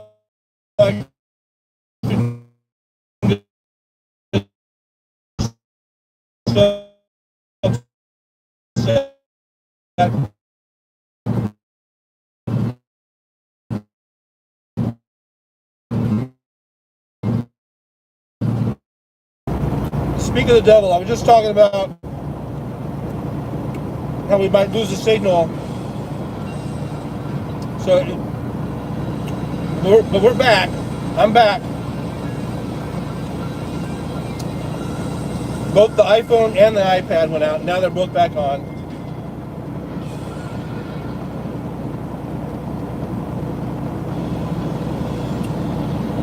I imagine this might happen 2 or 3 more times, maybe more. I don't know.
I ate that sandwich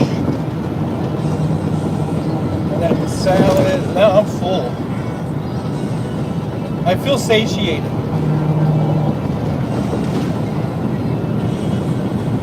And that's a good thing.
Probably bringing that out from the coast. They do have, maybe not this time of year, but along the coast up here in Oregon, they have a lot of places that have like sand dunes and stuff areas near the coast, and they rent out all these. Well, we used to call them dune buggies when I was a kid. I guess they're not really dune buggies, but you know, all those like side by sides and all those off-highway off-highway vehicles, where you can go and rent them right there. So that'd be like a cool vacation. Go get a place on the coast and then rent some of those dune buggies. I think dune buggies is an easier thing to say than off-highway vehicle or side by side or whatever.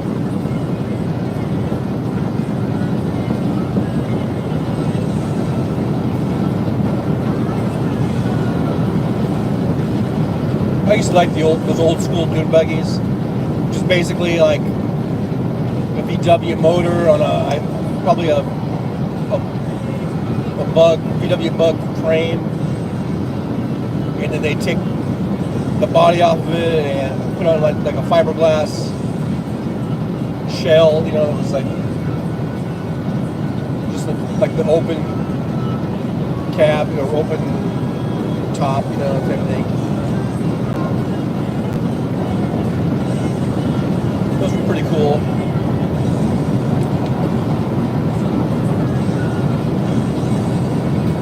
Kiki Streets, I'm sure, would know the exact phraseology of that,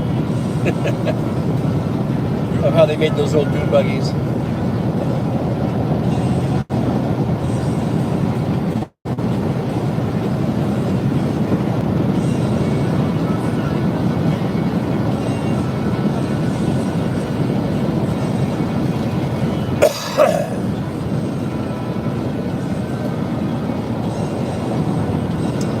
So yeah, we got another steep grade coming up.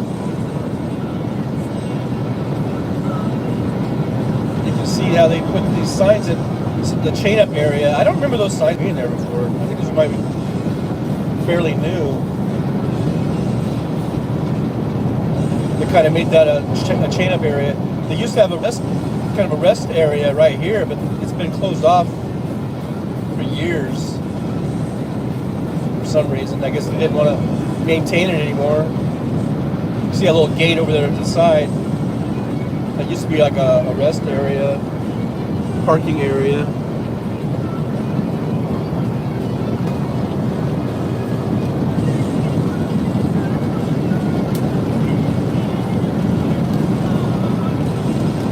And we're getting into more rain. It's on again, off again, on again, off again.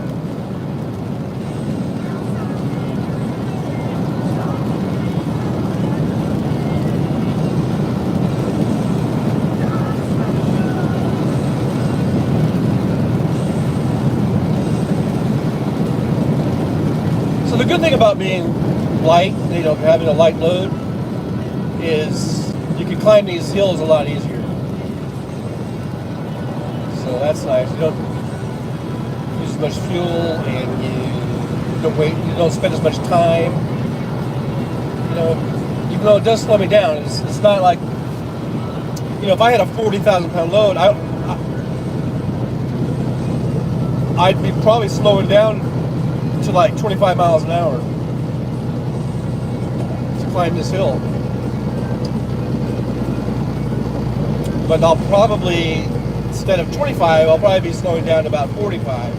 And that's a pretty huge difference. See, I'm downshifted down to 9th gear. And I'm almost at 45 miles an hour. Now I'm at 45. So I put my 4-ways on.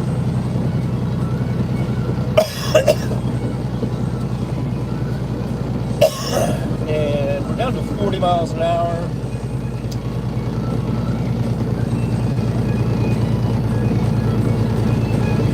We'll go down into 8th gear. I'm actually down to 35 now. If I was in a 40,000 plus load, I'd probably be going like 15, 20 miles an hour up this grade.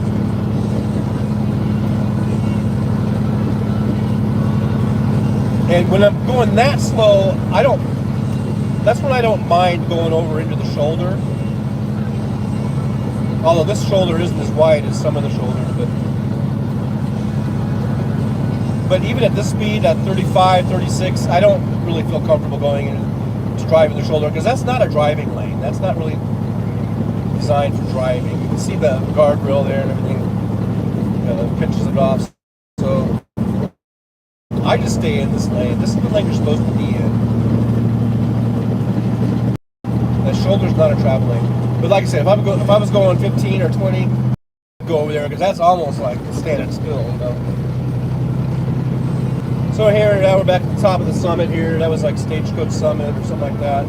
It's only like 1,900 and something feet. It looks like, you know,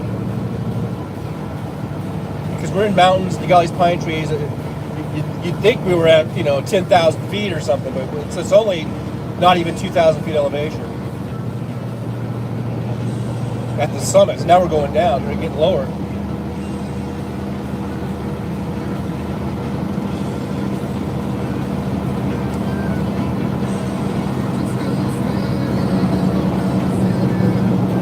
But like I said, once we get to Ashland, to that summit, that is about a 4,300 foot summit. So it's over twice the elevation as these summits that we're going through now. They're all around 1960. And I remember that one because I was born in 1960, and there is a lot of them are right around that 1960. Now, there is one that is exactly 1960. I can't remember which one it is now. Might have been the one we just passed, but I didn't notice what it said for elevation. But I know they're all around that in this part of the trip. Once we get to that state line, though, it goes up higher, like over twice as high. But that's a pretty long grade. That's like about a 20-mile grade there.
slow trucks.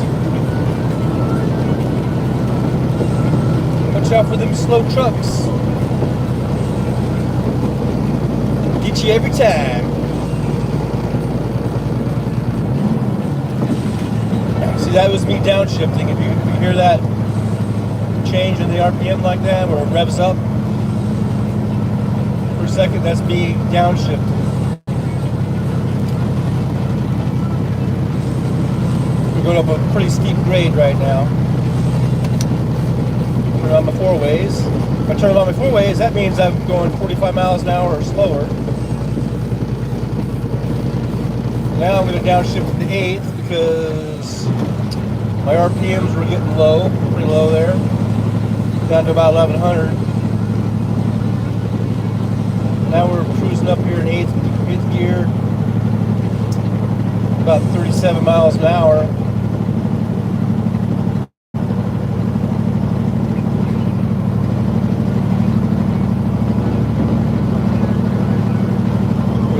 Believe me, that is a lot faster than it could be. This was a 42,000, 43,000 pound load. I'd probably be doing about 15 or 20. Probably about 20. I don't know.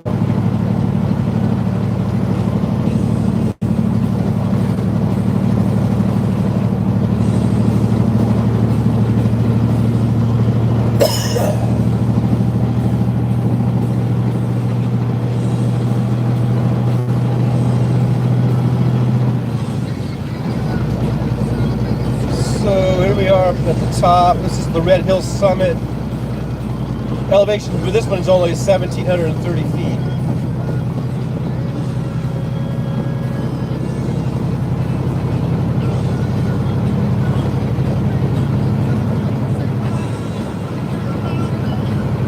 Now we're headed down on the downside there. Yeah, this one here, they got some curves, so they got the speed limit set down. And, suggested speed limit 45, but I usually just slow it down to 45. If I was in a four-wheeler, maybe I wouldn't. Maybe I would disregard that, I don't know. But in the 18-wheeler, I go ahead, I follow that. And sometimes they say 18-wheeler, you should even go like 5 miles an hour below that suggested speed. And that's probably good advice, but I kind of know my truck and I know the load that I have here. And I can pretty much do it at 45 pretty, I think, safely and easily. Like right now, I'm just coasting. I'm up almost 50. I'm at 49. And now we're back to the regular speed limit. But you can't just go by that because we got a lane closure and we're going downhill and you're in a truck. So you kind of got to say, hey, look, is 60 really safe? Should I stay back down here at 45, 50? Like right now, I'm doing like 52, 53. I feel this is safe for me and for everyone around me. So I'm just letting it coast. I got the Jake brakes on. I'm just letting it coast. I'm down in 9th gear. I'm not touching the gas. I'm not touching the brakes, so I won't burn my brakes out. And we're just cruising at 55 miles an hour. All the four-wheelers are pretty far up there. We got plenty of distance. If I need to stop or evade anything, So I think we're doing good. I think we're doing good here. I am building up speed. I'm about 59 miles an hour, but still, that's fine. Got the Jakes on. And the road's relatively, other damp, I guess, but there's no puddling or anything like that. No danger of ice, I don't think. It's like 50 degrees out or whatever, so. And you can see here, we're almost at the bottom, and then but then after that, see that bridge down there is the bottom, and then we're gonna start right back up into another grade. So I'm gonna go ahead and maybe get on the gas a little bit, try to get a little momentum, go back up into 10th gear. Now I got the pedal to the metal. Try to get some momentum for this hill. and we're not gonna quite make 60 miles an hour before the hill kind of taking over now. I got up to about 59. Oh no, I got up to 64. I was looking at the wrong dot. Okay, yeah, so we got up to 64 miles an hour. And now I got to downshift, back up in the 9th gear, about 50 miles an hour right now. And this grade might not be as bad as that last one we just did. I am at 45 miles an hour, so I'm gonna put my 4-ways on. And yeah, this is kind of a long grade, so I'll probably be going down into 8th gear here in a second. As the hill kind of catches up with us. So I'm at 1100 RPM. I'm going to go ahead and downshift into 8. Got the 4-ways on. We're just cruising along here about 36 miles an hour. I know it's like head snapping speed. Hope I don't get whiplash.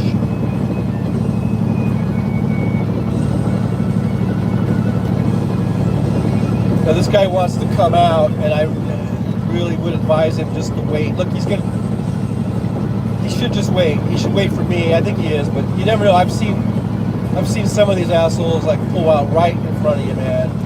A brother truck driver pull out right fucking in front of you. Not this guy. This guy's a good guy. But and I would have moved over for him, but as you can see, there were 4-wheelers that just passed me by. I'm not going to go. You know, I'm 36 miles an hour. I'm not going to go in the fast lane in front of 4-wheelers. So that guy on the side of the road, he needs to just wait, and he did. He did a good job. He waited. But I'm telling you, there are some assholes that they'll just come right on out, man. They don't give a fuck, or they have no type of I don't know, spatial awareness or something like that. So this guy, his tanker pulled over. That could be for a variety of reasons. It could be overheating. I don't see any steam coming out of his hood, or it could be he just want to take a break. Maybe he needs to check his Qualcomm or his tablet or whatever, But we're just cruising up this grade, about 35 miles an hour. I'm in 8th gear. We're at about 13.5 RPM. So maintaining. So I'll just keep it right here at 8th gear. Climb this hill in 8th gear. Get pretty close to the top.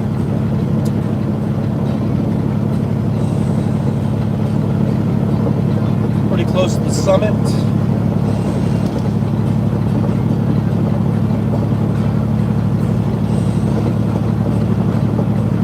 See what the elevation is. I think this one is a little higher than the last one. The last one was only like 1,700 and something. I think this is going to be another 1,900. This might be the 1960 one.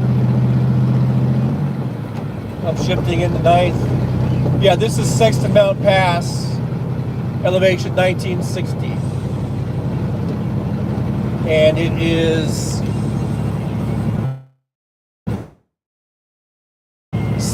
mile marker 69. So 69 miles from the Oregon-California state line. So now I'm just going to coast on down. I put it in 10th gear, but I got my Jakes on. It's a light load. I can put it in 10th and just coast on down. If I feel like I'm getting too much speed, I can hit the brake and I can gear down. Like right now, I'm going to tap my brakes. Just for a few seconds. You don't want to ride your brake. That's how you burn your brakes out. But here, I'm on the brake for a few seconds. Now I'm going to let them cool off. I mean, I could, and I'm back. We lost the connection for a second there. But we're just coasting down here, 9th gear. Coasting down about 59 miles an hour. I got the Jakes on. I'm not even touching my brakes. I haven't touched them since way back up there when I told you I was. Okay, that's how you do it. That's how you save your brakes. Now I realize there are guys and gals that are pulling 42, 43, 44,000 pound loads or whatever. And it's a much more difficult thing to do. But you got to get it under control. You got to get it to a speed, get down to a speed where you're not just riding the brake. And I know in those heavier loads it's harder to do, but you got to do it. And you might be on the brake, certainly more than I am. I haven't been on the brake for over a mile now, a couple miles probably. But you got to try to save your brakes. If you're just constantly riding, you're going to catch them on fire. I've seen them on fire. I've seen truckers going down a grade, actually with their rear tandems in flames on fire because they burned out their brakes.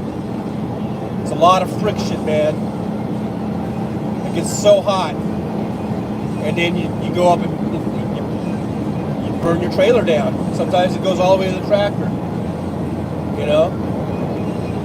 So you just gotta save your brakes, man. Okay, now we're getting down to the bottom of the hill. I just went ahead and back into 10th gear. I'm back up to 60 miles an hour. Just cruising it. We're gonna have another little grade up here in a little bit.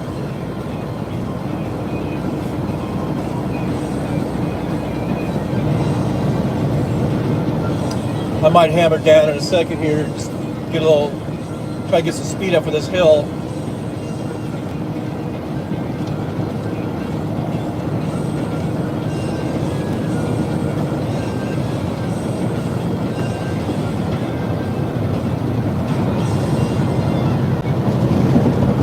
So I got the hammer down now. You know, we're gonna speed up to about 65. 66, 67. I am getting a little bit of speed here. Just getting the momentum for this hill.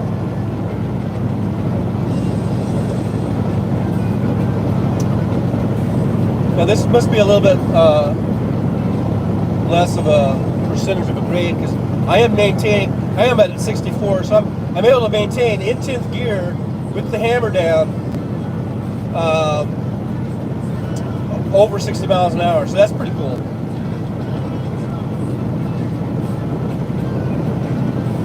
I'm not downshifting or anything. I'm going to make this hill all the way with the 10th gear. Looks like.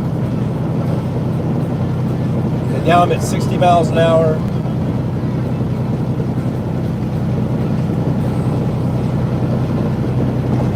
We're starting to get to the top. It's sort of levels off here, and then there's a slight little climb. But now we're at the top. I'm just cruising at 60. This guy thought he should just cut me off like that. I'm just kind of stupid. I'm going to move over for that four-wheeler on the side of the road. Since I've got an empty lane here, no one behind me. Now I'm going to move on back over. So I'm going to hammer down right here for this little. Got some more hill here. We're just cruising at 60 miles an hour, 10th gear. Everything's good. It's copacetic. Like I said, if I had a 40,000 pound load, this would be a different story. I'm only about 20,000 pound load, and I'm not even sure if it's that heavy. I didn't scale it because the paperwork said 20,000, and I know these Marshall loads are light, so I never did scale it. Sometimes they just put a number down. It could be, 10 pounds and they'll put 20,000, or sometimes they put 40,000. I've had where the paperwork and everything said 40,000 pounds, and then, so I scaled it because it said it was 40,000, and then it turned out to only be like 1,300 pounds or something, or whatever, or even less than that. So some of these things, they don't weigh them because they know it's really super light, and they just put down a heavy number. For whatever reason.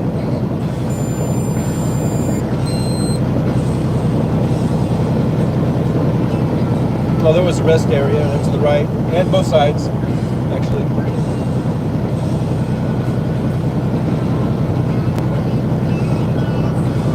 So I guess it's after 4. I don't know if Ken's on. If Ken is on, you guys go ahead and go. Go with God. I'm just going to keep running. I'm going to keep running it. But if you guys want to go check out Freedom Speech and You, be my guest and just tell them Trucker John sent you. Do a Trucker John raid over there at Kenneth Auto, Freedom Speech and You.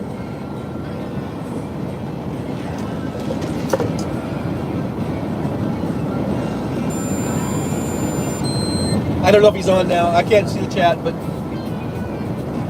if he is, go ahead and go.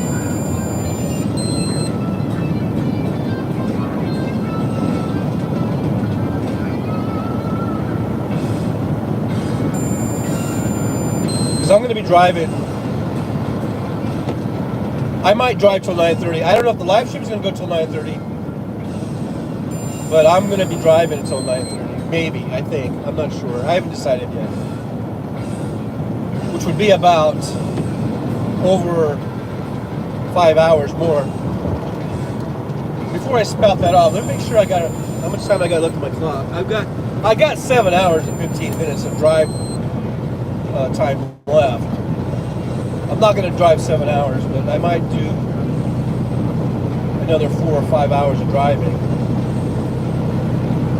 Just to make sure I get as many miles in today as I can.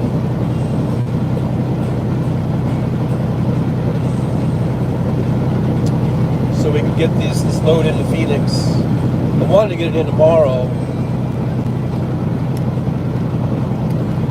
but it might be early Tuesday morning by the time I get in there.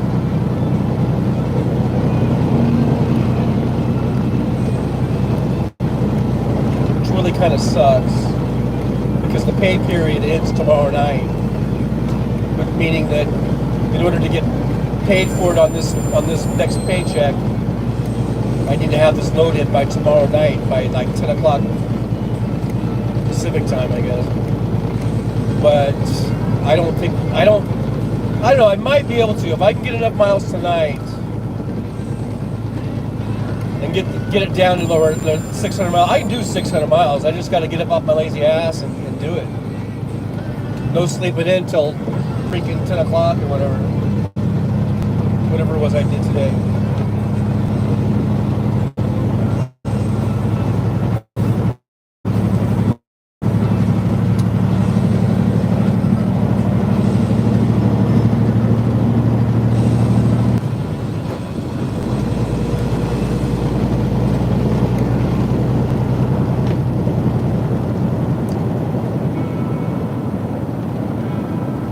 So I think we're getting close to Grants Pass, Oregon. You may have heard of it.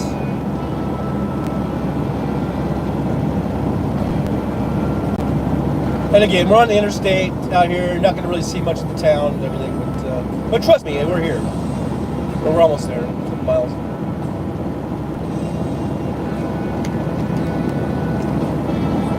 And I guess it's the Rogue River that kind of runs through there.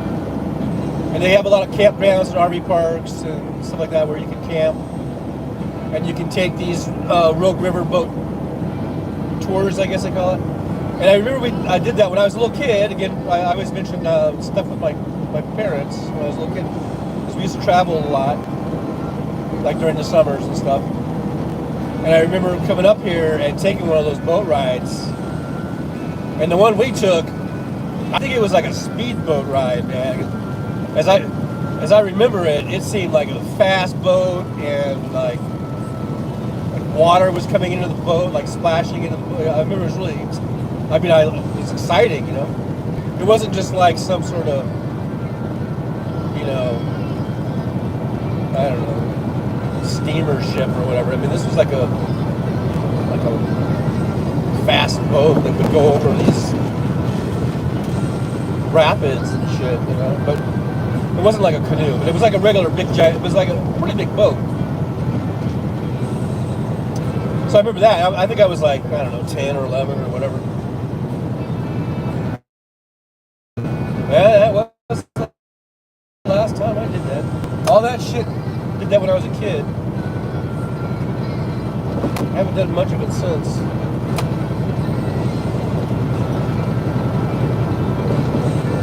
But anyhow, that's coming up. I think it's Rogue River.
So anyhow, just saying, I want to say hi to everybody who's in the chat. I don't really address the chat when I'm driving, just so you know. But just want to let you know, thanks for saying, I want to say hi to everybody. Oh.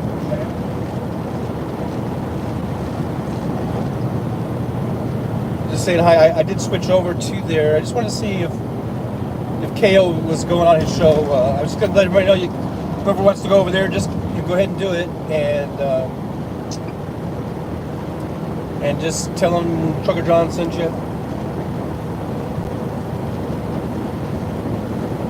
You know, don't mind me or whatever. Don't let me hold you up if KO's doing the freedom of speech and unity. He does that every Sunday. Somewhere, I guess, 4, 5, 6 o'clock Pacific time. Depends on if he's ready to go or not.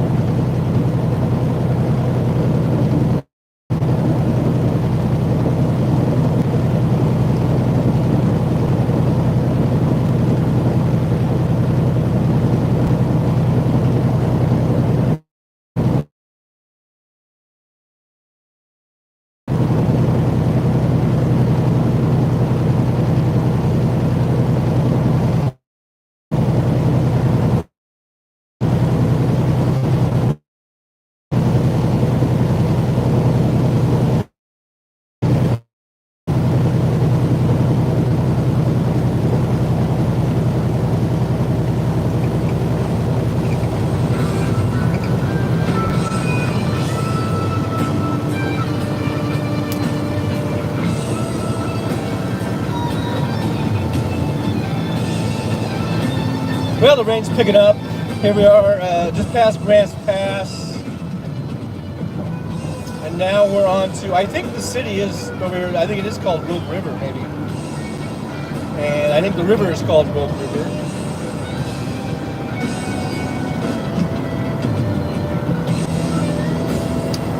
But I just want to, even though I'm not really seeing the chat, I want to say hi to everybody who's here. Thanks for coming along. Thanks for being here. It's nice to have you come along on this Sunday drive here.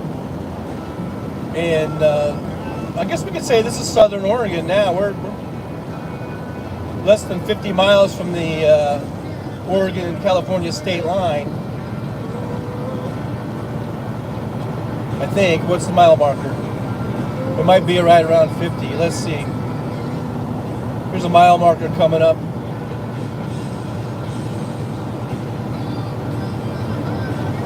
So we are at we're at 53. So we're 53 miles from the Oregon-California state line.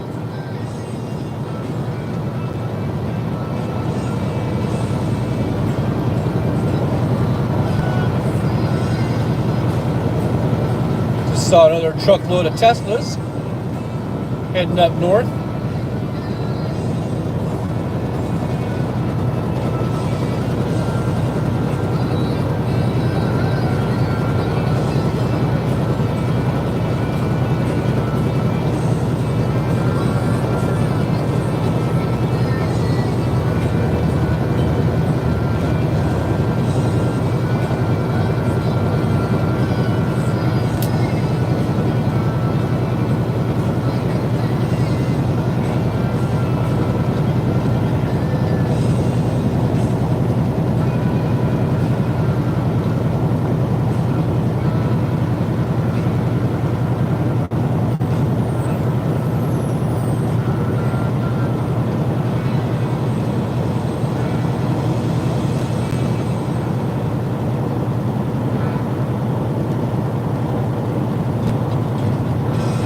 The music, I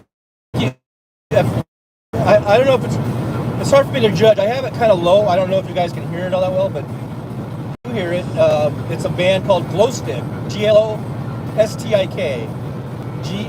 Glostik. That's the name of their band. That's the name of their channel.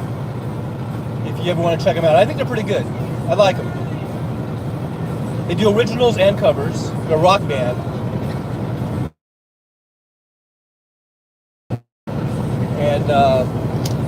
really good. I discovered them, or I guess I discovered them. I didn't discover them, but I discovered them off of Conspiracy Music and Doc Danger, whatever they call it, page, channel, music thing. They do a lot of music.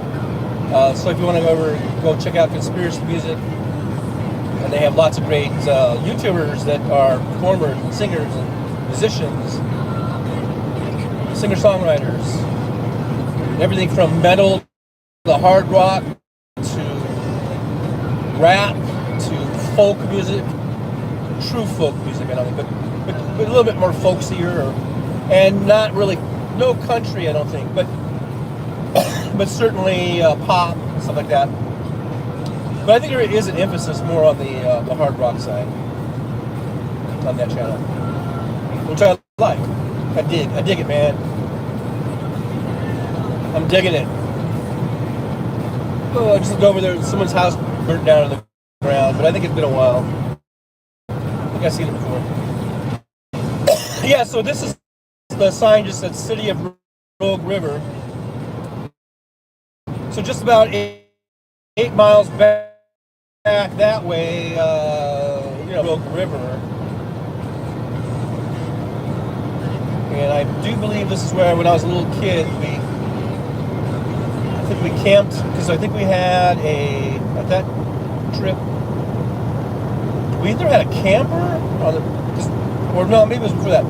We had a little travel trailer, and I think that's what we had. I don't know, we did so many different trips. Hard to remember everything we had, but yeah, I think we stayed at a campground here, or RV park, and took that Rogue River boat ride that was pretty intense, to say the least. Okay, I'm going by the lottery sign. 747 million for Powerball, 31 million for Mega Millions.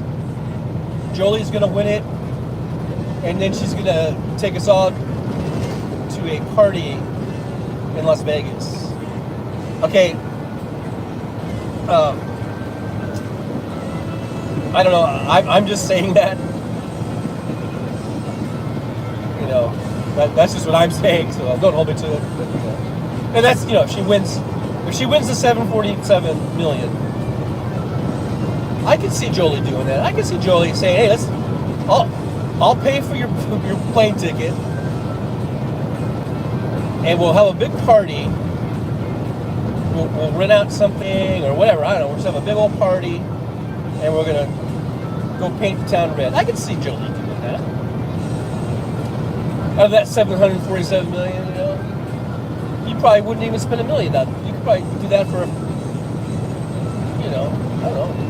I bet you not even 500,000. I bet you could do that for like a couple $100,000. Oh, here comes some speedsters, a BMW and an Audi, that think they're Ricky Racers, going down I-5 here in the rain. But okay, whatever. Those cars are pretty much, I guess, built to run in the rain. European cars, they should be able to handle it okay. So, just don't run into me, though. Just don't do something stupid and run into me. Or anybody else. I mean, I don't want to run into anybody else either. Because, this is not a racetrack. I mean, I understand that Beamer and that Audi, they're pretty well designed, and they can probably have really good tires and stuff like that. And they could run through this rain pretty good. But this isn't a close course. This is an interstate freeway where you have all kinds of different people with all different kinds of driving levels, all different kinds of vehicles, and coming up on them at 80 or 90 miles an hour, no matter how good your car is, it's still pretty dangerous. This is the public. This isn't a private racetrack. So just remember that. When you're Ricky racing it 90 miles an hour in the rain, and you've got, a really nice European designed car, like an Audi and a Beamer, yeah, okay, I understand. You guys can take these curves in the rain, at a high rate of speed, but it's not a racetrack. And we have all these different vehicles and all these different driving abilities and everything all around you. You got to take that into consideration. Have some consideration for your fellow human beings. You know, instead of just being about you and you got your car and you can go fast because you got your Audi. You know, inconsiderate fucking prick. There, I said it. I did it. I let it out. I let it all out. Not holding nothing back. Well, I might have been holding a little bit back.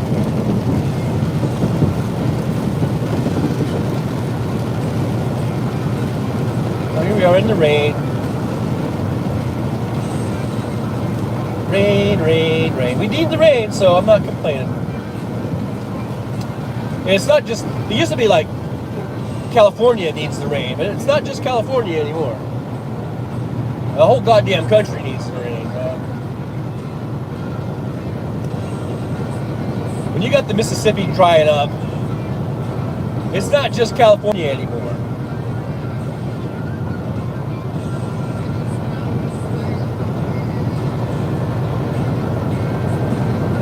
So all this rain and snow and everything, we need it.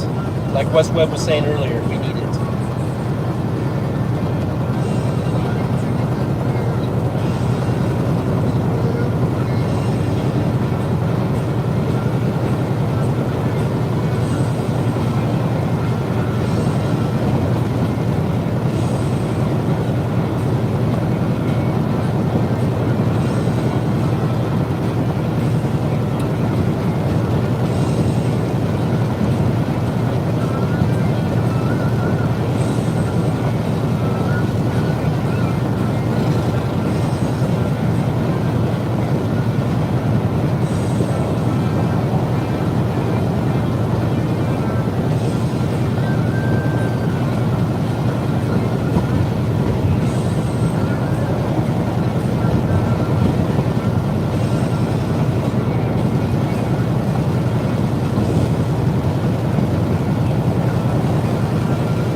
So we're getting pretty close to Central Point, Oregon,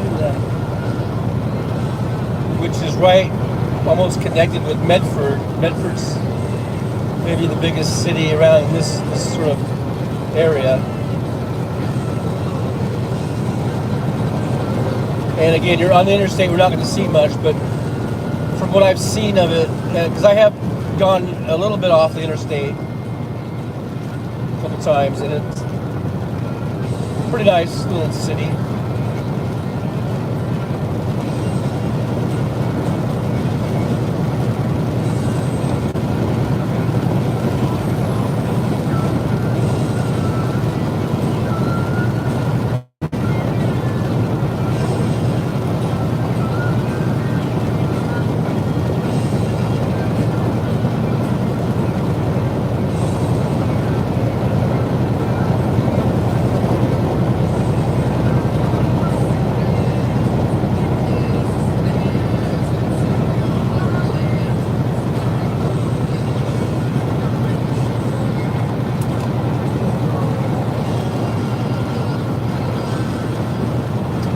There's a Tesla. There goes Kiki Streets. I don't know if Kiki Streets is still on there, but there's a Model S. I wonder if what color yours is. I just saw a red one go by.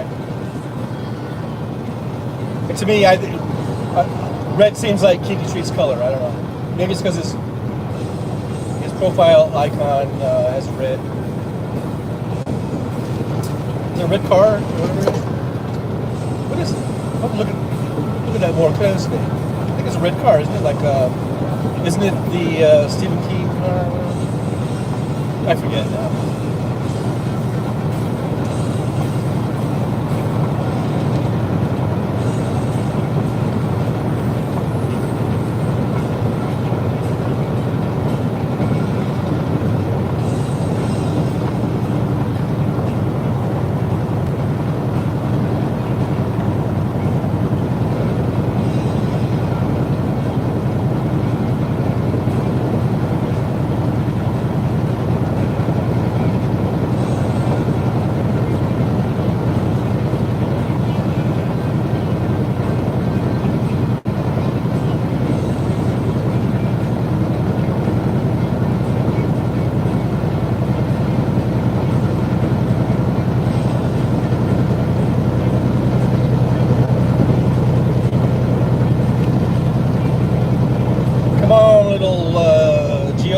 Or what is this thing in front of me?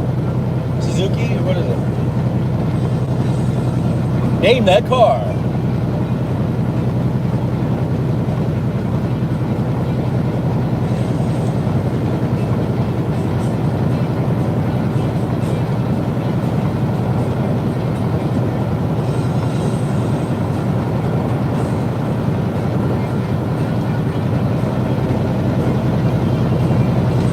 Right now he's pulling away. I can't name that car. I think that was either a Geo or a Suzuki. I don't know. There's a Tesla. That's funny. It's like a Prius and a Tesla have a baby. It would be a Presla, I guess. The all-new Toyota Presla. Wouldn't that be funny if Toyota made an all-electric car and they call it Presla?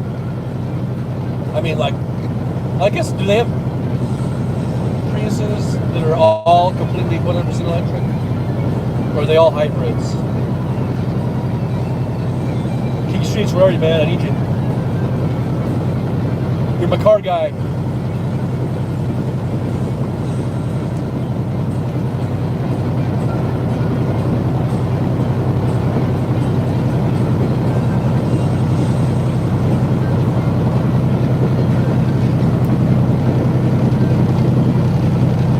Presla. That kind of cracks me up. What do you drive? I drive a Presla. It's like if you took a Prius and you like just gutted it out, all of the motor and everything, and just put like Tesla batteries and Tesla motors in there, and then you can call it a Presla.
So this is Central Point, Oregon. It's the next two exits. Exit 33 is where a Pilot is that I've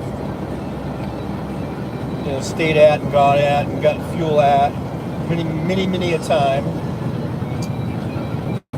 But not today, not today. We're gonna keep on rolling.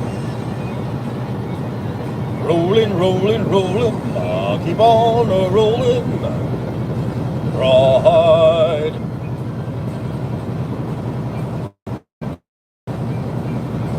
Roll 'em. Keep them tires rolling.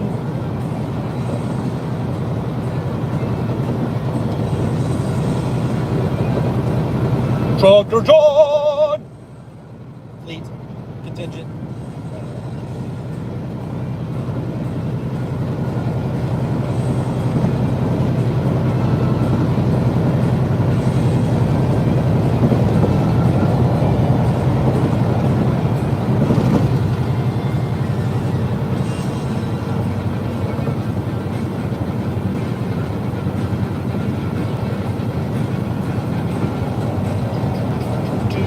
More Teslas.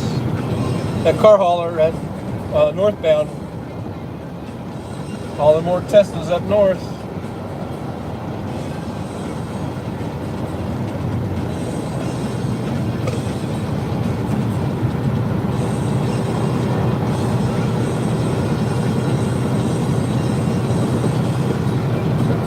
I need like a third device.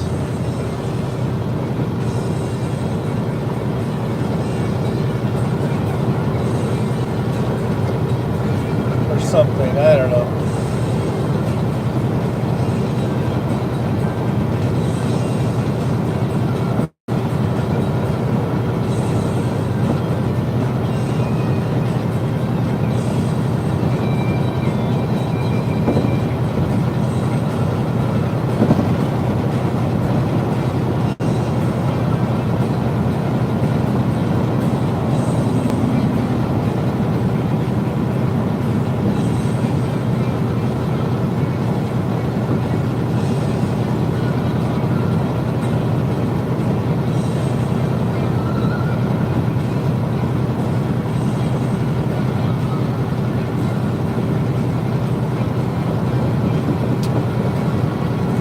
Yeah, so we're coming up on exit 33. That's where the pilot is.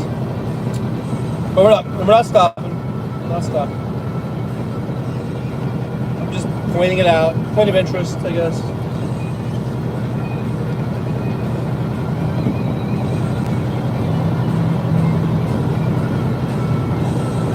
I like that little Ford F-150 there, just with the regular old cab. It's kind of clean. I'm not sure what year that was. Is that a 90s? Or would that be? It doesn't seem that old. Anyway.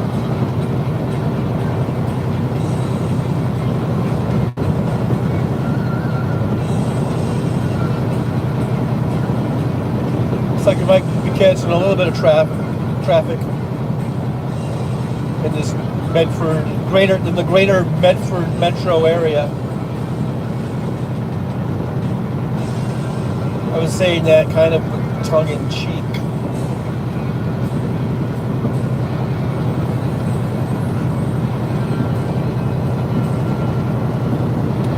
Central Point, Eagle Point.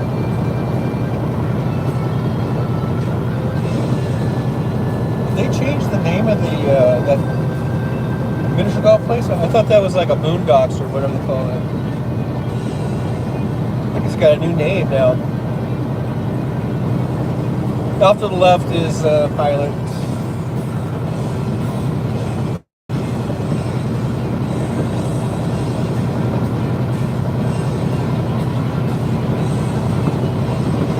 It looks full already. See, that's the thing. I got to think about where am I going to be, so I don't end up being one of those on-ramp parkers, you know.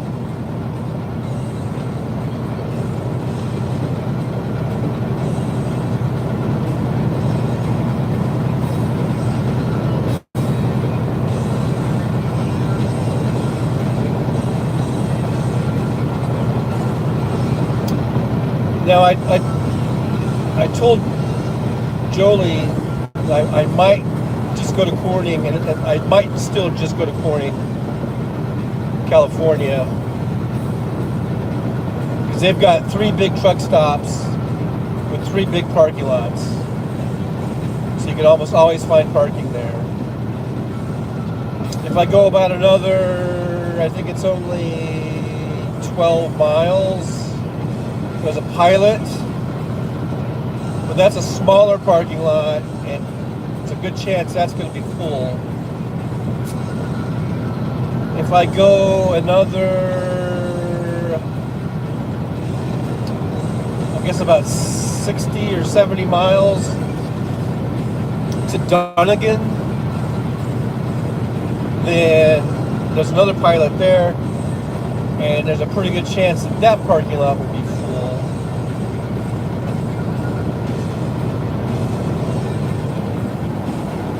So, and in between there is some rest areas that might have parking. And the only thing I don't like about rest areas, I don't really like their restrooms. They're usually, well, a lot of times they're well kept. Sometimes they're just gross. You know, and they're usually like cold, and I just don't like them.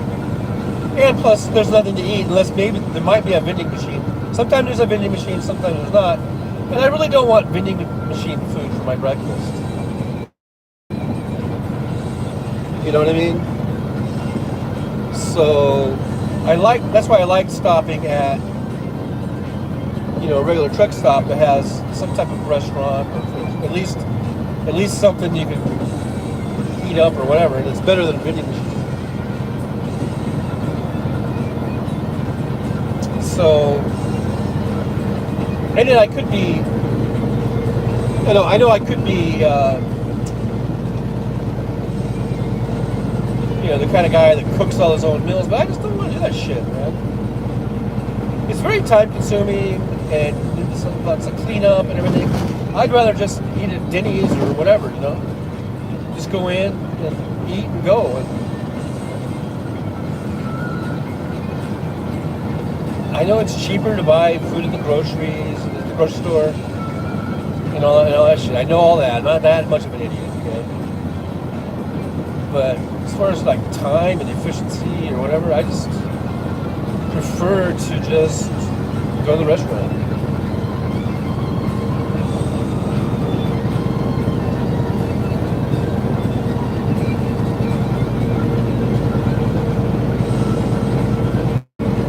So yeah, this is Medford. Lots of homeless people down by the river here, it looks like. Not lots, but I saw like 2 or 3 little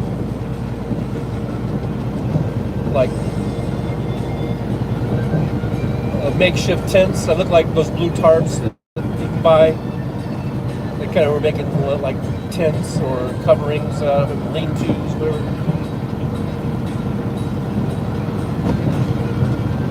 That's just, you know, FYI. That's not any type of, you know, put down or anything like that on the homeless people. If it came out that way, that's not how I meant it. I just saw it and I was just mentioning it.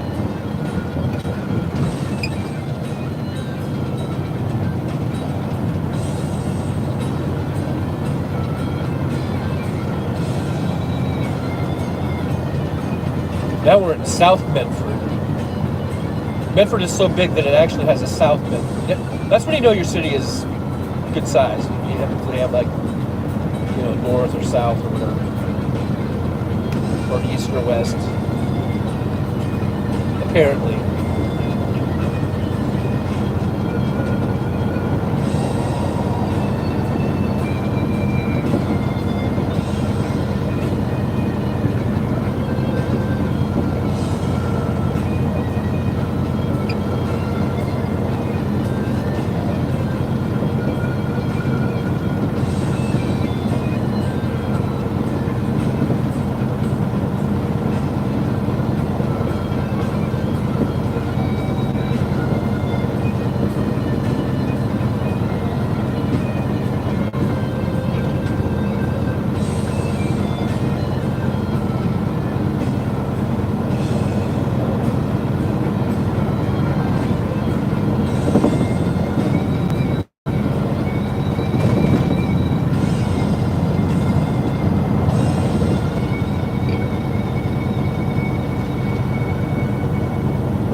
Now, I don't know if you can see, if you caught any of the baseball fields, the softball fields up to the right.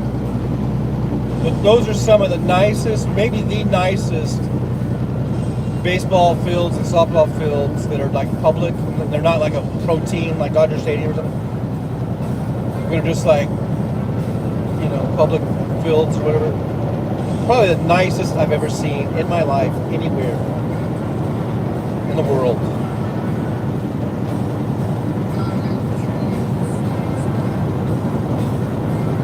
right here in Medford. Now we're almost in Phoenix. This is where I was going to stop early. I said I was going to stop before. There's a TA, or no, it's a Petro up here. But yeah, I'm glad I stopped where I did because I was getting hungry, and if I'd waited this long, I'd be like really, really super hungry. There's another carload of Teslas going up north. But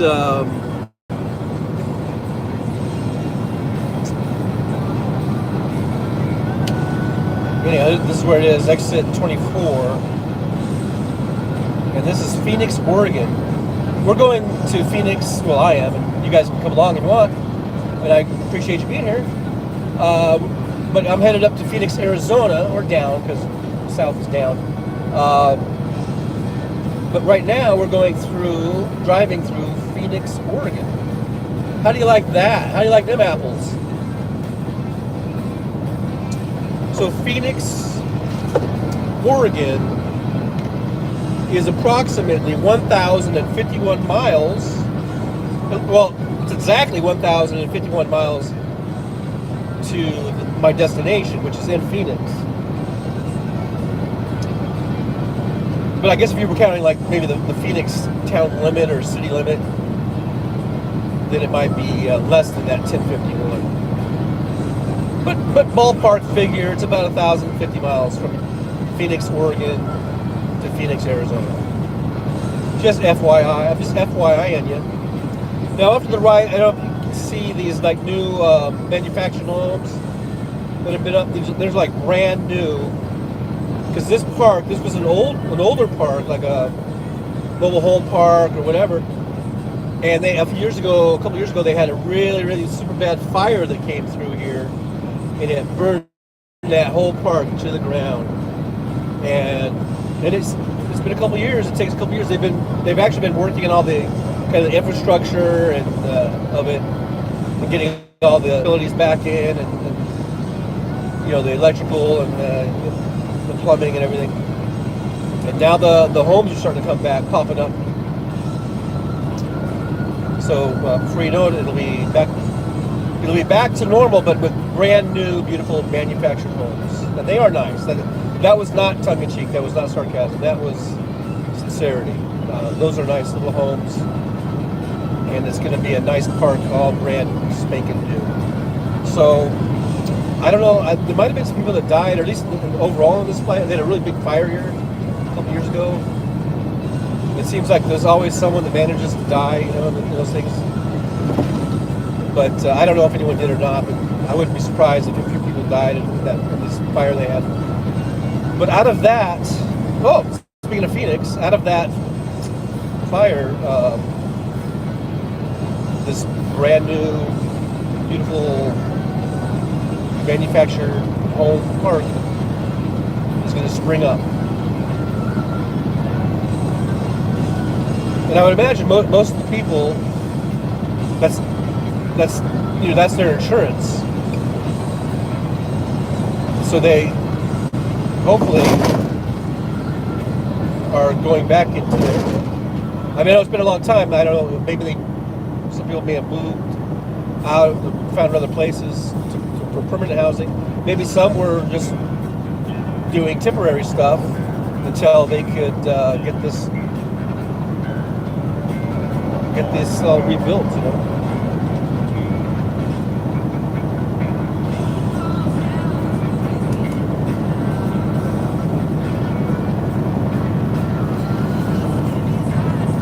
Anyhow, I just want to say thanks for everyone who's driving along with me. I'm just cruising along I-5 southbound. We are about approximately 21, maybe a little over 21 miles, because this is exit 21, so we're right around 21 miles to the Oregon-California state line. And in a few miles here, we're going to be hitting this grade, a really steep climb. That I said it was about 20 miles. I guess it's less than 20 miles because we're at exit 21 right now, which is right around mile marker 21. But it's probably at least I bet you 12, 13, 14 miles long, this grade that we're going to be going up. It's kind of similar to, remember Baker Grade out there on the way to Vegas? That is like I think that's even longer. That's about 40-mile grade. Or maybe not that long. I'm exaggerating. Probably, I bet that's at least 20. That Baker Grade. Now we do have another way station coming up here. In just a couple miles, so fingers crossed it's closed. I always just want it to be closed. I don't want to go through the damn thing. It's nice just to go around them. So let's hope it's closed.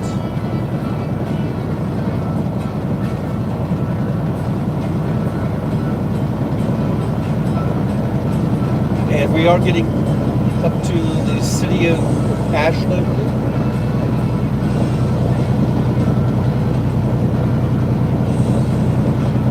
And then we've got that way station, and then just past the way station, so we start that climb.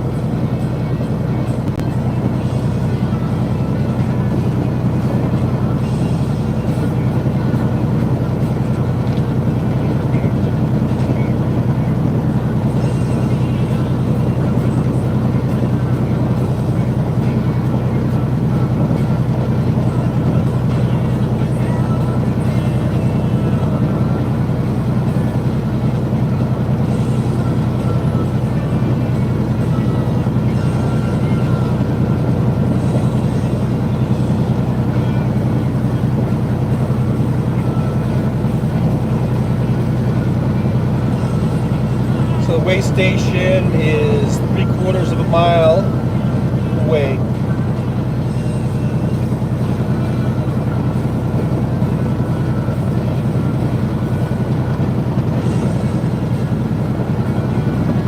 You can see the sign. I think it says what's it say? Yeah, it's closed. I saw a truck go in there, but it's closed, so yoo-hoo! I'm happy it's closed. Some of these places, some states don't do it, but in Oregon, I believe they usually keep the actual scale on with the readout. So sometimes drivers will go in there and scale their load. They'll use that to scale their load. Some states don't do that, like California, I don't think does, and other states, but Oregon is one of the ones that, generally speaking, will keep that scale on. So even if they're closed, you can go and you can scale out your truck, which I think is really nice. And that's one of the things that's nice about Oregon. I remember I was bitching about their rest areas and how poorly designed most of them are, in my opinion, for big trucks, anyhow. But the fact that they leave the scale on, so even if they're closed, you can scale out your load. I think that's pretty cool.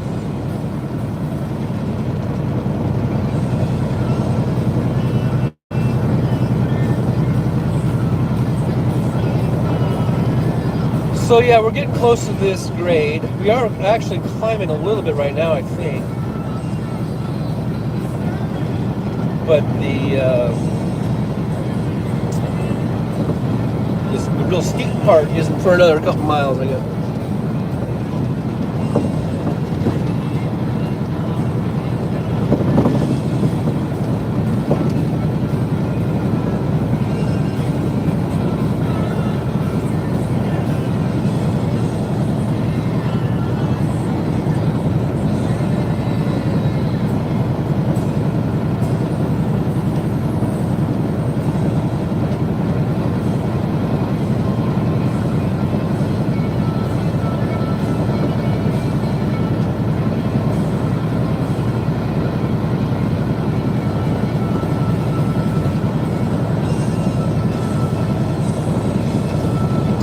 This is Ashland. Again, we're on the interstate. You're not going to see very much. I think there's some. If I look over to my right, it looks like some nice homes. We're kind of up in the hills here. It's really, sometimes at night it's all lit up. It's kind of pretty looking. It's not lit up like a big city. There's no big city skyscrapers. It's just houses that are in the side of the hill. And it looks pretty cool. Right now, it's not dark enough, and no one has their lights on yet, really. So it ain't so pretty.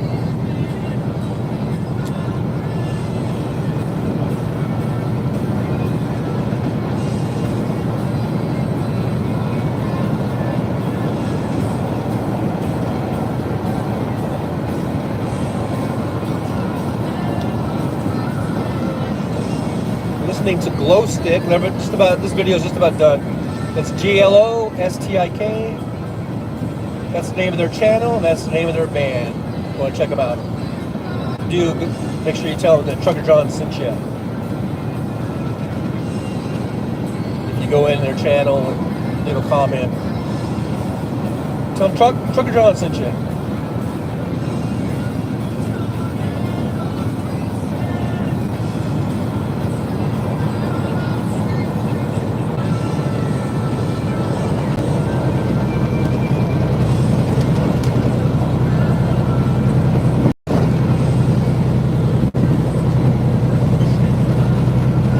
This video that we're listening to, it only has 77 views, so you should probably go view it, give it a thumbs up, and then tell them Trucker John sent you.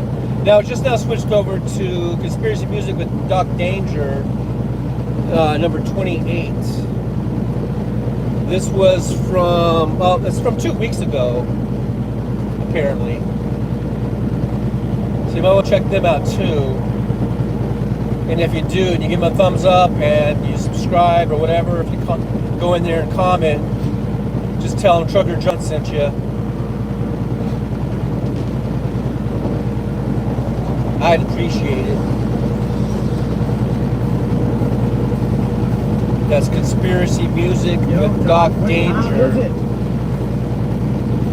know what time it is? It's time for Conspiracy. I think the channel is just called Conspiracy Music.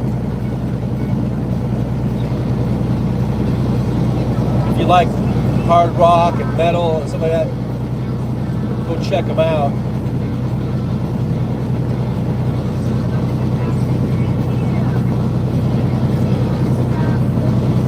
And but make sure you tell them in the comments that Trucker John sent you.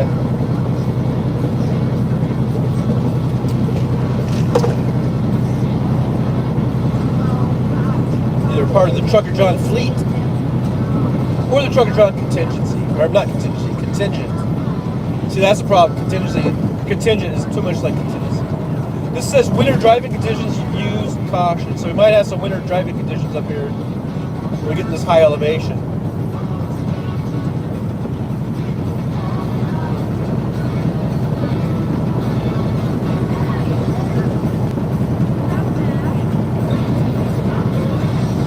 So I don't know if Kenneth Otto is starting Freedom Speech in You or not. I can't see the chat. I don't know what's going on. But if he is, and if you want to go over there, everyone feel free to abandon me. No, I'm just kidding. But when you go over there, just tell them that Trucker John sent you. That's Freedom Speech in You. I don't know if he's on right now. He was saying he might start late, but if he did start now, that would be late. But if you want to check out Freedom Speech in You, that's the name of the channel. Go over there and tell him Trucker John sent you. He'll get a kick out of that. I bet you. By golly.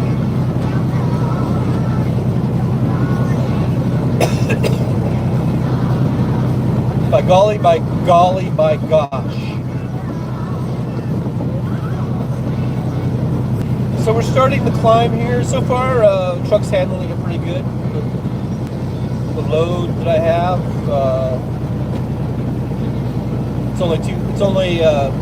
it says 20,000 pounds. It might even be lighter than that. I think it's probably, it feels lighter. I didn't weigh it because I didn't scale it.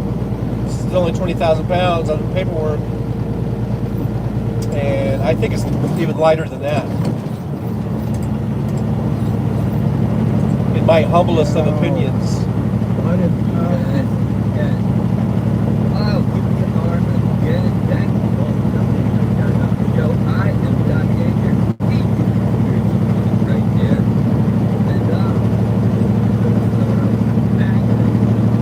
just had to go up into ninth gear. But we're cruising along here at 55 miles per hour.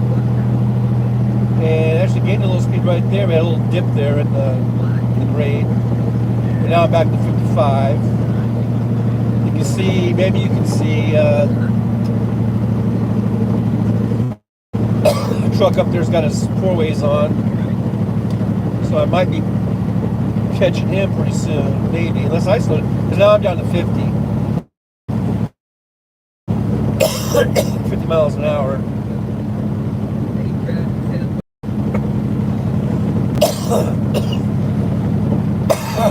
Ah, man, what's with this coughing? Yo, what up with that, bro? Now we're slowing down almost to 45, and that's where I'm at 45. That's where I go ahead and put my four-way on. And see, this is a pretty wide shoulder, so if there's a truck that comes up behind me and needs to go around, I might dip into that shoulder for a little bit. But see, I don't like how now I'm down into 8th gear, going about 35 miles an hour. Then I don't like how the that K rail comes out all of a sudden, and then you gotta squeeze by that. So that's why I don't like going into the. That's one of the reasons why I don't like going into the shoulder. Because then you got to deal with that, and then you got to really be on the lookout that there isn't a parked vehicle, because there have been on this highway, this section of the interstate, not too long ago, where a driver was going up the shoulder, and there was a family in a car that was parked on the side. They broke down or something. He smacked right in him. I think he killed every single one of them. It was like 5 or 6 people. So that's the real reason why I don't go into the shoulder. But if there's a long enough kind of straightaway where I can see and I got good vision, and it's wide enough, and if I feel like, I want to do the guy a solid who's behind me, then I'll scooch over there. That's if I'm going like 20 or 25. Like right now I'm doing like 43, so which in 18-wheeler upper grade, that's like I'm like in a Ferrari right now, like I'm blazing down the road here.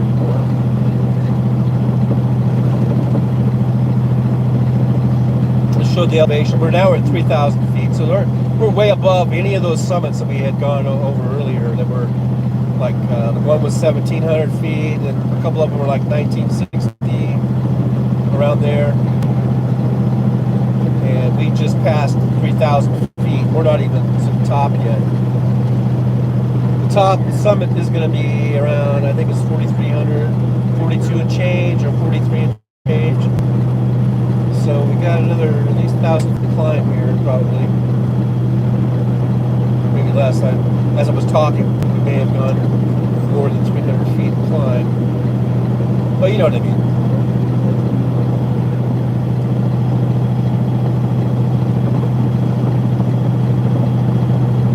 And for anyone who is new or just popped in here, we're on the I-5, Interstate 5 here, southbound. Just a few miles now to the state line, the California-Oregon state line. I think we're at, what's our mile marker? Here it is here. We're at mile marker 8. So we only got 8 miles to the state line.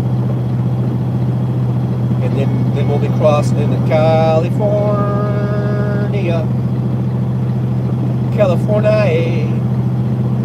Now I'm going to go around this guy. He might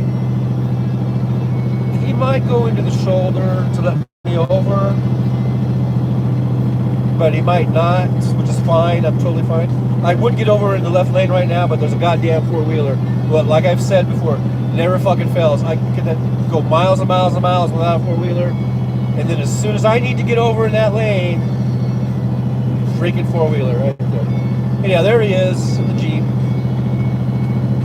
So I'm gonna probably go over now. It looks really, really clear. I don't see any four-wheelers for as far as my eye can see. But sometimes that's, you know, you get over and because you don't see any four-wheelers, and you think you're not cutting anybody off or anything, and then the next thing you know, there's a goddamn four-wheeler right there, you know, behind your ass, you know. But not this time. It's still, I'm not blocking anybody. I'm just getting around this guy. I'm gonna give him a friendly wave as we go by.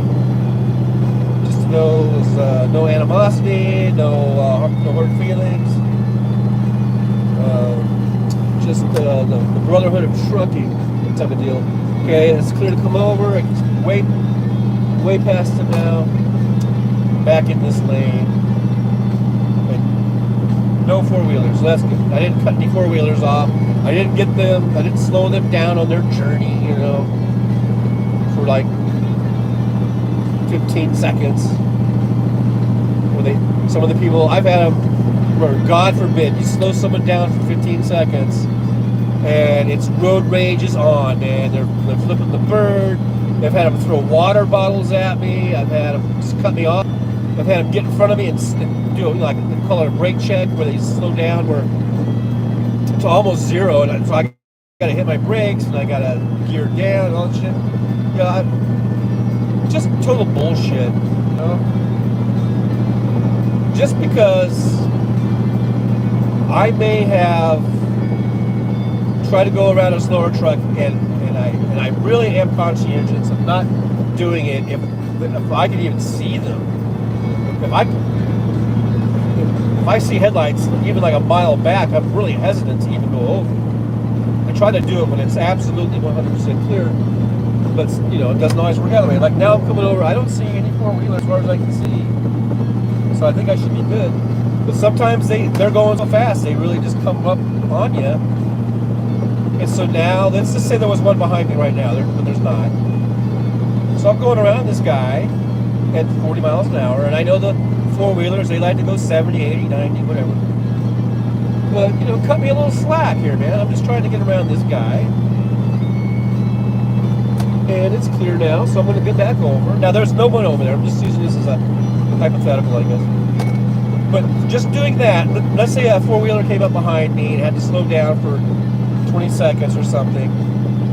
My God, some of them have almost risked their own lives trying to, you know,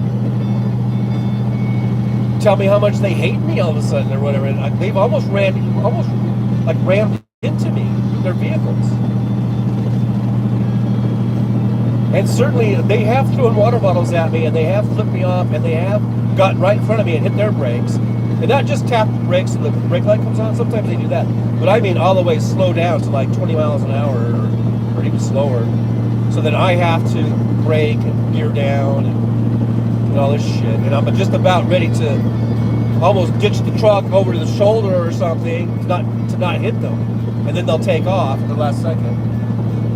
I've had to deal with all that shit. And every truck driver out here has dealt with it. So I am very conscientious of it. I try my best to not get in that number one lane. Unless, you know, I try to make sure there's no one coming. There's no cars back there. But then sometimes they just come up on you, man. And maybe it's taking you a little bit longer than you thought it was to get around. And like I say, if you're going 30 or 40 miles an hour and you got a car that's going 80, they're going to catch up to you pretty quick. You know, it's like, if train A does this and train B does that, right? So, anyhow, here we are at the summit. We are at the summit. This is the Siskiyou Mountain Summit elevation, 4,310 feet, highest elevation on I-5. 4,310.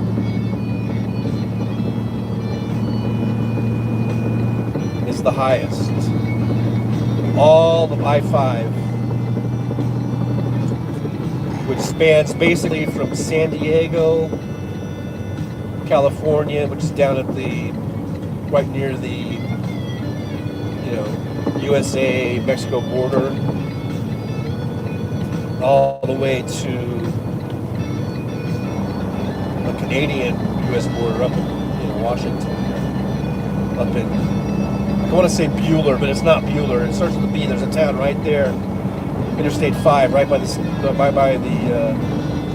border there. I can't remember the name of it for the life of me. So now we're going down this grade. It's a pretty steep grade going down.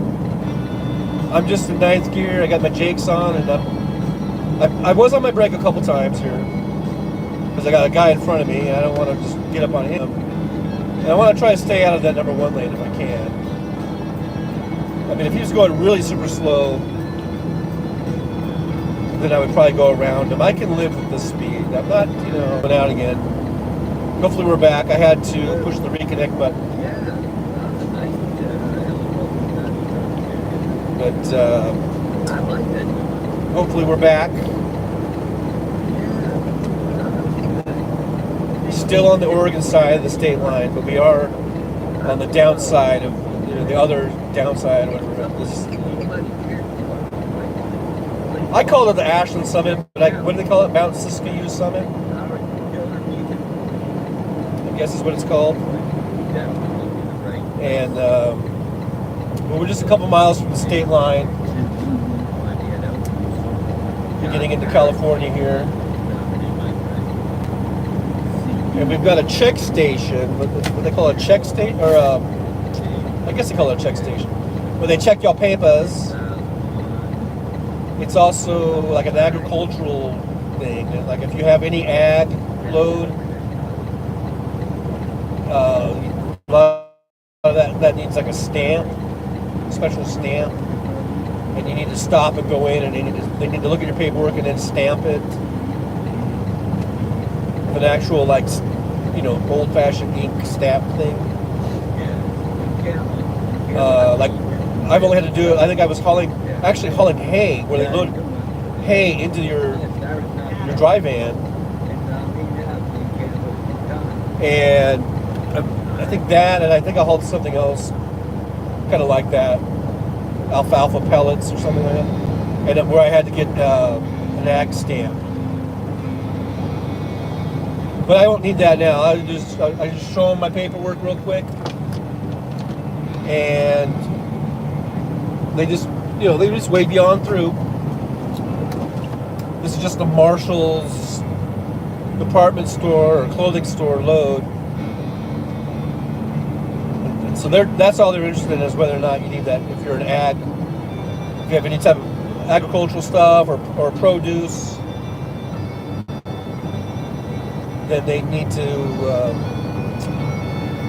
check your paperwork. And they used to, now I haven't had this happen, but when I first started driving back in 2004, I remember, I think it was a Walmart load, but in the very back of the Walmart load, they had like a box of lemons and a box of limes and a box of avocados or something. And even though the trailer was sealed, they have to break the seal, and I think they took one of each, and they cut them up, and they just examine them, I guess, make sure there's no bugs in there or something, and then they let you have they sort of bag it up for you, and they let you have that, like, because you can't, and then they had the paperwork, because they reseal it in their own. This is like in Arizona. It was like the Arizona Port of Entry or ADOT or what it was. They have their own little seal, so they reseal it, and then they stamp it, and then it shows that they opened it, and then they examined that produce. But that happened before. I don't think that ever happened to me ever again. Maybe one other time, and it was right around that same time. And that was it. I've never had them do that ever again. But I don't really haul those grocery loads and stuff like that. Most of the stuff I have is just, what they call a dry load or whatever. It's just not perishables. That was in 2004. The trainer, he was so we were doing those reefer loads and stuff from Walmart. But and then I didn't do any reefers again until 09, I think, where I was driving with Prime and Prime Inc. as a lease operator. And it was really, like I said, that was a really bad experience. I don't have good memories of it or good things to say about it. Maybe Prime Inc. is, for some people, maybe it's good. But for me, it was shit, so I got out of it. But and that was reefers. But I don't remember ever having that thing where they break the seal and like cut open stuff. Well, maybe they did. I don't know. But I don't really remember. That was 09, and if it did happen, it was only one time. If it happened a lot of times, then I would remember that it was going on. But if it happened, it might have happened once.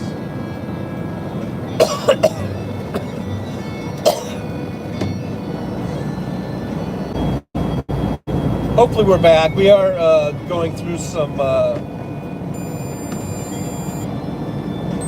buffering and stuff. We're in these mountains, everything, so it's going to happen. But as I was saying, we are in California. I just forgot to mention it, but we passed it a couple miles, the state line. You might have seen it when I was blathering, unless we were buffering or something. But you want to kind of be careful on this grade if you're in a big rig or even in a four-wheeler. I have noticed a few times, not every time, but a few times over the years, a CHP officer will be stationed up down at the bottom of this hill. And so you kind of want to watch your speed, you know. And we are close to the that check station, and so I think and there are CHPs there, and so I think they just cruise out here just for something to do. Anyhow, I'm going to grab my paperwork, get it ready, because I'm not too far, a couple miles from it.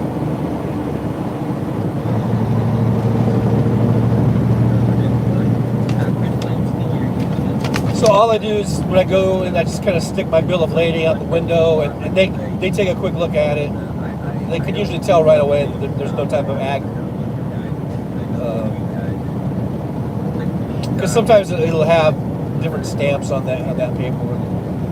But then there are some that need to kind of take a look at it. But it usually just takes like a couple seconds.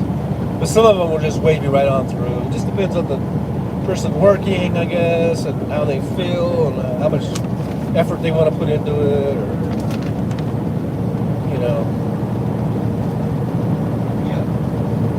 what they're feeling. If they're feeling it.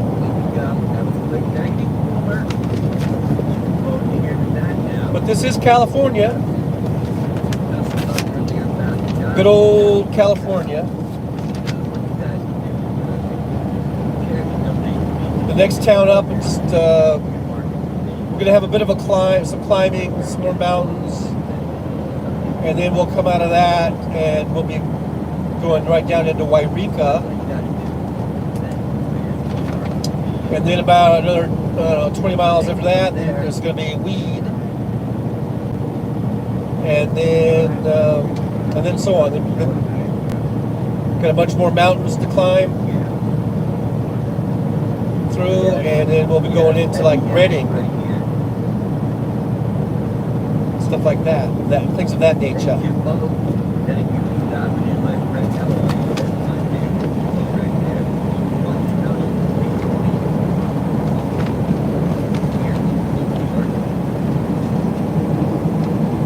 So we're coming up on it, on this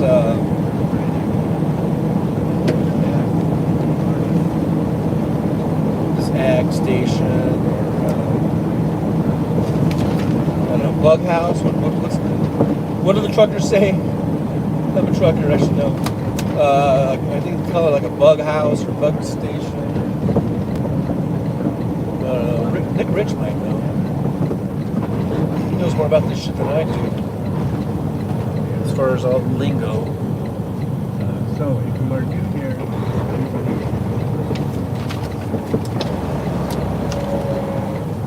So, unless you ever thought what it looks like.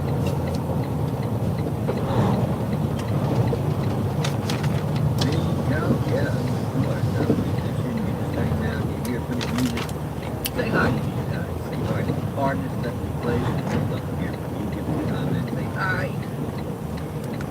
But this is the Hornbrook Agricultural Inspection Station. So that's where, you know, like if you're in a four-wheeler, even they'll ask you if you have any fruits or vegetables with you or whatever.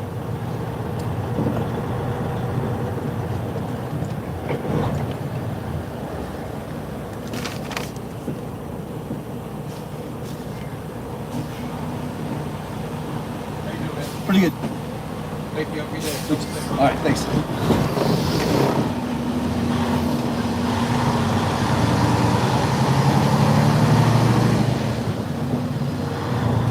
We made it. We passed through.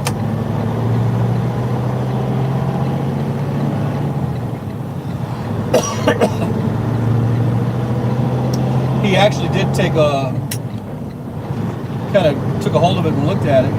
This bill of lading is a kind of a weird looking one. So I could understand why you might have to take a look at it. It is a weird one.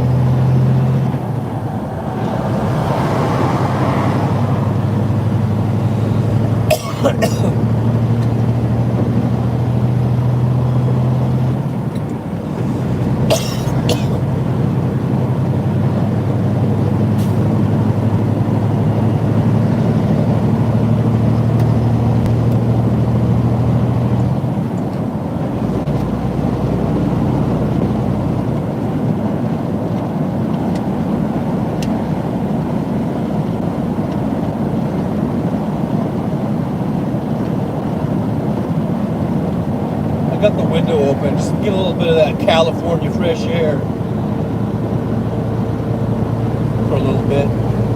It's 45 degrees outside, but it feels nice. It feels good to breathe California air again.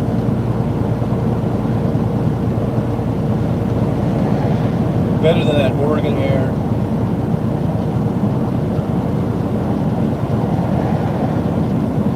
It's got the best air in the world.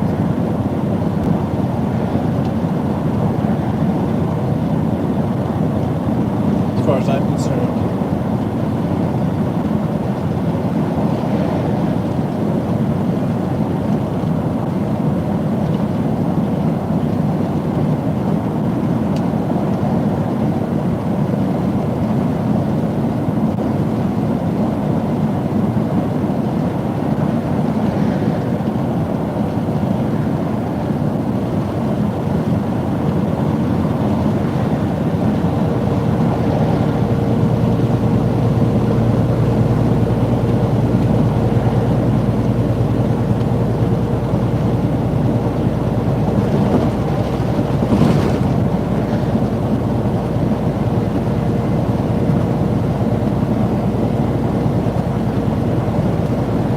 So there's a rest area coming up here. We've got, we're going to be crossing the,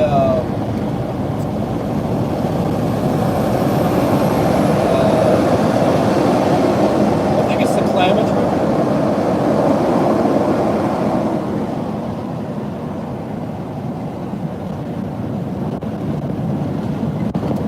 And the cool thing about that rest area is that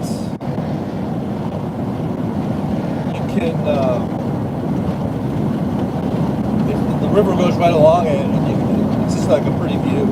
I guess you could walk down to the river if you wanted. There's kind of a steep embankment, but there are like sitting areas. You can just sit up there and look at the river.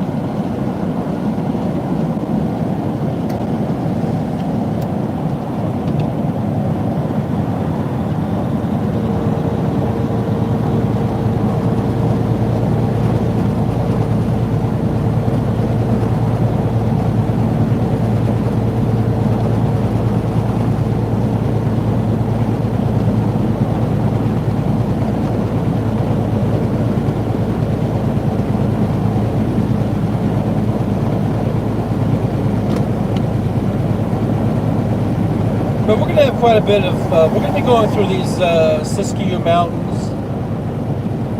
And we're going to have quite a few mountains to climb through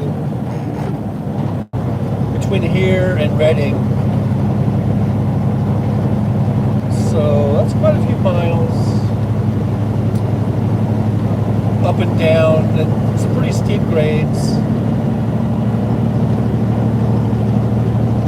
But then once you get to Redding,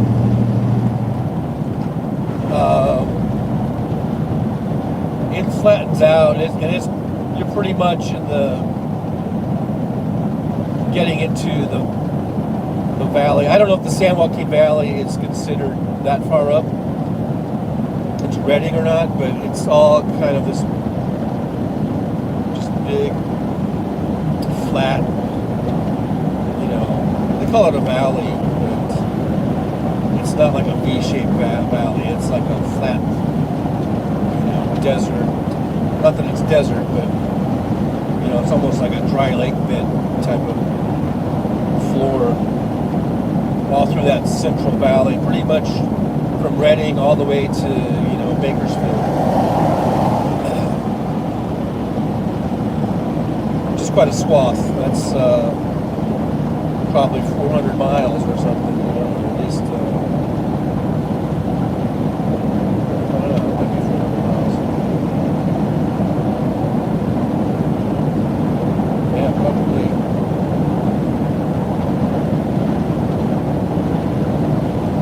So here's what the exit is for that rest area I was talking about. We're going to be crossing this, I think it's the Klamath River. And it's kind of cool if you go to that rest area. It's kind of picturesque. And it's a good place to, if you're tired of driving, and you see all the pine trees there, that's where the rest area is. It's kind of a relaxing kind of, I've gone there a couple times and stopped. Look at the river, and you can hear the river rushing by. As it does go by, it's almost like a rapids kind of thing there.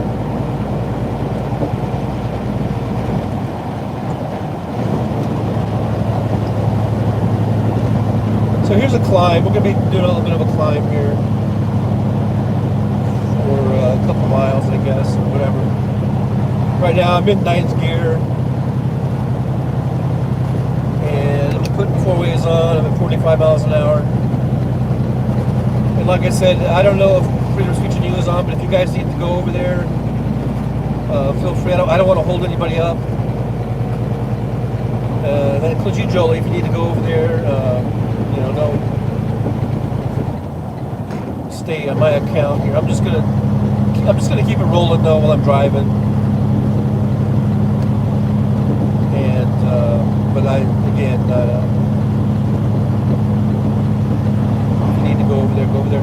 But if you do, just make sure you go in there in the comments and tell Trucker John sent you.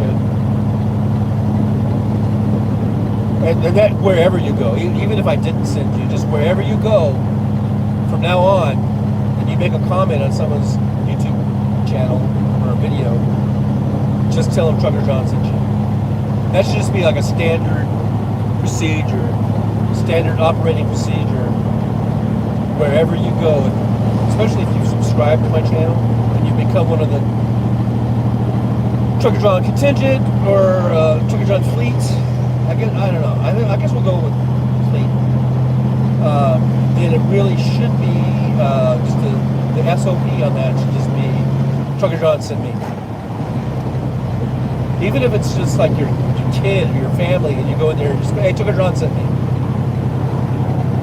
You're gonna go, what are you talking about, Dad? Or whatever.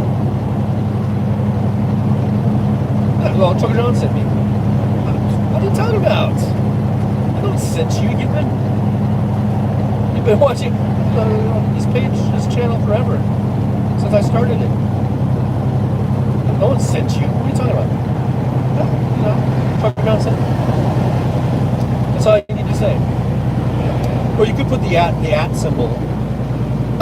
Yeah, you should probably put the at symbol before, to do that, so it'll highlight it. And then if they want to click on it, they can click on it. And then my trap, my snare, is set.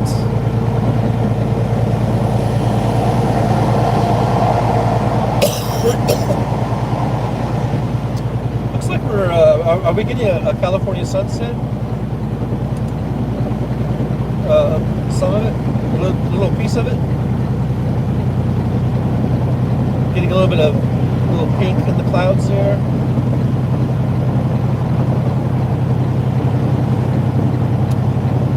Now there is going to be a pretty shot. We'll see how it comes out here, but once we get past this summit here, I think this is the one, and then we're going to be going down into Wairika. But there might be a really cool shot of Mount Shasta. So if anybody's thinking about doing any screenshots, wink, wink, nod, nod. There's one coming up here of Mount Shasta. I'm not sure what it's going to look like. I'm not sure what, how much this is going to capture it. Just throwing it out there. Just be on the lookout. Bolo. We got a bolo on Mount Shasta coming up here. And a few mementos.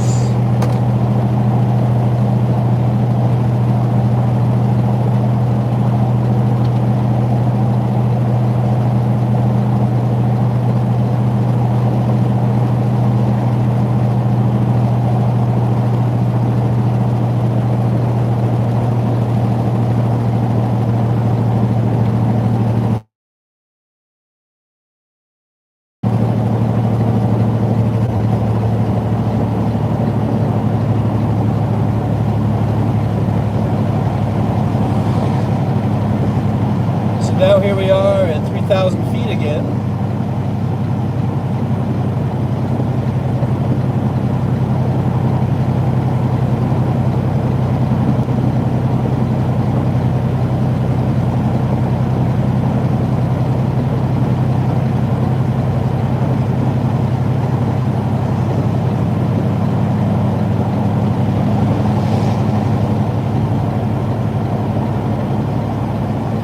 And here's the summit. This is Anderson Grade Summit. Oh, I couldn't see the elevation, but it was probably just over 3,000. I don't think we're at 4,000. I think it was like 3,600 or something. I couldn't see the thing because now we're back to 3,000. I don't think that was 1,000 feet. So I don't believe that was over 4,000 to that summit, but it was probably 3,600 feet or 3,700 feet or something.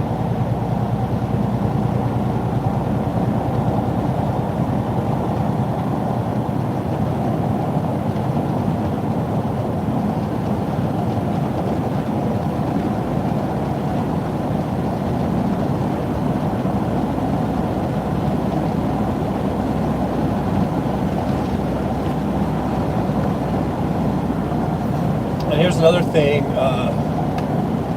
So they got traffic info on AM 1610. I think it's just about this thing that they've been doing forever, about this run road.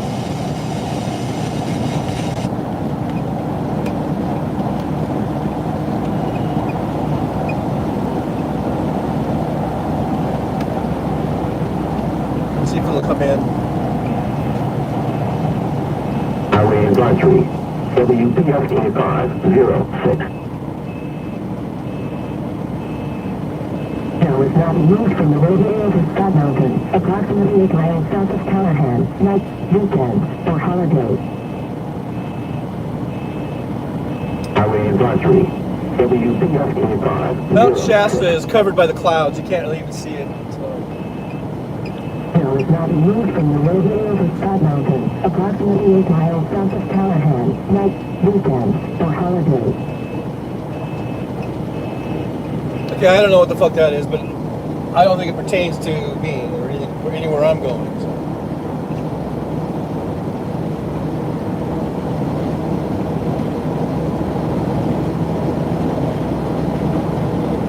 But we'll be coming up on Wairika, California. Just a few miles here.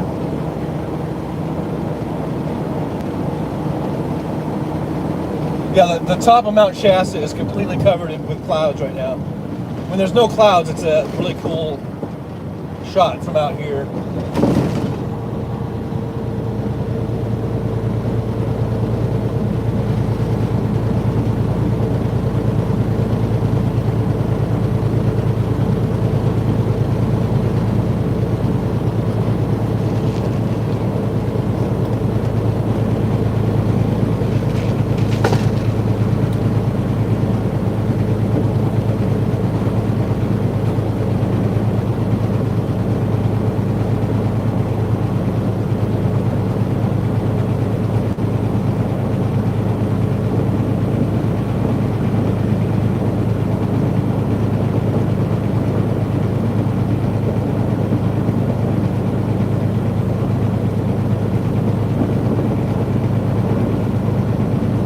There's the sky getting all lit up.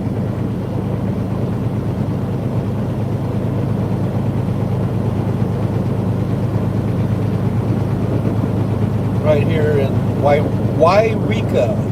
Why not? No. Name of the town is Wairika. It's just spelled Y-R-E-K-A. Wairika. So it's funny when someone says Wairika, I say why not? Okay. Well, we just passed the Wairika city limit sign, so we are in the city limits of Wairika. Why not? Wairika, why not? Is the next 3 exits.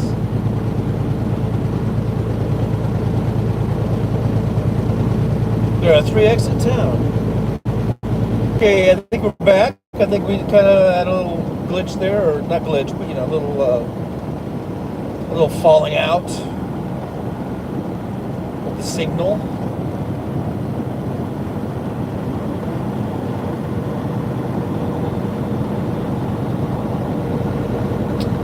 I haven't seen a California sunset in a while. Although, this isn't the greatest one probably. Mountains are blocking it.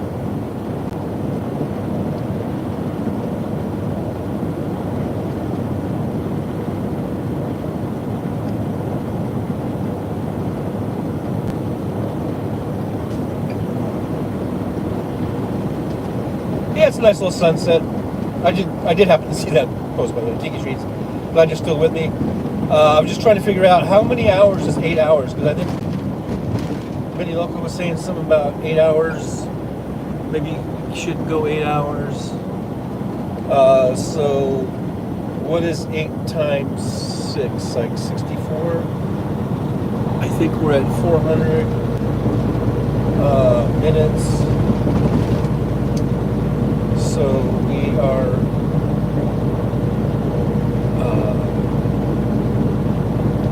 just under, we're at like 6.5 hours.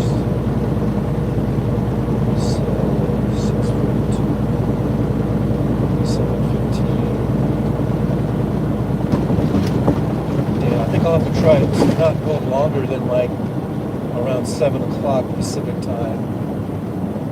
And I know I don't expect Jolie for you to keep if you're on, I don't expect you to like having to watch the whole thing, so or anyone, you guys can go on about your business, go on about your day, your evening. But I think I'm just going to keep it rolling.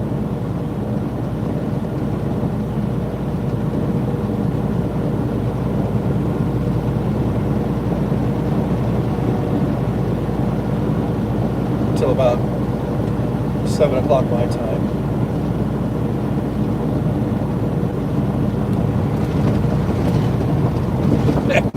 You're welcome.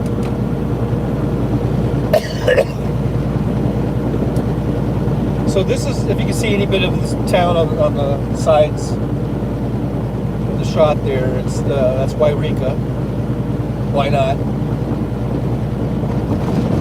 To my left, which I guess is your left, can't see it, but it's all straight up on a hill, is an Indian casino. I think it's Indian. Yeah, I guess in California they're all Indian casinos.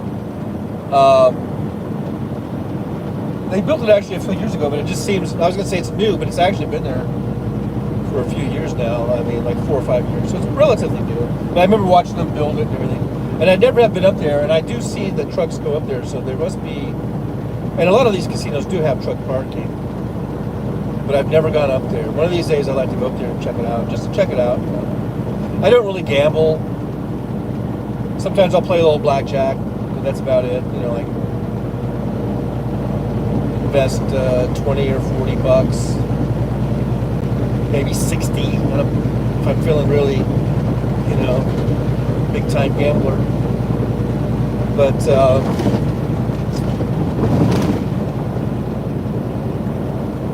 that's like once a year, you know, basically. Just to let you know. Sometimes you say something, and then people are like, you gamble too much. When I gamble like once, literally like once a year. Maybe 2 or 3 times a year, but it's spread out, and I usually win. And whatever I do lose, it's like 20 bucks. And I usually win, and by win I mean I usually walk away 20 or 40 bucks up. So we're not exactly talking about, you know, high roller here.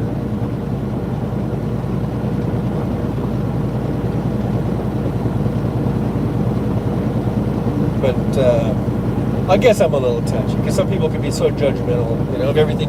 Oh, you do this too much. You do that too much. You do this too much. Well, you know, screw you, man.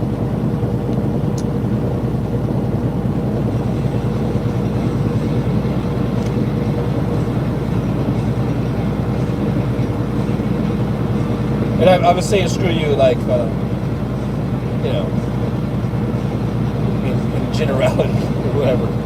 Not specifically anyway. I guess to the whole world, just screw you.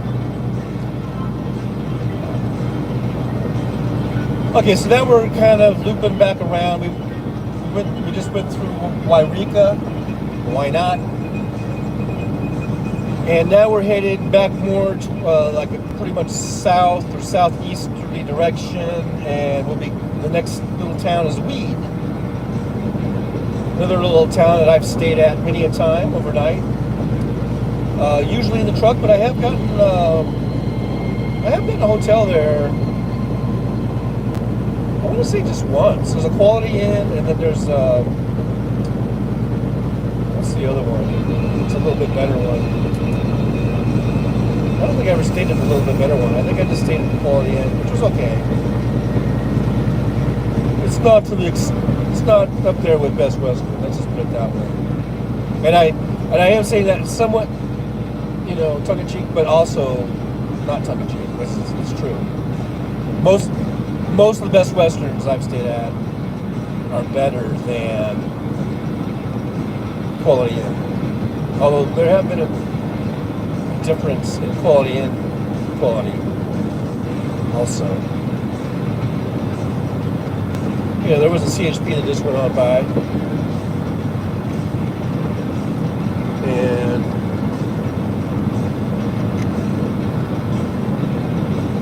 he's pulling off.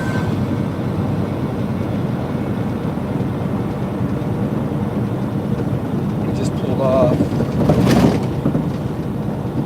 for some odd reason.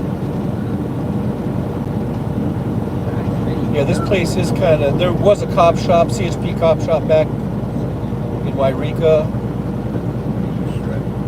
So you gotta be kind of careful around here.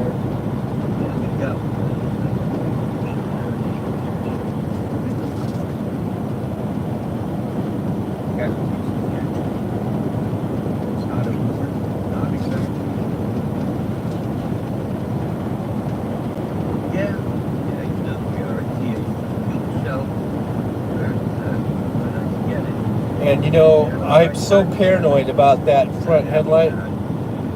because I kind of worked on it myself, and I've been checking it, and it's been working.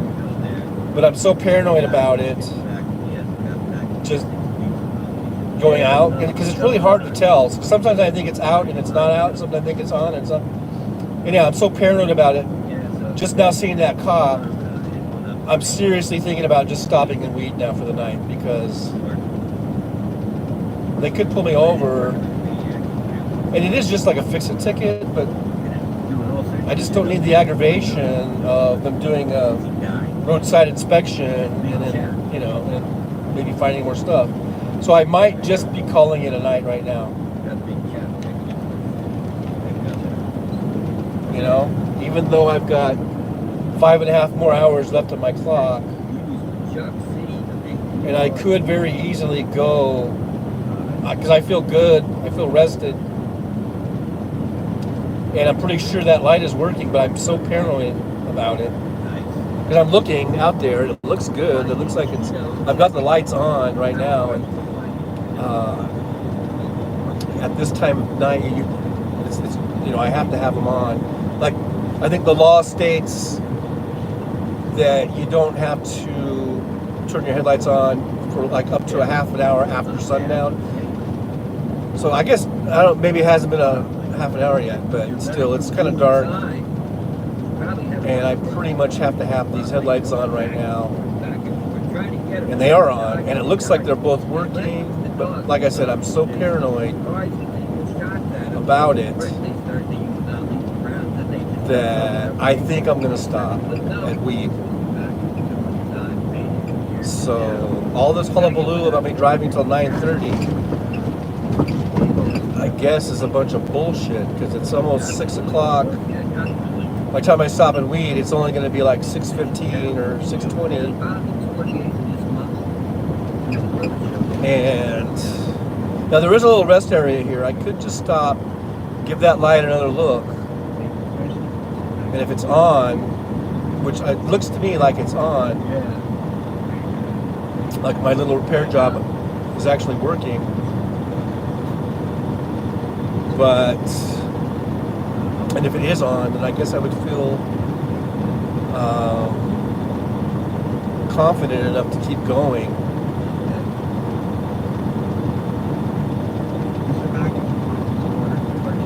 So maybe that's what I'll do. I'll just pull up to this rest area, check the headlight, make sure it's on, and if it's on, I'll keep going. If it's not on, then I'll probably just go up to Weed and stop for the night.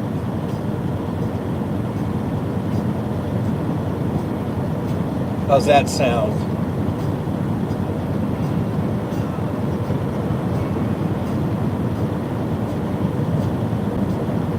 Does it sound like a deal?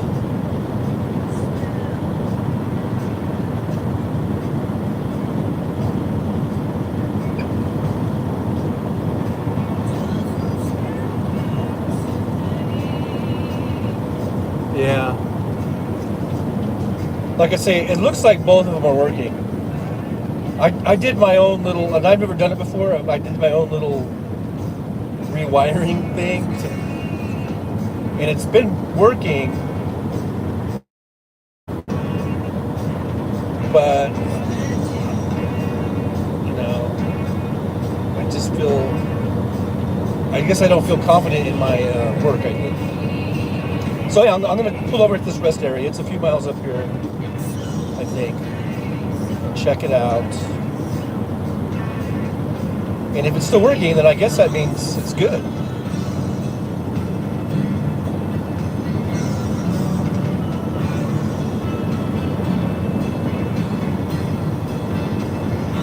Maybe I'm better than I thought I was. And that cop did pass me by. See, if you have a headlight out, it's just kind of up to them. Do they want to pull you over? Do they not? It just depends on what kind of mood they're in, I guess, you know. But he didn't pull me over. So that's why I'm pretty sure, and it looks to me like they're both lit up right now. It's looking good. I'm pretty sure they're both on. But I just gotta stop and make sure, just for that peace of mind, you know. I gotta have the peace of mind. I already took my 30 back in for lunch, my lunch break. I mean, I can take another one, I guess.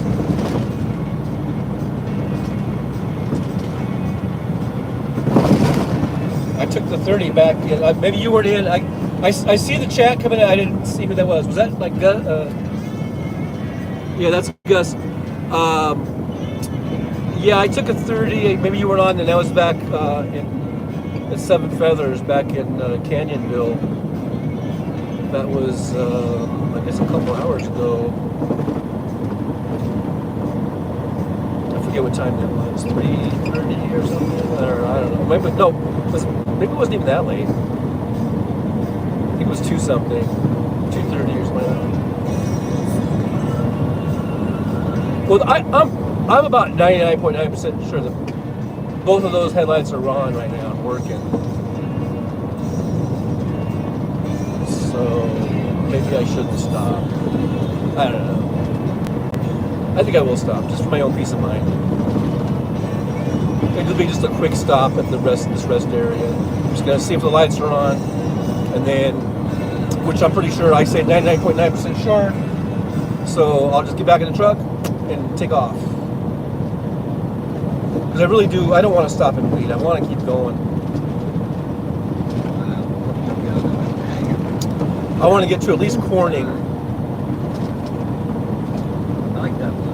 which is only, let's see, where are we at? See, California doesn't have mile markers. They have county mile markers, but they don't have like the state law, state law, interstate mile markers, which is the one thing I hate about, as far as the roads are concerned, the interstates are concerned.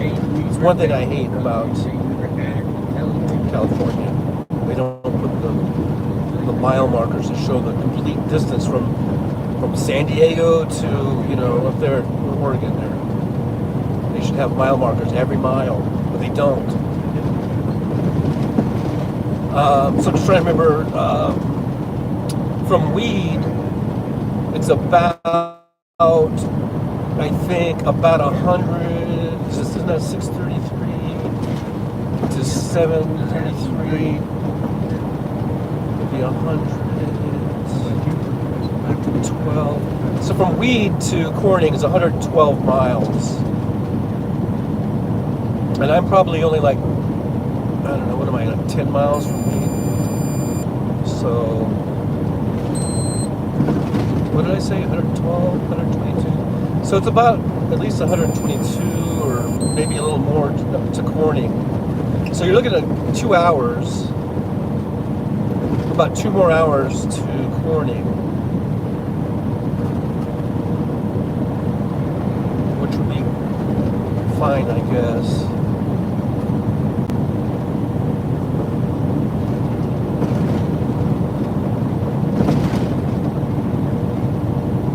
Well, they're both on. I can maybe I'll just keep going because I can tell they're both on.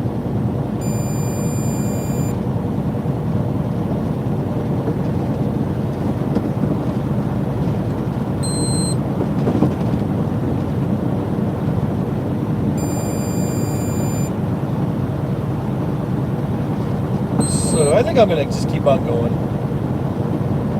As it gets darker out, I can see that they're both on.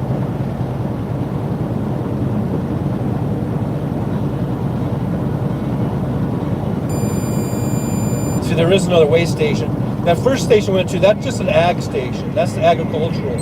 Now the next one's a way station. So that's another thing to worry about. What if my little repair job goes out right there at the way station? And because some of them, like, they tell you to turn your lights off And then some of them, they'll have a sign and it'll say, turn your lights on here.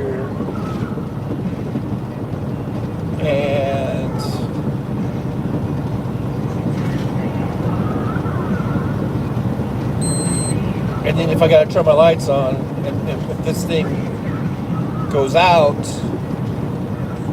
right there, then I'll get pulled in for an inspection at a weigh station. That's even worse, I think, because they can do a full Monty. So let's see here. We're at 990. If I were to go, that would be 797, 770. Yeah.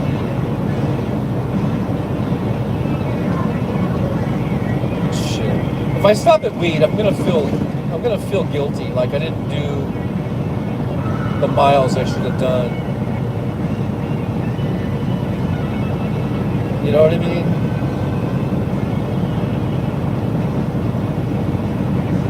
And it's working. I can see it's working. I can see it's on.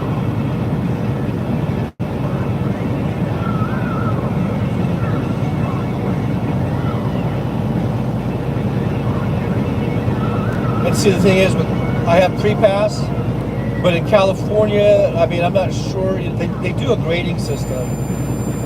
And if a company like Schneider gets too many like failed inspections, so that, then they get a lower grade, and that means that they get pulled into the weigh stations more. And a while back, and pre-pass will send you the report on that. And a while back, they gave us the rate where we were being pulled in like 90% of the time. That means they've got a really bad score. And then as time goes by, if there's no more violations, company-wide in California, then the score will get better. So then it would be like you only get pulled in 10% of the time. But right now, I don't know where it's at, because I know not too long ago we were at 90%, where we were being pulled in 90% of the time. And I don't know if that's improved or not. I don't know if... I think it has, but I don't know where we're at on that, between the 10% and the 90%.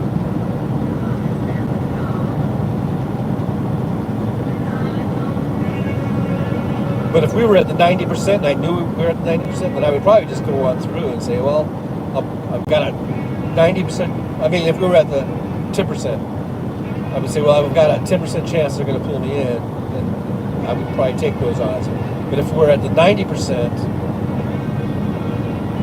that I was gonna get pulled in, then I probably wouldn't do it right now. I don't know. I can see the lights are working. The lights are working, guys.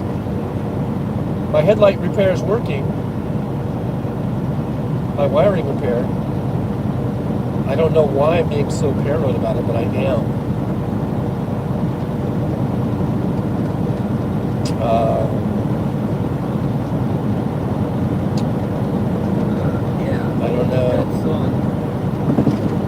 But like I was saying, if I go to Corning, if I go to Corning, I could go further. But I think I would just go to Corning, and I'm still going to be 770 miles away. And I know me, I'm not going to do 770 miles in one day. So I'm not going to get there till Tuesday anyhow. Okay, see my thinking? You guys following my logic? So whether I stop here in Weed, or whether I go an additional 120 miles down to Corning, I'm still not going to get this load into Phoenix by tomorrow night. I just know I'm not. I'm not even sure it's possible to do 770 miles, especially going through half of that distance through California with a 55 mile an hour speed limit. And where there are certain places on the 5 and the 99 where, I might bump it up to 60 or 62, but I don't go much faster than that in California. Like right now, I'm only doing 57. So I think it doesn't really matter. Like if I'm trying to get this loaded by tomorrow, it's not going to happen. Whether I park here at Weed or whether I go further down into Corning. So my decision is I'm going to stop at Weed. All right, so I'll be stopping. I think we're getting, it's like 15 minutes away or something of that nature. We stop at Weed. Hopefully there's still some places to park. There is this middle little lot it's for trucks. It fills up, and then there's a Pilot, but it fills up too. And then there's all these kind of surrounding streets. Those all fill up. And so I'll stop there. If it's full, then I guess I'll just keep on going, but to something else. But like there's a couple of rest areas. Actually, there's a rest area just not too far from Weed. But so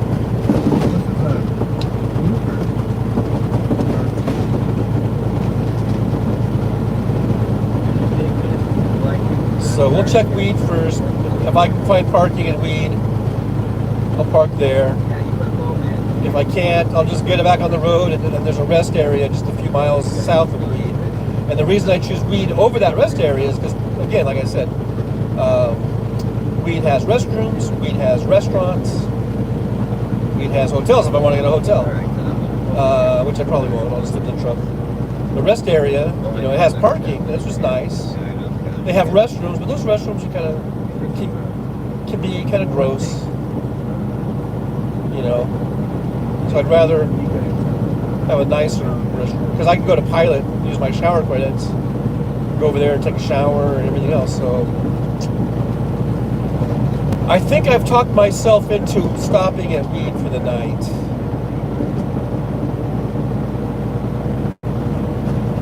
And then tomorrow, hopefully, I won't oversleep. Here's the rest area that I was going to stop at and check the headlights. But like I said, they're working. I can tell they're working. I think my little repair job so far is holding up. Proud of myself, by the way. And but I'm going to stop at Weed. And hopefully there's some parking left. It's only 6 o'clock. My God, there should be parking left. Why does everybody in the world have to stop at 6 o'clock? What happened to these super truckers that drive all night,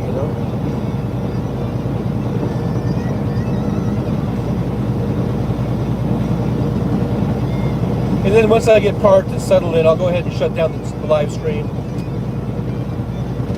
And then I'll go check out Freedom Speech and You. And if you guys want to go over there, I don't know if he's on right now. I haven't seen any indication. I don't know, but if Ken Otto has started to show you guys, if you go over there to Freedom Speech and You, make sure you tell him Trucker John sent you. And you can even put the little ampersand thing. Is that what it's called? What's the at? I guess it's the at. It's not an ampersand. It's the at symbol, right? You know how to do it. You know what I'm talking about. And that way, anyone who sees that, they can click on it, and it'll take them right to my channel, and then they can subscribe to me, and they can join the Trucker John fleet. I guess we'll go with Trucker John fleet. You can be a part of the fleet, the Trucker John fleet. How's that sound? Pretty exciting, doesn't it? Isn't it? Isn't it? Pretty exciting, isn't it? Are you excited to be a part of the fleet, the Trucker John fleet? Woohoo! Yeah! We're gonna stop and weed, but we're not gonna get any weed because I don't do that. And not that I'm judging anyone. I'm an advocate. Okay, or is that what it is? Advocate or whatever. You know what I mean? I'm friendly, but I don't do that because number one, because I'm subject to random drug tests, so I don't do that shit. And number two, to tell the truth, even back in the day, and they say that the weed is so much stronger now and all that shit. even back in the day, I guess I was kind of a lightweight, and I would get really, when I get high, I would get so, well, I never thought of it as being paranoid, but I think it is kind of like a form of paranoia, where I would just feel like if somebody wanted to like jump me or fight me or something, there was no way I could defend myself. So I always felt defenseless when I was high. You know what I mean? Because of the effects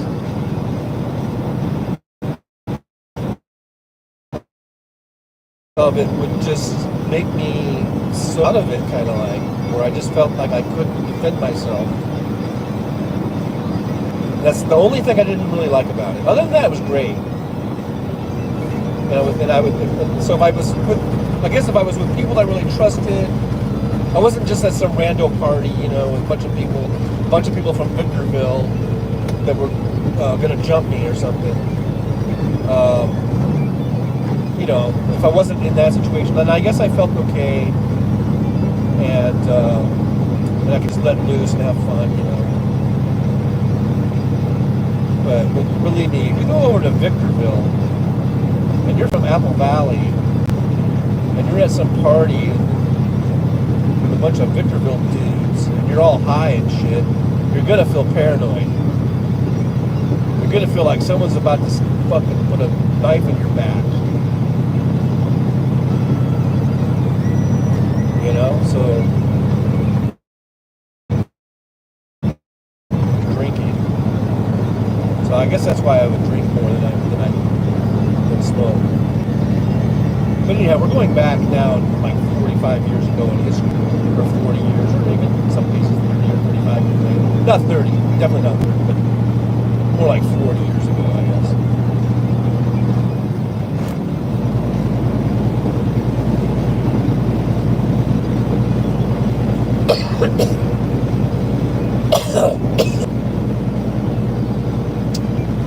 Oh boy.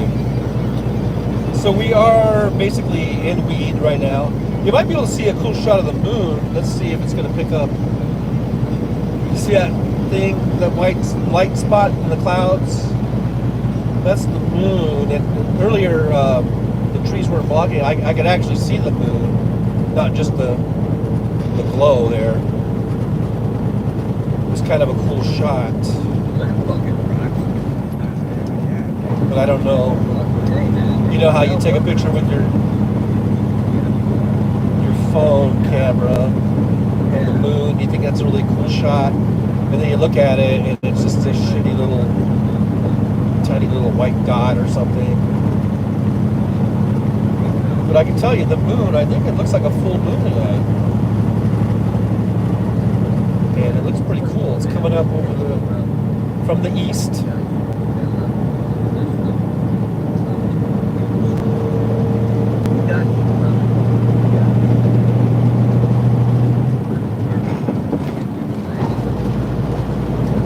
So I think we're about 3 miles from the exit for Southweed. Actually, we're going to be in Southweed. This says it's Southweed Boulevard, but where we're going is Southweed. So Weed is one of those towns that's got I don't think they call it Northweed. I think they just call it Weed, and then they have Southweed. That's where they stuck the truck stop, was down in Southweed. Dang, the moon just kind of went under the clouds there. You just see a little piece of it. Earlier I could see the whole damn thing, just like a mile back.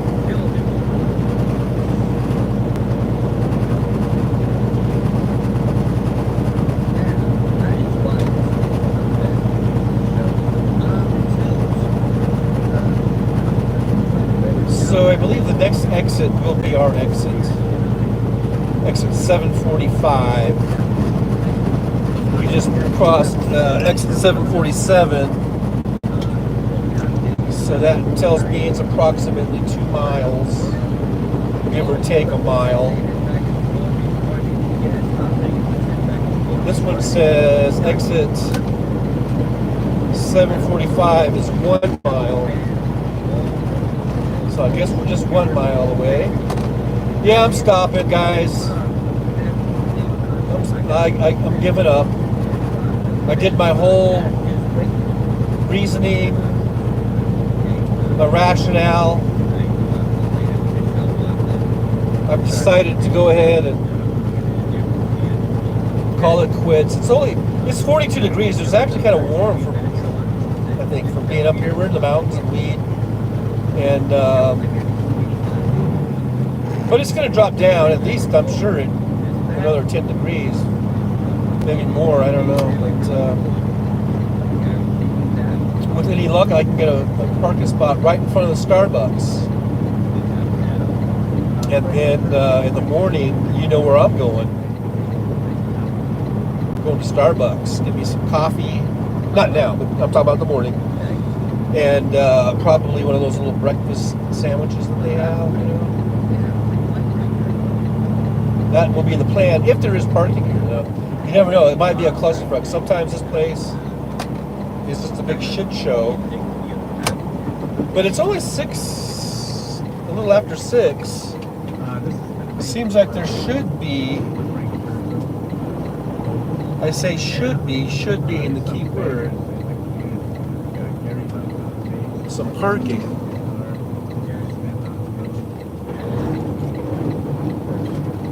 But this is going into South Weed, on the south side of the tracks. I don't think there was any tracks. And the 4 of them to come together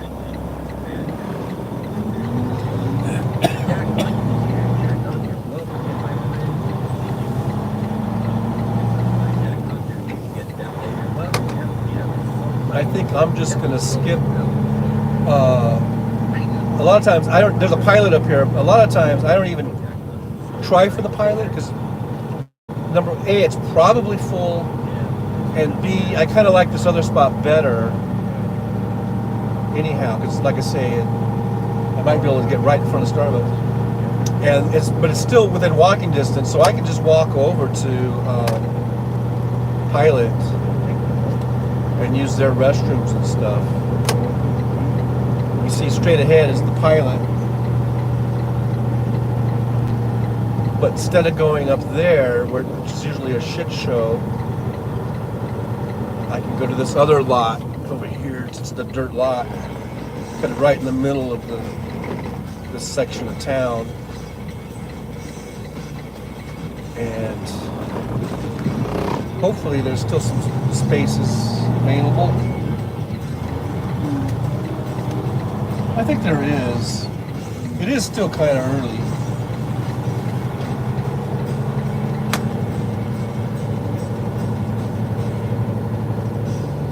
Oh yeah, I think there's actually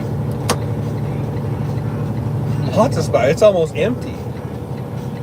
Which I've noticed today, that a lot of places look kind of empty for some reason. Oh yeah, so I got pretty much my pick of the litter here. There's only like 2 trucks. That's amazing. Usually this time of night, I mean, it's not full, but it's usually at least half full. So that's good. Make sure that I don't run over any boulders or any shit like that.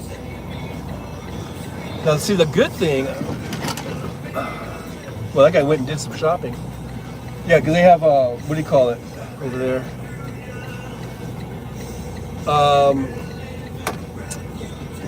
I kind of want this one spot all the way in the edge so I don't get any trucks parking right next to where I lay my head down when I go to lay down. It would have been easier if this guy wasn't parked right here. So I might have to pull a little bit out into the street and then just back up. But this is the spot that I want right here. And as you can see, maybe you can see there's a Starbucks right in front of me. So this is really working out good, guys. I'm getting a good parking spot. Got Starbucks right in front of me. The pilot is right behind me. I can go use their restrooms and showers and all that shit. And my headlight's working. I'm just waiting for this slow ass to go by. Because I need to pull up a little bit. And now there's another car. No, another one. I guess still going into McDonald's, and this guy whipped a U-turn, I think. Trying to sabotage me.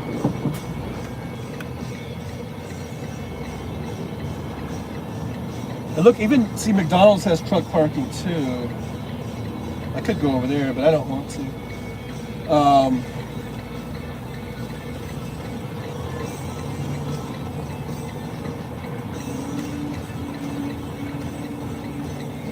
Yeah, usually all of these places are really almost full. Like, I would say by now they're usually about half full. But tonight they're not even a tenth full. Now I gotta make sure I don't back into that guy. This might be another get out and look situation.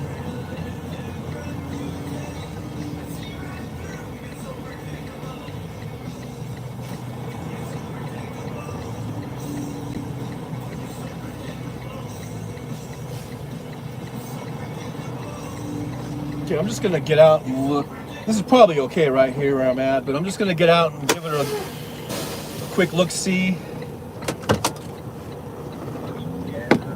I can go ahead and turn these down. I don't need to be blinding people in the drive-thru over there. I'll be right back, guys.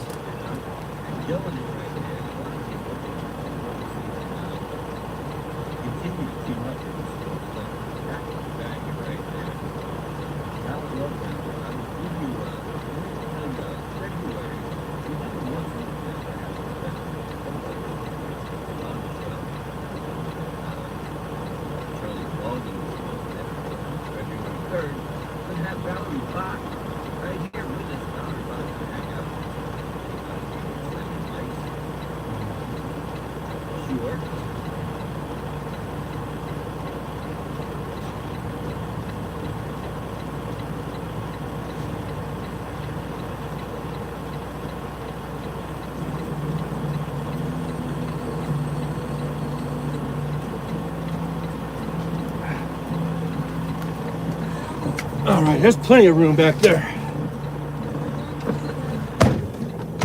Just had to make sure, you know.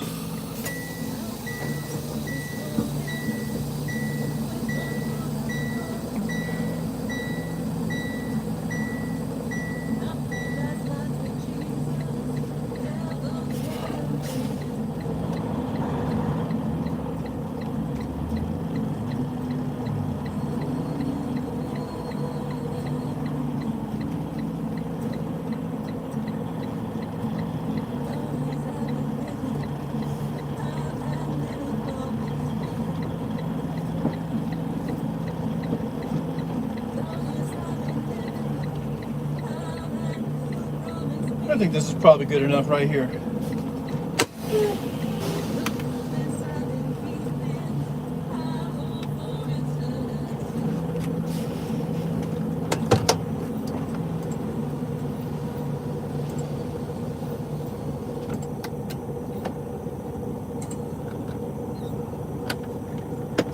Yeah, there you go. Valerie's back February 3rd. We're bringing out big people in the music community. So for March, I will tell you. All right, guys.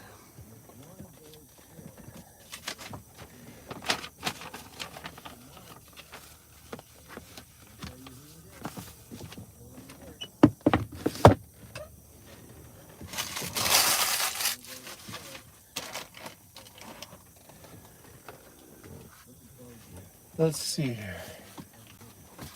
We're gonna shut it down here in a little bit.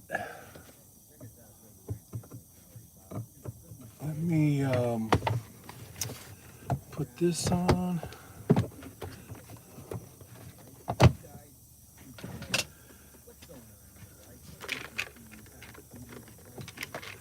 Ah, man.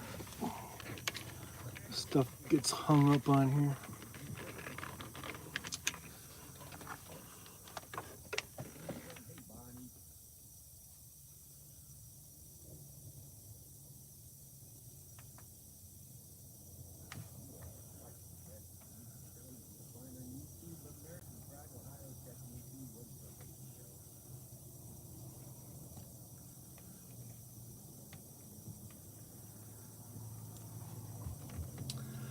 Alrighty. If you can see me, can you see me? It's so dark. Whew. Let me go ahead and go over here to, we're on duty, and I'm gonna go to post trip, and do that, and then just gotta do some check downs here, go through this procedure.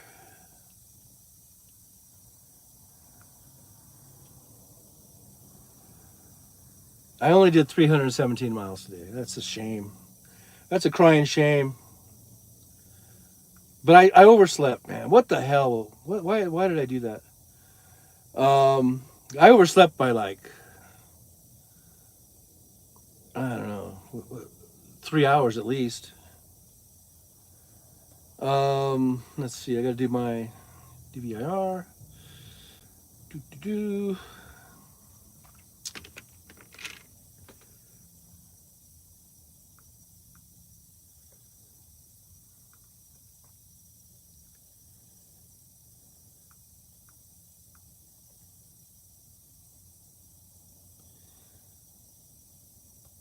Okay, so there's that.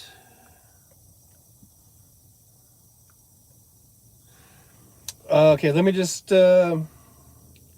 see who's on. We've got 8 people still on with us. 26 thumbs ups. Thank you so much, guys. That's so awesome. Thanks for watching. We did 7 hours, over 7 hours. Wow, I'm looking at it. Thanks for coming along with me on this journey. A day in the life of a trucker. Goes by the name of Trucker John. Remember, wherever you go, just tell them Trucker John sent you. Write it right in there. Put an @ in front of it. Freedom Station G. Okay, I guess Ken's on. So go over there. Tell him Trucker John sent you. Jolie put the link in the chat. Jolie's having dinner. So thank you so much. I guess you can't hear me now, but anyhow, thank you as always. You're a great help. I couldn't really do this with confidence without you. You've really helped me a lot. So this is back when the sky was. I'm back here when we were doing the sunset and all that kind of stuff. So anyhow, I'm going to shut this down in a couple of minutes, and I'm going to go over there too and watch Ken. And so there's Gus 2 came on. Hey Gus 2, thanks so much for being here. And Gus says, yeah, you might as well take stop. Yeah, considering the miles, because it really would make a difference. Anyhow, as far as me trying to get it there tomorrow night, and whether I get it there Tuesday or not, doesn't matter. It just matters for me for like my pay cutoff time. That's the only really thing that I was trying to get in. But other than that, it doesn't matter. Something about baby wipes. And then Gus says wrong chat. I don't know what that was about. Or maybe that was because Wes was all of a sudden this sort of out of the blue with the wipes and stuff. Aaron, Wes, we were asking you questions in Ken's chat and you didn't answer. Hi, Aaron. Thanks for being here. I'll probably see you over there. If you're over there with Ken, I'll see you over there. Andrea thought you were a troll. Gus 2, he answered here. Okay, so that was the deal. Yeah, that if you're watching multiple live streams, that can happen. Um, and Wes says the moon is indeed full tonight. And that was like, now we're just back, what, 10 minutes ago? King says, Andrea, I don't miss her. Uh-oh. Come on now. Be nice. Wes Webb says, "Man, a few folks have written that Trump required some sort of loyalty pledge, like a mob boss." King Street is talking about James Comey, and Gus 2 says, "Please of a sleaze, gents." Okay. Let's see here. Talking about Christopher Wray. We're going back into a lot of FBI and all that kind of stuff with Trump. And I'm just glancing over this real quick. I'm gonna be shutting this off real quick here. And what's talking about sleep? He doesn't really sleep. Benny Loco. What? I'm not sure what that. A hole? What a hole? What a hole? Thanks for having us. Go get some rest. Cheers, everyone. Have a good night. Thank you for being here, Benny Loco. Whether you're lurking or not, I'm always. It's always glad to have. It's always good to have you here. That's what I'm trying to say in my eloquent way. West Web. How to clean on the road. Oh yeah. Well, I always try to have those wipes. Those in the truck. They're really invaluable. I'm always wiping at it and cleaning this shit. Oh, Julie says thanks, Sean. So Julie was there. Hope you have a nice dinner, and I'll see you, Jolie, in the chats. And I am just about caught up, so I am caught up. Okay, I just wanted to get caught up on that real quick. So let me go ahead. I'm gonna take this out of its little holder, out of there, and I'm going to say good night. I'll see you probably if Freedom Speech on You is still going. I'll see you guys over there. And if I go live tomorrow, I don't know. Maybe not. I won't do 7 hours. I don't think, but maybe we'll do. I'll think about it. I've been doing this almost every day now. It seems like, but we'll see. Anyhow, thank you so much from California, in Weed, California. I'll see you guys. Have a great night, great rest of your night. And again, thanks for being here. I appreciate it so much. Alrighty. Bye-bye.